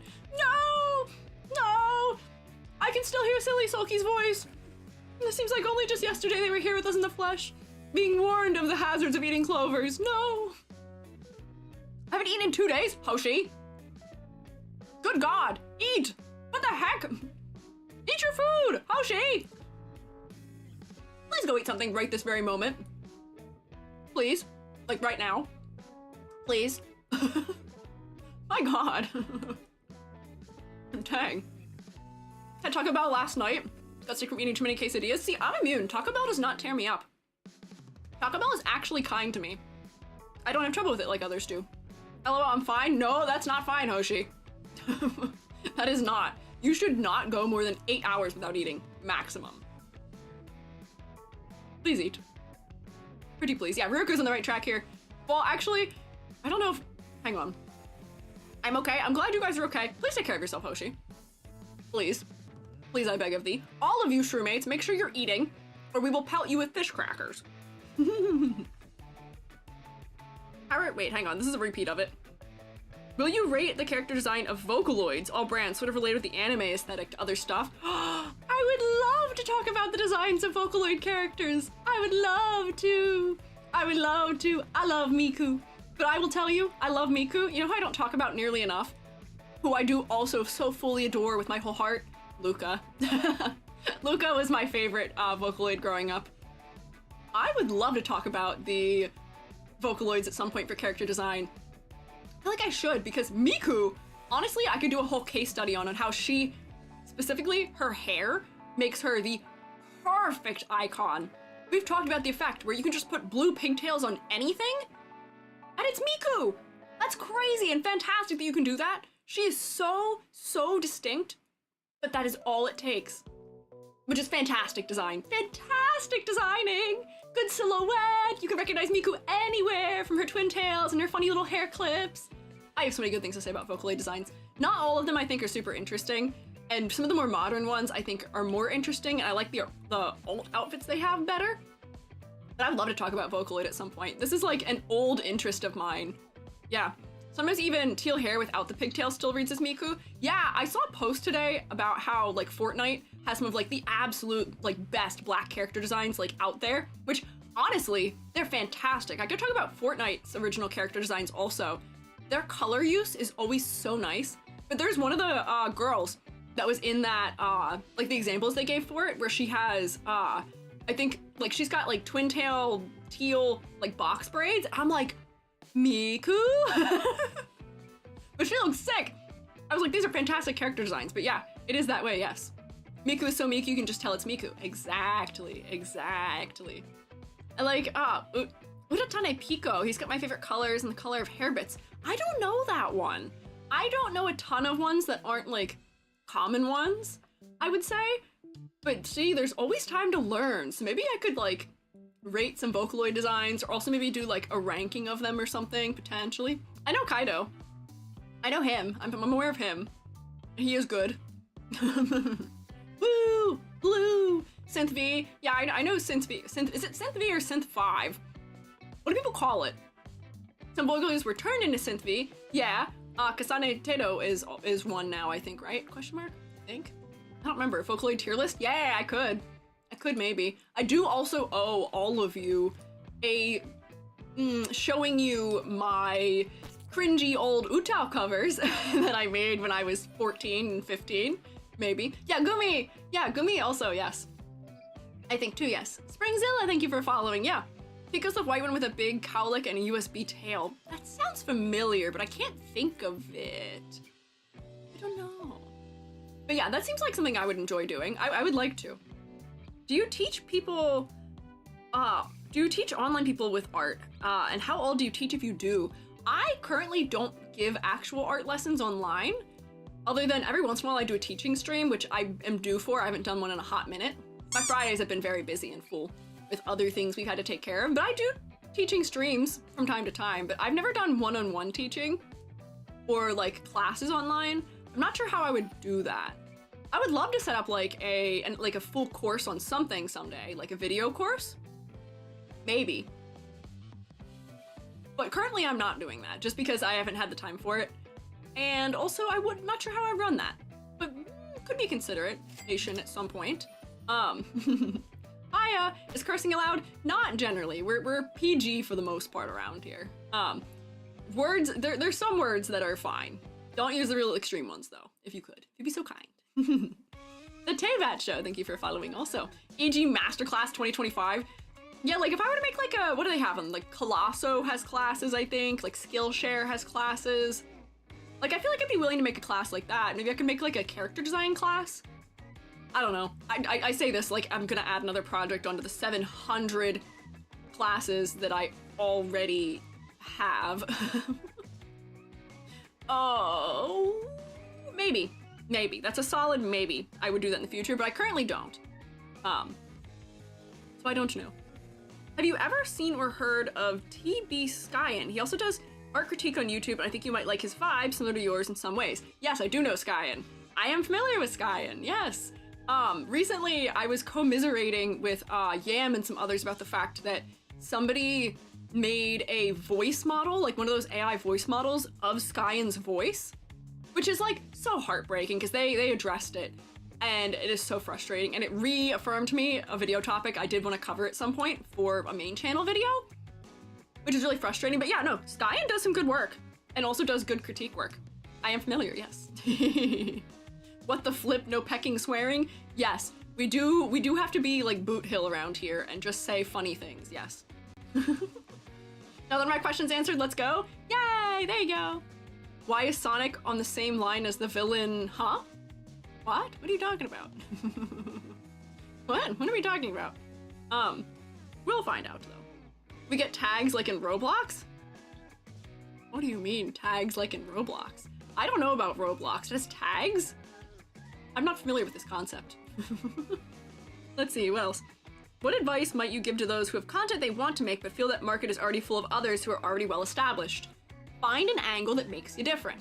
What can you specifically personally bring to the table that others aren't doing? Even if it's something that a million other people are doing. Is there one thing that you are particularly good at that you feel you can work into that? So like, you know, in life, you know, for me, when I do gaming content, I don't do it often, but I like to comment maybe from time to time on things that relate to my knowledge base, which is character design, which is where I am here. So you can do gaming, and if you have knowledge in medical things, you can talk about like, oh, like the damage characters receive in the game. Like apply any real life knowledge or other interest you have to whatever content you are making, and that will be an angle for you to make it uniquely your own. And then honestly, in VTubing, you can do the same things as many other people are doing. But if you have a unique and interesting concept and brand, that can be enough to sell it also. Like that can also be enough for it where, you know, if you put a lot of time into creating a new unique concept and all of those things, that'll help. And then also on top of that, personality.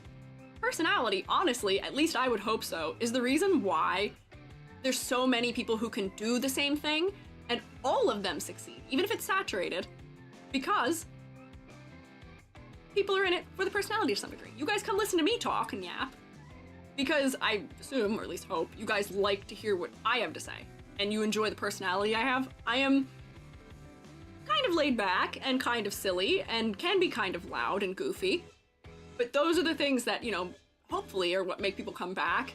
And even if I'm doing the same thing as other people are doing sometimes, people are into it and interested in being here with me because they like the way that I am. Hopefully, maybe, I say.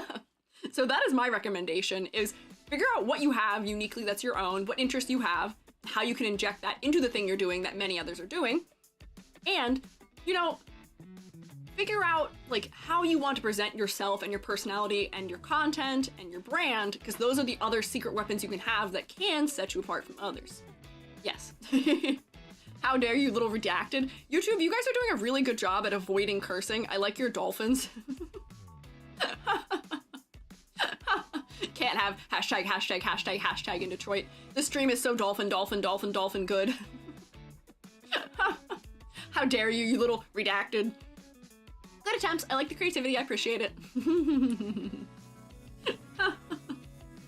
As a gacha game, I have to ask, what do you feel about their communities like HSR and other games? That's okay. Sorry if there's already asked in stream. I can't play back to school. Good luck streaming. Thank you for good luck. Depends on the game.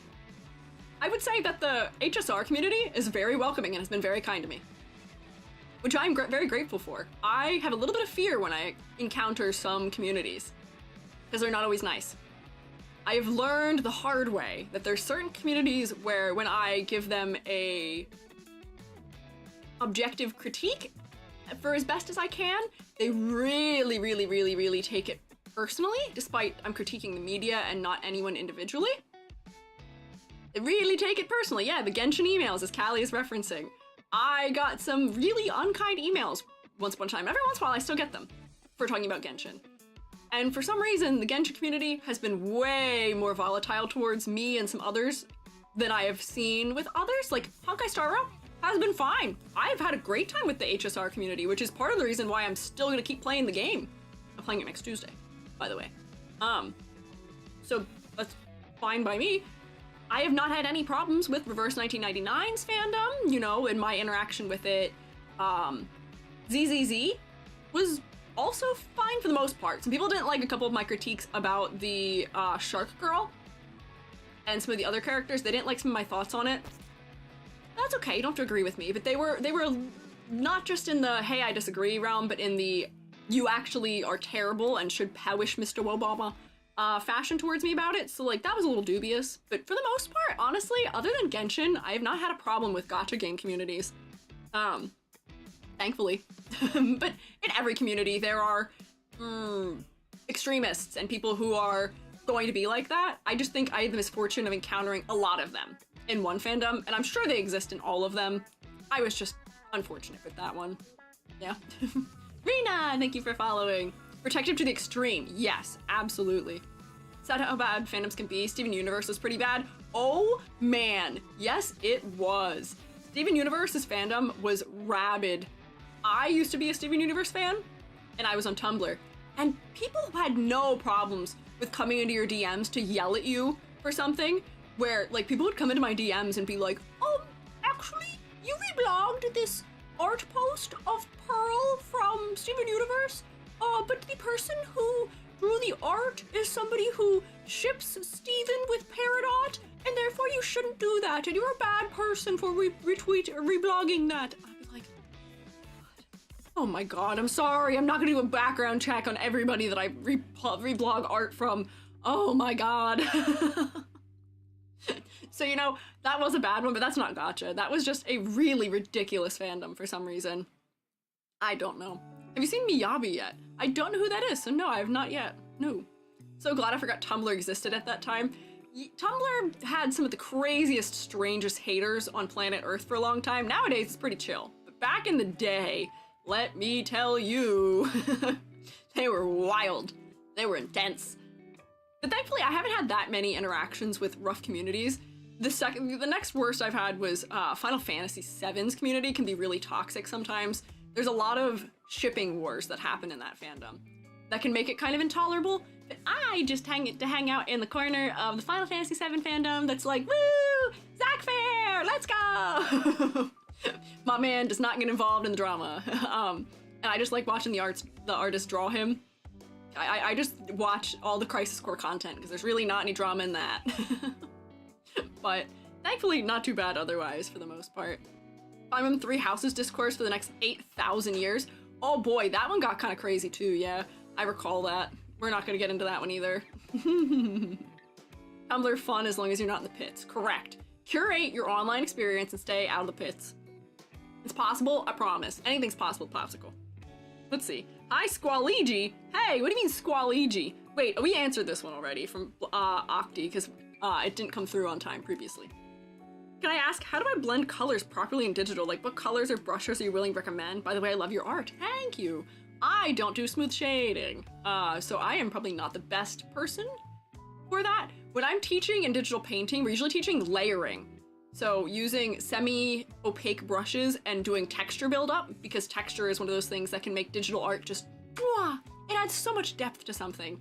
But in anime styles, that kind of texture is kind of not as desirable sometimes. So I tend to use, you know, air brushes for overlapping. I use the blur tool. Be aware of your blending radius. So if you're using a blur tool, figure out how big you want that transition area to be, because that's important. But then there's also all kinds of fun stylistic brushes. But I personally really don't do much blending. I will put gradients over some things, but not a lot of them, no. Zack Fair, my favorite villain protagonist, pure of heart, empty of head, committer of imperialism. Yeah, did Zack commit war crimes? Probably. Do I still love him? Yes. I do squats with my arms funny in honor of that man. Yeah, anime likes watercolor Copic markers. Yeah, they like smooth gradations of color, which I don't do. I'm a screen printer at heart, and even when I do digital art, I tend to still just have a lot of clear shapes. I don't do a ton of blending, or when I do, I use brushes that are very similar to pencils, where if you use them at a smaller scale and make it so that they're like a sharp pencil, you get detail. But if you make them bigger, they work like a duller pencil and you get softer edges on it. So that tends to be my blending strategy. I could show you a whole thing about how and why and where and all of how you could potentially do it by different techniques, but it's really personal preference. So I would say, find samples of art you like and see if you can visually look at them and say, I think this is an airbrush. I think this is a smooth gradation. It looks like they've cross-hatched this to do the gradation. It looks like they've been layering with different semi-opaque translucent layers. It's really case by case. So there's no one proper way of doing it, but I think for color picking, that's more important. Like, when you're color picking, I think I've shown this before, make sure you hue shift, as well as making values lighter or darker. So like if you're taking a red, decide, okay, we're gonna make it darker, we're gonna make it a little more saturated, and we are also going to take that wheel of the hue and shift it warmer or cooler. That tends to give you a better color to blend into, potentially, yes, hue shifting my love. And then also if you wanna add color depth, you can just take a color that you have, that is your base color, and only hue shift it, don't change the value, and then just put that in other places. I have a lot of that happening on this model right now. If you look, that's what my hair does a lot of. My hair, the blue to green to orange area of my hair is all just hue shifts. There's actually no value change between that blue and the green and the orange, and it makes my hair more interesting without adding a ton of really distracting detail. So that's another good thing for blending, potentially. Yes. Learning oil painting really helped me do digital painting. Yes, digital painting is really kind of one-to-one with traditional painting to some degree. You can use like a base layer and then build up your values on top of it. You can use an undercoat. You can use glazing, which is a technique in painting where you paint in thin, translucent layers to build up value. These are all things you can do digitally. You just need to find the right brushes that allow you to do it. But yeah, there's a lot of options. Like doing hard shadows with a bit of blur on it. Do hard shadows, duplicate the layer, blue one layer, set both to 50%, then merge them. Whoa, see how she's got a little hack for you maybe. I tend to handle most drawings differently from each other also, where I don't have just one working style. It all depends on the mood I want also, which is why I don't know if I have a specific answer to that. We did already answer that one. Bust? Or maybe I'll take it all! I'm trying to do the gesture, he like, Justice Watch. Bust? Or maybe I'll take it all! Have you heard about Infinity Nikki? I have. I've heard about it. We talked about maybe playing it at some point. I just don't know when to work that into my schedule. It seems like it might be fun though. It seems cute. I like dress up. I'm not very good at platforming. And it's open world, which kind of overwhelms me, but it is worthwhile, yes. Bust? Yes. I am referencing aventurine. We're talking about gambling. It's not inappropriate. We're talking about gambling. Gamba. The Nikki, it's Infinity. Yeah, you can have as many infinite Nickies as you want. Do it on a Tuesday. Well, if you notice, we may only have one more Tuesday stream left before the Donathon clock runs out. And then we may go back to Monday, Thursday, Friday. Interesting. What do we do about that? Wait, there's things that can be A, done about it, or B, not done about it. But I will just find some time for it. But I think my timer will run out currently at the rate it's going next week. Potentially. I'll be released from the grasp of the Donathon and can do my rewards for it at some point, maybe. We'll find it. Yeah, Infinity Nikki is a dress-up game, yes.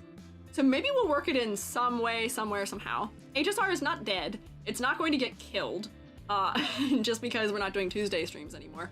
And I may periodically still do a Tuesday stream for some of the Donathon reward incentives, just because, to be so honest with you, there's just not enough days in the week for me to do all the things I want to do. This is such a hard thing for me to schedule. Or it's like, well, I can't get in the way of Monday critiques, so that's a day I can't do anything else. Thursday is almost always talk about a game, so I can't do anything else on a Thursday. So Friday ends up being my day that we do miscellaneous things on, but there's so many miscellaneous things to do that Friday's just not enough. So I may still do a random Tuesday here or there. But I don't know, yeah, still alive, barely. It's hanging on by a thread. So we'll see. Squeiji, how do you start an art project without being held back by thinking about how long making your idea would take? Because I often think of fun ideas to draw later, but I'm either bogged down by schoolwork, other hobbies that take priority, or think it'll take too long. Break it down to manageable little chunks. This is the way I live my life. I don't look at my house that needs cleaned and say, oh my god, I have to clean the whole house, there's so much. I learned very early in my life that I have to break it down into small, manageable little chunks, where I will say, oh, for Sunday, I just need to pick up the floor. Oh, for Monday, I need to load the dishwasher. Or Tuesday, I need to vacuum, just my office. And you can have that same approach when it comes to art too, where you have a big project, you break it down into little sections, say, oh, this day, I don't have a ton of time. I can spend this time for that day on research. Oh, this next day, I'll spend time on just doing maybe a little bit of thumbnailing for it. The next day, oh, I'll try and do like a pose layout for it. And just break it down into small, little, manageable chunks. I know it can be hard to do that, but when you make that sort of checklist of all the small little pieces you can do, for some people that can feel overwhelming to see all of that laid out that you have to do, but there is a little bit of serotonin that comes from the fact that you can check off a little box on your list there, where you can check off the box that says, I did the research, I did the anatomy workup, I did the thumbnail, I did the base color, I did the line art. And you can check all those little things off, and it makes it more manageable, at least for me, to get through big projects when I treat them like that. So like when I did game dev stuff, that's how I would handle it. When I do my 3D modeling, that tends to be how I handle it. It just keeps it within my means, I guess, yes.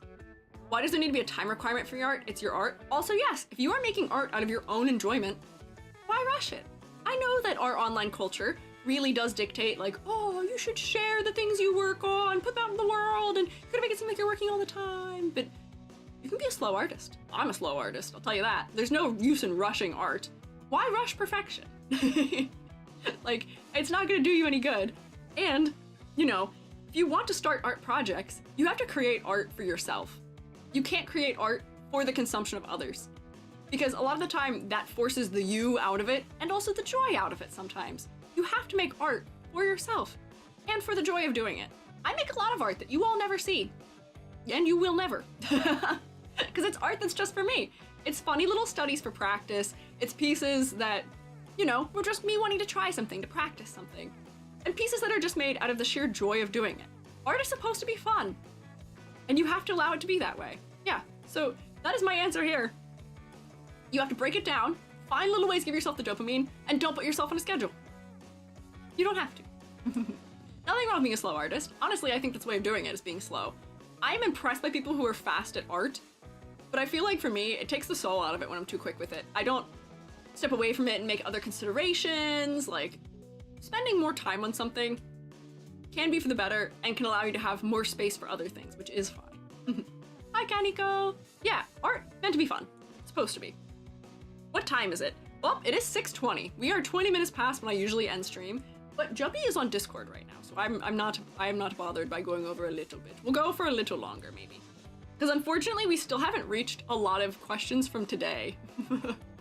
These are still from 28 days ago. I really misconsidered just how many questions there are. But I will, because I've got the VOD of this, I'll know where I am leaving off for the next time. We can do another Q&A stream one of these days and get through more of them. Can't just answer them via other ways. Don't see my question? No! I'll get to it eventually, I promise! I pinky promise, I swear! Look, here's my pinky right here. Hold your hand up to your screen. I will pinky promise you. I promised I'll get to them all eventually. But it will take time. We can answer a few more, mayhaps. We can answer a few more. But there were a lot. There were 150 of them that I'm not sure how far through I am yet. There's quite a bit. You had a Fortnite collab. What would be included in the bundle? Billy, you have to help me answer this question. I don't know what those entail. Fortnite collab would be me as the model, probably. What other things do they give in Fortnite? Like a thing that lets you fly? Maybe? Last stream, half of them were not there. That's true. There were not this many. Back, yeah, there's a back accessory. What would a Squiiji back accessory be? What Squiiji-like objects are there? Like, I feel like, you know how they do those, like, trails when you, like, fly down to the ground in that game? I feel like you could have, like, a cool one that's, like, ink colors with halftones on them. That could be a good one for me. What other things do they have? They've got the spray paint thing. Could, like, spray paint, like, a screen print of, like, my logo, or maybe just, like, a funny little creature that just has my little hair sprout, my glasses, and my, earrings on, or, like, a shroomate. Weapon. Oh, yeah, weapon. Be a giant Squiiji. It could, because there's like the melee, like, chop weapon. It could be a big Squiiji. Or a gun. If there's like a weapon skin, do they do that? I don't remember if they do that in Fortnite. I think they do. Could be. Yeah, I don't know. I feel like there could be options. Riding an orb. Giant ladder pickaxe. What if the vehicle, or like the thing, instead of the wings or whatever, or my back accessory, what if my back accessory was a ladder? Like, I feel like that'd be pretty good. That'd be pretty good. And the Fortnite shader does support halftones now, so that could be an option, maybe. Yeah, I don't know. I'd have to think about that a little more, because I don't know what all the things they have in Fortnite are, but I think I hit most of them, right? The things they do, deployable ladder, right? Emote should be T-posing with a rotating orb on your head. It could be, or the emote could be, hear me out, Eldritch EG. I feel like it could be that. Must eat, fry, I'm hungry. I do enjoy your eating. Thank you for hanging out. See, these are good ideas. We're cooking. Maybe. Sure, mates, this is why we take over the world. Once I have merch and I make wanted posters so you guys can hang in your cities, we're gonna take over the world and put EG in Fortnite. There are streamers who are in Fortnite, I swear. I don't think they'd give it to me because I don't play Fortnite, but wouldn't that be so funny? Wouldn't that be so funny? I like their character design, so like, I don't doubt they'd do me justice, but like, I don't know. We'll see. We'll take over the world eventually. What software do you use to edit your YouTube videos? I use DaVinci Resolve, because it's free! And when I put captions on things, I use CapCut, because I just uninstall it and reinstall it and use the free trial and do it for free. The auto captions are good and editable, so that's what we do, yes. We need wanted poster for subscribing to EG. Yeah, that's what we were talking about. You want to get me to 100K this year. My goal for this year, for 2025, is 60K. I feel like 100K is a lot. But I can make posters if you guys want posters to hang on bulletin boards and distribute through the real world. Mini Shroomate side quest. And then you guys will determine if you live near other Shroomates also, if you see them popping up. That'd be kind of wild. That'd be kind of weird. That was a Fortnite question. Callie, somehow I figured it might have been you because of the volcano. Because you do post the volcano, yes. Would love an EG hoodie. So we are, as one of our Donathon rewards, getting shirts that I'm screen printing, and I've started designing them. So there may be maybe at least EG shirts, and I'll spoil for you that the intended shirt for it is intended t-shirt with like the front pocket they have right here, and it will have a pocket print on the front and a back print. That is the aim, potentially. Because back prints, when you're doing a full range of sizes, is much easier to do placement and not have to scale up your image for it and still have it look nice. So yes, waiting for the earrings. We had a little snafu in the earrings that I'm currently working out. But earrings will occur. They're still happening. They're just delayed a little bit right now. We've had a little minor miscommunication, I would put it. Thankfully, I received a sample, and it had some problems. So we're working out the problems first. But there will be earrings, yes. Do you about Pikmin Bloom? You sent your Pikmin out to fight mushrooms with other players? I do! I would take Pikmin Bloom to conventions when I'd go to like Otakon and stuff. Because there'd be a lot of other players there. Yeah. Giant Squeegee basically be a Warhammer, sentient mushroom Warhammer. Warhammer.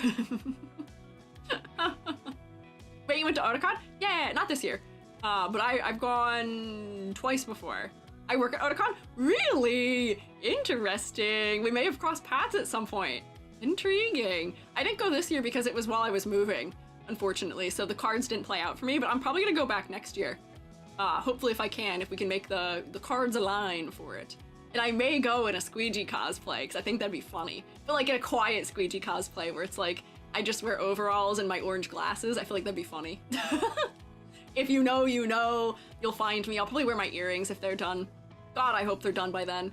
But it just like a subtle EG cosplay might be kind of funny. Yeah. Submit art to the art show? I could need art for the art show. Okay, maybe. I can submit. I'll think about it. I've been to the art show, yeah. I'll think about it. I'll think about it. Sometimes there's some really cool things in the art show. There were like quilts and stained glass the last time I went, I think, which was really sick. Where's Waldo with EG? Yeah. I'll think about it. Although, question, if I submit art to it, can I submit it as Squeegee? Or do I have to submit it as me? Am I allowed to submit it as Squeegee? Although I guess if I submit it as me, you'll never know who it was. Yes? Okay, good, yeah. Wait, July, August? Yeah, it's usually, what is it, like the last weekend of July, I think? I didn't go this year. But, and I was sad because I think some other people I know went to it. And I missed out on meeting them. Kenny went, I think. And I think Bolts may have gone? I submit mine as Bleak. Wait, interesting. So that means I've probably seen your art also. Intriguing. World is small. I am but a shroom in a great big wide world, but the world is so small sometimes. In the depths of summer, yes, I did sweat to death outside.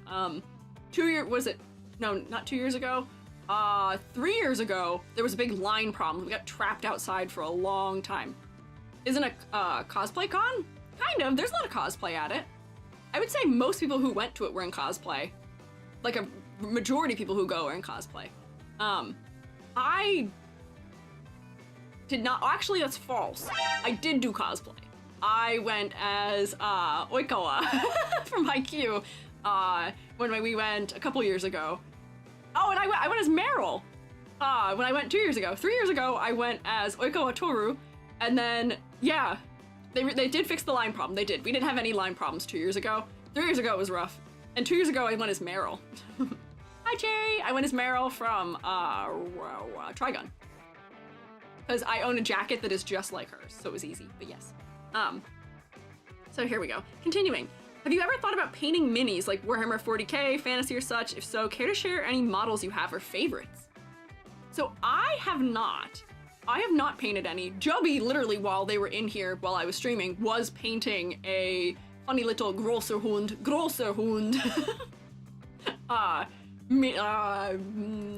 figure of some sort. I have never done model kits other than gunplay, and that's even a recent thing for me too. I've only been doing any kind of building kits for the last like 2 months, 3 months, maybe. Not an incredibly long time, but I'd consider it. It seems like it might be fun, might be up my alley. I like garage kits, I'll say that. I want to build myself a garage kit Sakura from Tsubasa, so I'd consider doing that. But yeah, I don't know.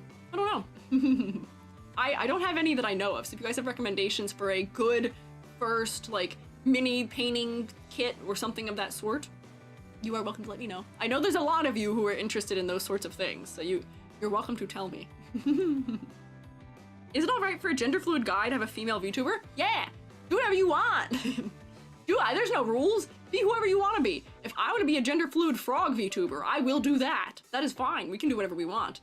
Whatever you present yourself as a VTuber does not have to have any bearing on what your, gender identity or sexuality or biological sex or any of that. None of it matters. The power power of the internet. We can represent ourselves however we want. I could represent myself as one of those funny talking fish that you mount on the wall if I wanted to. It's about expression. It's about being who you want to be. And if who you want to be online, how you want to present yourself is feminine as a female VTuber, go for it. You have my full support.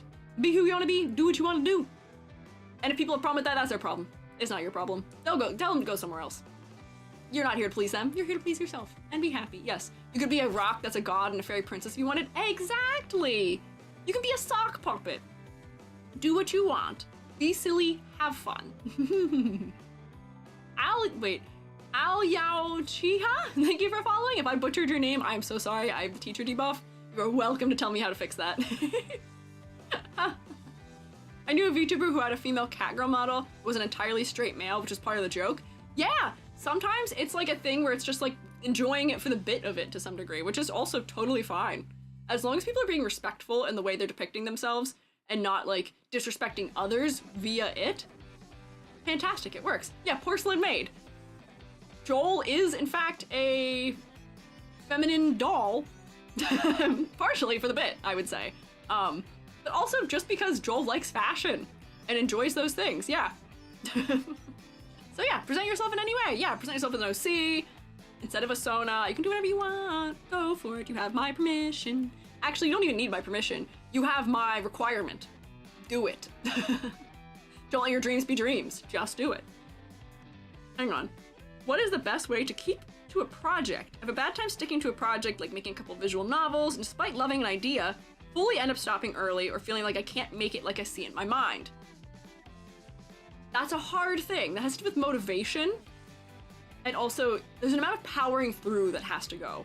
And I will say, prep work is very important when you're starting long projects, because prep work is going to be the thing that determines whether or not it is a project you can be invested in and motivated to work on for a long time. Because sometimes ideas that sound really exciting and fresh and cool to us are exciting because they are fresh and new to us. If you sit down and spend the time really developing on it, and when I say developing, usually for most things that is scripting or researching or doing a layout or doing things like that, if you start to feel strain with it at that point, then maybe it's not a story that you are ready to write at this time or a story that you are going to write, period. Like, you kind of have to give ideas a trial period to some degree to see if they are an idea that can stand the test of time. Because not all of the ideas we come up with are. Not all of them are the one. And I've learned this the hard way also. I tend to get myself in over my head. And here's the thing. You don't have to finish projects. Why? You don't have to finish it. Anything you're doing is worth doing. And sometimes the worth doing of it isn't finishing it. It's about the journey, and it's about all the learning you'll do while you work on it. If it is about, you know, a project like making visual novels, sometimes just the practice of, oh, I scripted and I did layout and I did paneling and I did lining for like 12, 15 pages and then decided, well, maybe this isn't the one. I don't want to stick with this one. You learned something from that process. You learned about layouts. You learned about, you know, all of the scripting you did. You learned what works and what doesn't, what parts of that process you enjoy and what parts you don't. That way, when you take a stab on it, again in the future maybe, you'll be better informed about what parts you enjoy and what parts maybe aren't for you. And then you can adapt. You can change your process to ignore or avoid the parts that you don't enjoy. And that, by doing that process, will make you more inherently likely to finish what it is you're doing. If you remove the parts you hate, you're more likely to keep doing it. But at some degree, there does come a specific amount of you just have to commit to things. Where, you know, small projects are good. Work your way up to a big project. For visual novels and things like that, or for things like graphic novels, I suggest making small one-shots, and then you can combine those into an anthology of one-shots. Or writing in a way that's almost episodic sometimes for graphic novels or visual novels. That way, you hit all these small milestones that can, in and of themselves, potentially be completed small bits of something, but then you can put them together into a whole if you decide it's something worth continuing with. But you do, at some point, have to, out of just the sheer necessary willpower and determination and motivation, have to just force yourself to finish things sometimes. You have to force yourself to see things through, for as much as it sucks. Some things you do just need to get through, and finish. Because I know a lot of us tend to take on more than we can chew right off the bat with some projects and stuff, and it's okay to put something on pause, but you have to get that experience of what it is like finishing something at some point or another, because gaining that experience will help you vet whether or not the next thing you're working on is worth treating that way. Is it something where you could suffer through that ending, or feel like you'd even have to suffer through the ending? Yes. Yeah. So that's my feelings on that. I do the spiel with students often in the graphic novel department, because I would always encourage my students to, for their project for class, for many of them would want to write series. And, you know, for the class, start the first 20 pages of a much longer series. I would say, cool, great. However, think about making just like a pitch. Think about making a pilot instead. Think about making a one-shot, a one-off, to see if it works. And see if other people like it or enjoy it or into it, see if it's resonating with people, if it's resonating with you. And then you can make decisions going from there about how you feel about it. Yes. There's my spiel. I yapped. I'm gonna drink a little bit of, what is this called? Blue. Make sure you are all getting your daily dose of blue. Surely Not looks at a project I've saddled myself with for the next year and a half. Oh! Well, here's the thing. Game dev is a long-term commitment, as are many things. But the fact that you feel like you've saddled yourself with it feels like you've taken the joy out of it, maybe, and I hope that's not the case. Find the fun in things. You gotta find the angles to make it fun and enjoyable. Or you'll never get through things. It's tough. It's a hard balance to reach. Yeah. It's called Aqua? No, it's not. It's called Baja Blast. If your water's blue, I'm concerned for you. Love what you do or you'll be sad. That's true. Don't take on projects if they're not things you are interested in. Don't take on projects because other people tell you to do them also. 90s anime water. Okay, that's the only time I'll accept water being blue, potentially, yes. You mentioned before the design issue of having light skin with light-colored hair because of contrast. Yes. Curious of any ways to fix those contrast issues while still having light hair with light skin. Or is light hair with light skin just bad character design in general? No, it's not bad. There's a specific character design philosophy that's all about sort of ethereality and pastel and all of those types of things. And you can make it work. Joby coming to yell at me for going over? No, he's not. You can do it and make it work, but you do have to have something that defines the difference between hair and face.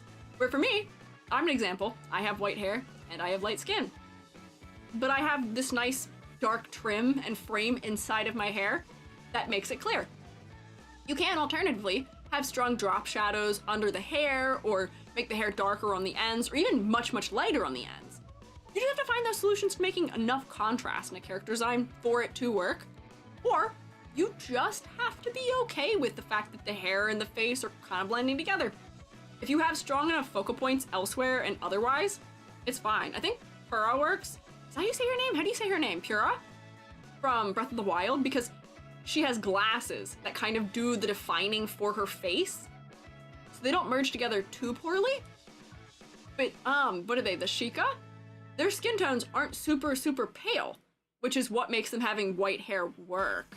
So there's different ways of balancing it. There's a couple different ways. Yes. Oh, Joby listening to videos. And I will end with this next one, perhaps, because my voice is getting a little worn out because we've gone for almost an extra 40 minutes. So, finally, perhaps, did you join the Twitch Creator Club, VTuber group? So, I applied for it and I never heard back. So, I don't know. I know a bunch of people who are the founders for it, which is super exciting. I think Rainy is one of the founders. I think Spree is one of the founders also, if I remember. But I applied for it and then never heard back. So, I'm gonna take that to mean that maybe I wasn't accepted? I'm not sure. I know it's not them doing the vetting. I know that doesn't actually affect it, but well, I'm not too worried about it. I'm not really sure what the whole point of those clubs is anyway, to some degree. Like, good to have community. It's a Discord server, I believe. But I don't really know that much about it, so I guess I can't be upset about missing out on something that I don't know what I'm missing out on, maybe? I don't know. Bye, Ree. Bye-bye. Maybe they forgot. It's fine. I'm not too worried about it. I actually hadn't even thought about it until seeing this just now. Because I applied for it, I think, right when it opened, I think. Because I know a couple people who are in it, too. I think Reebok is in it. I think a couple other the YouTube VTubers are in it. I don't know. I'm not worried about it. Maybe perhaps if you can enter or, like, apply more than once, maybe I'll apply later down the line. Not too worried. Sorry, I have, like, hiccups now from drinking, Baba Blast. But I think this may do it for me, because wait, hang on, wait, pause, hang on, wait. What if I just power through and finish? Wait, do you see how few are left here? Hang on, wait, I can just power through and finish. I'm not gonna go, I'm false, I'm gonna finish it, because these are questions from today. We're so close, I'm just gonna finish it, actually. Finish. Yeah, we're so close. I just noticed these are from 4 days ago, which means they're for this sprint. Speed round, yeah. Do you take teaching commissions? I don't know how I would do that, unfortunately. Maybe I can consider it someday, but I'm not sure how I would do that, how I would host something of that sort. I'm not sure, yeah, lightning round, lock-in speed run, yes. I could take teaching commissions if people were very specific with me with what they want to get out of a lesson. Like, I want to learn about X topic in this amount of time, hands-on experience, not just lecture, go, and also with critiquing it or something. I could maybe do something like that, but I don't know. I haven't really considered it or put a ton of thought into it. I'd have to figure out how I would price something like that and what I would want to do. If you're under 18, can you stay in the Discord for live and announcement pings as long as you don't send any messages? Ooh, that's tricky. That is tricky.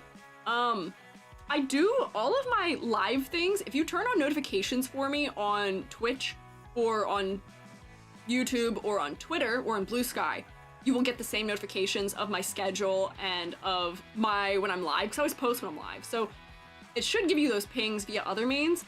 Just for safety reasons, I am trying to keep, my intention is for the server to be 18 plus only. I know I am a PG streamer, but when you start having like communities like that on Discord, you can end up with some dangerous situations, and I don't want to put that potential trouble on the mods also. It takes a lot more maintenance to make sure that things are being done safely and everybody's being protected properly. So unfortunately, maybe not. Don't worry. There are other ways you can make sure that you are hearing what's going on from me. If you have the notifications turned on YouTube or Twitch or Twitter or Blue Sky, I do announce on all of those places what's going on. So hopefully if you have at least a couple of those, you won't miss it. Not sure. Can you send a Shroomate for chat widget if you're under 18? Okay, so that is a tricky one, because you should be able to, yes, but I'd have to think of a good way for you to be able to do that without the Discord. I don't know. Well, it might dip for a month. Oh, that's okay. That's all right. I appreciate you admitting to it. And I appreciate you doing so. We'll miss you. We'll be happy to have you back. But for safety's sake, yeah. It is a lot harder to moderate an entire server 24/7 versus a chat room. Yes, that is kind of the point of it. That is the point. Which is that we can make sure that the chat is safe and fine and okay. Yes. Google form submissions for Shroomates? I don't know. Maybe? I'll have to think about that, what a good notion for it is. And yes, we've been incredibly lucky that our Discord server requires so minimal maintenance or moderation on it. But I don't want to risk it. I don't want to risk it. I've seen unfortunate things happen in some places. I would like to do everything I can to make sure that doesn't happen here in my community as best I can. What is your favorite Roblox game? That's a funny question. I really haven't played a lot of Roblox, and it'll be funny to tell you that 80% of the Roblox I have played was playing Dress to Impress with my friends. A salute to the mods who do their hard work. They do. I am so thankful that I have my mods all of the time. I have them on stream and I have them in the Discord. I am so thankful for the mods. Can we rotate for the mods, please? Big thank you for our mods. They keep us very safe, and they do so well for us. And they make sure the Shroomates go to bed on time in the server. Yeah! Thank you, mods! Thank you, Amber, and thank you, Odgepodge, and thank you, Baroque, and thank you, Reality Fox, and thank you... Who am I missing? Wait, hang on. Braining. Help, wait, hang on. Trying to name, well, Billy's also a mod. Billy, I do also thank. Am I missing someone? Hang on, wait. I'm trying to think off the top of my head if I've missed a mod individually thanking. But yes, thank you to all of my mods. Thank you. If I've missed, oh, Skyrime, yes, also thank you, Skyrime. There we go, yeah, I got Reality Fox, yeah. There we go.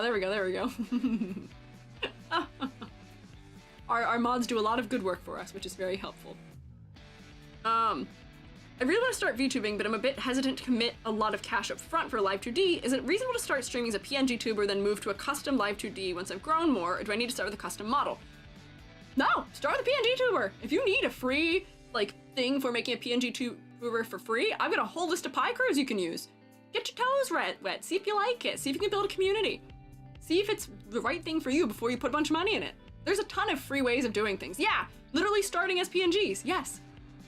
Or, if you are okay with spending a little bit of money, there are some very, very affordable, customizable Live 2D models you can get on Booth, which are fantastic for starting if you want a little bit more character potentially for that. And then also there's Vroid, which is free if you'd like to be 3D. There's a ton of free options to see if VTubing is for you without having to make those investments. And then you can decide later down the line if you want to, or if you can afford it, or any of that. Yeah. I will be not the first or the last to tell you that PNG tubers are VTubers, and they are well respected in our community.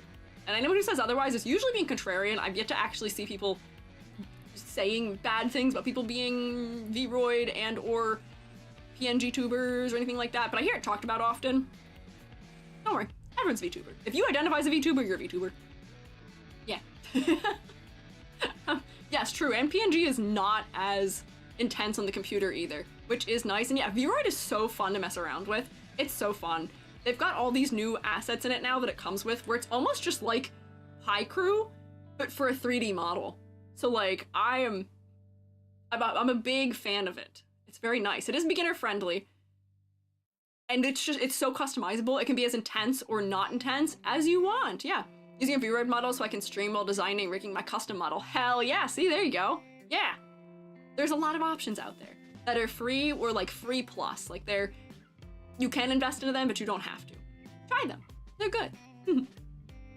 Other than your rubric, what other principles do you think can help improve one character design? Already done my first ZZZ OC and doing 2 more in the making, so some additional details could help. Honestly, for me, the biggest thing when it comes to character design and improving in character design is research. The research step, if you ask me, is the single most important part of character designing. And concepting, not being afraid to iterate on a design. Honestly, most of the time, as people, our first idea, not the best idea, unfortunately. But we tend to get a little attached to it because it is the first thing we come up with. Don't fall prey to it. Don't. Try things, experiment. And also, gather resources and references, look into the style you're looking to emulate, and also spend some time in concepting. And I mean concepting, not like visually concepting, but coming up with what you want the character to be, what you want them to say, their personality. I always write little backstories for any character I design before I visually design it, because you want to find ways to visually convey some of those aspects in a character, like personality traits, or, you know, if there's anything that's really important to them. So even for an OC from ZZZ, look into fashion styles that are related to maybe that game or how it handles things. Look into how they deal with their magic system. Gather a bunch of resources and combine them and mix and match them. The rubric is very good for just a general overview of technical things usually, but a lot of the time it comes down to the research step. So many of the troubles that occur that we see on the rubric where you're getting low points is because research wasn't done thoroughly. Don't be afraid to play around. Yeah, beloved term, exaggerate. Also, yeah, exaggerate. But you don't have to. There's some styles where you don't have to exaggerate. I just come from a cartoon background a little bit more. Yes. So that would be what I would have to say here is research, and then also improve your visual inventory. The more samples of different styles of doing things, different art styles, different clothing styles, different silhouettes that exist out there, different ways of drawing anatomy, different ways of drawing the face, anything like that. The more of those you have in your repertoire, in your mind, that you've been exposed to, that you've studied, that you've looked at to some degree, the more those things can come in and start informing your character designs. Because a lot of the time we're not coming up with things on our own in our minds. Sometimes we do, and they're really good. But stronger together under most circumstances is what we say. And by that, yes, using that visual inventory, looking at things other people do and saying, oh, that's clever how they handled that hood in that design. Maybe I can incorporate something like that into this I'm doing. And by exposing yourself to all of that other media, you will, take in bits and pieces of it that speak to you, and then you can regurgitate them yourself a little bit, but in your own unique way. Yeah, no one is an island. So those are my tips for learning character design, is research, build your visual inventory. Yes.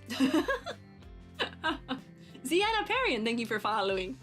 So those are my guides for that. How do I come up with a VTuber design that I connect with? I'm currently trying to come up with a design, but I'm not great at character design. And even when I make a good one, I don't connect with it.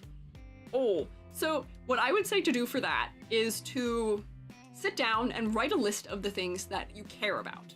This is how I ended up with Squiiji design.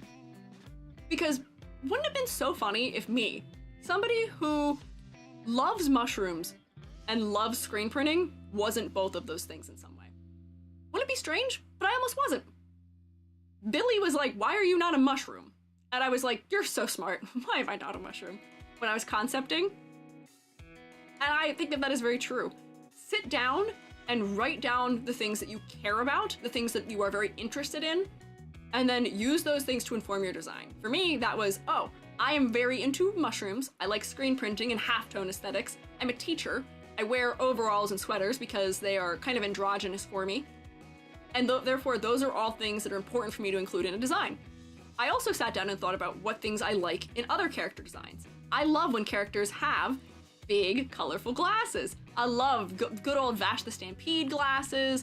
Mizu has them in Blue-Eyed Samurai. Who else has big glasses? There's a lot of folks who have big glasses. And I think it's just such a fun design trait to have. So that was something where I was like, I see that. I'm gonna add that on my list of things that I want to do it. Yeah, Frankenstein your taste together. And then when you make your list, you can find ways of incorporating those things into your design, and maybe you don't need all of them, but I think that is how you find something you connect with. Is you have to put yourself into it. Even if you're not drawing yourself, you have to put the things you care about in it, because then it'll feel like you. I have made designs before that were for me, kind of, that were going to be Squiiji, maybe, that were going to be, me before I thought I was going to be Squiiji. And I didn't connect with them because for some reason, I just went with things I thought looked good as opposed to things I cared about. And I think it was very important for me to just say, nope, I'm going with what I care about. And we can see as evidence of that, what I care about also is my funny, silly proportions. I like being proportioned like this because it's how I draw. And so when I tried to make a model that was like more classic anime proportions, I guess I would say, I didn't like it. Squiiji 1.0 versus 2.0, that's also true. That is also true. 1.0 wasn't really me. It did have some parts of me in it. It had the mushroom bit. I was a screen printer. I was kind of hiding behind my hair because I was shy. I would say I'm not so shy anymore. I am very shy in my life, but not on stream, I'm not. But sometimes it takes a trial and error. You can have a 1.0, a 2.0, and a 3.0 version of your designs, yeah. Think of one of your special interests, hyperfixations, yeah, things like that. Incorporate them into your designs. If you have them, you'll grow more attached to them. That's also true, yes. If you refresh the page, won't more questions load? Oh, you know what? I didn't consider that. I did not consider that. There actually may be more. You're right. Hang on. There may be more than what I have right now. So how do I come up with a VTuber design to connect with? What happens if I refresh the page? How many more are there? Did we actually not get through all of them? I thought we may have. Hang on. Uh-oh. Oh no. Wait, hang on. There are actually a lot. Oh no! Whoopsie! Ooh. Whoops! So I guess everybody who asked a question before I went live got their question answered, but all the ones that were asked today, we did not get to, which does in fact mean part 3. How far back do I have to go in these? Oh wait, so these are back to 28 days ago. Hang on, so how far down is it? Here. Oh wait, no, right here. So from here up are all new questions. It's enough that I am not going to do it today. But mayhaps we will have to have another day for it. I didn't realize this, but yeah, I guess we will part 3. And maybe for part 3, this seems like few enough questions that we could get through all of them in one day, but I know people will continue asking. Maybe I've buckled myself in for a future of perpetually doing Q&A streams, but honestly, I don't mind it. They make for some interesting topics. You guys are kind of silly, and I like hopefully being helpful. Like, I hope I give some feedback in here that is useful. Is all of it? Maybe not. But it is fun. My question from last Q&A didn't appear? Oh no! Darn it, mark as read. Oh, you know what? I would have to mark as read all the ones we've gone through, which maybe I'll do when I'm offline. I'll go through and click the button on a whole bunch of the ones we already went through. That way, I won't be confused about where we start. Also means more yap. Always more yap. Perpetually more yap. Speaking of more yap, also, tomorrow, we're doing a lot of yap, also. Tomorrow, we are going to take a look at my old sketchbooks. Specifically, I have pulled a couple of choice sketchbooks for tomorrow. I have pulled the oldest ones I currently have on hand. There are older sketchbooks than these. I don't know where they are, however. They may be missing. Hi, Zemablian. Yes, you guys can't have the keys ready for the next time. Hi, Ems. But tomorrow, more yap perhaps, but we're gonna look at my old art. And I did title the video looking at my cringe old art. I don't actually think it's cringe. To be cringe is to be free. I don't use cringe as a bad thing. I love it. Love seeing folks' older artwork and art development. Yeah, e.g. lost media. I hope it's not lost. I had like what was essentially a diary full of what I called fashion design when I was a 4th grader. And that's the one I really wish I could find. That's the oldest one. But what I do have is I have artwork that is 15 years old. Some of it. Some of it is approaching 15 years old. I forget what my thumbnail looks like, but if you look on YouTube, it has a thumbnail that has art from many years ago. And we're gonna take a look at it with my hand cam tomorrow. I have a binder from when I was a 5th grader. I have a notebook from when I was a 6th grader. I have stuff from when I was a 7th grader.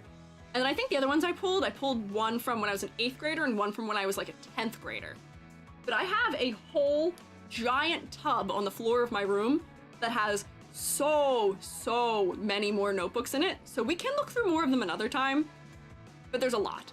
And if you want to see, I will say, to a funny effect, you'll see what I cared about at that age. You'll see what I cared about. You'll see that I was a middle schooler that had untreated depression, perhaps, so there will be a little bit of a content warning. I did take out the worst of it, the most intense of it, perhaps. Don't worry, I'm doing great these days, but 6th and 7th grade EG was going through it.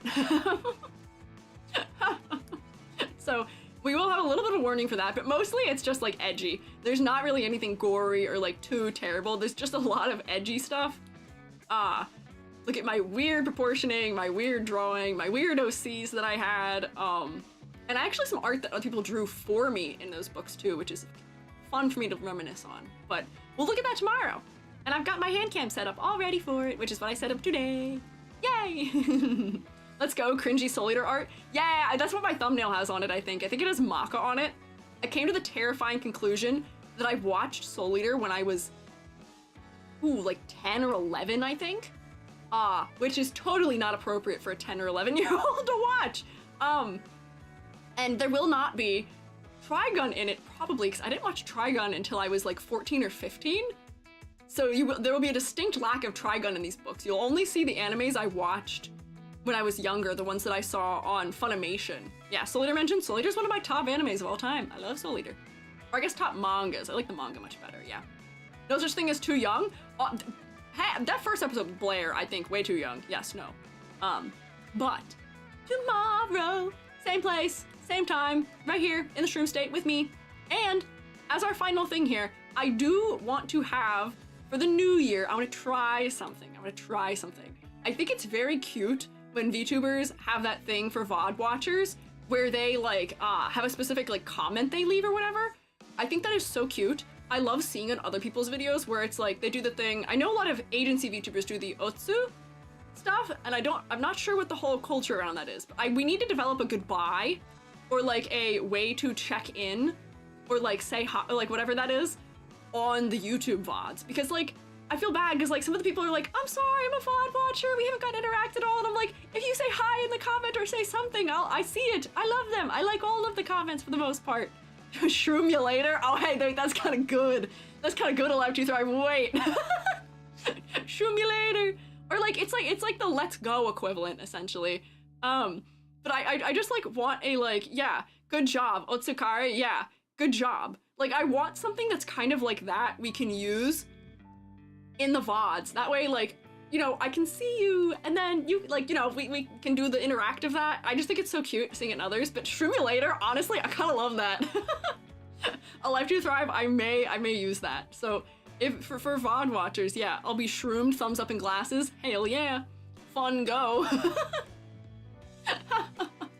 I think I may use Shroomulator. I think that's actually fantastic. I think we may coin that now. As the head of my Inquisition, yes, can also post arrows. That's true. Could we do like a rotate arrow, Shroomulator, rotate arrow, fung by. You guys are silly, you guys are funny. But I love that. I love seeing that.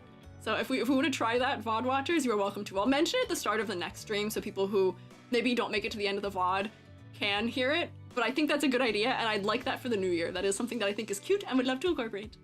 But, but for now, is it Shroom You Later or the Shroomulator? That sounds like a diabolical device. It's Shroom You Later, as in see you later. Shroomulator, my silly friends! Fungi friends! Shroomulator, Shroomates! Maybe I can have like a greeting too. What is a fungi greeting? I'm getting distracted. It's 7 o'clock. I have to go. But I like this as a good idea. I have to go do things like eat, and we will say, Shroomulator to YouTube. Bye, YouTube. We'll raid somewhere on Twitch. But for now, we will do Shroomulator on the YouTube because I cannot send you anywhere, unfortunately. So, bye YouTube! Thank you guys for hanging out, I'll see you tomorrow! And then Twitch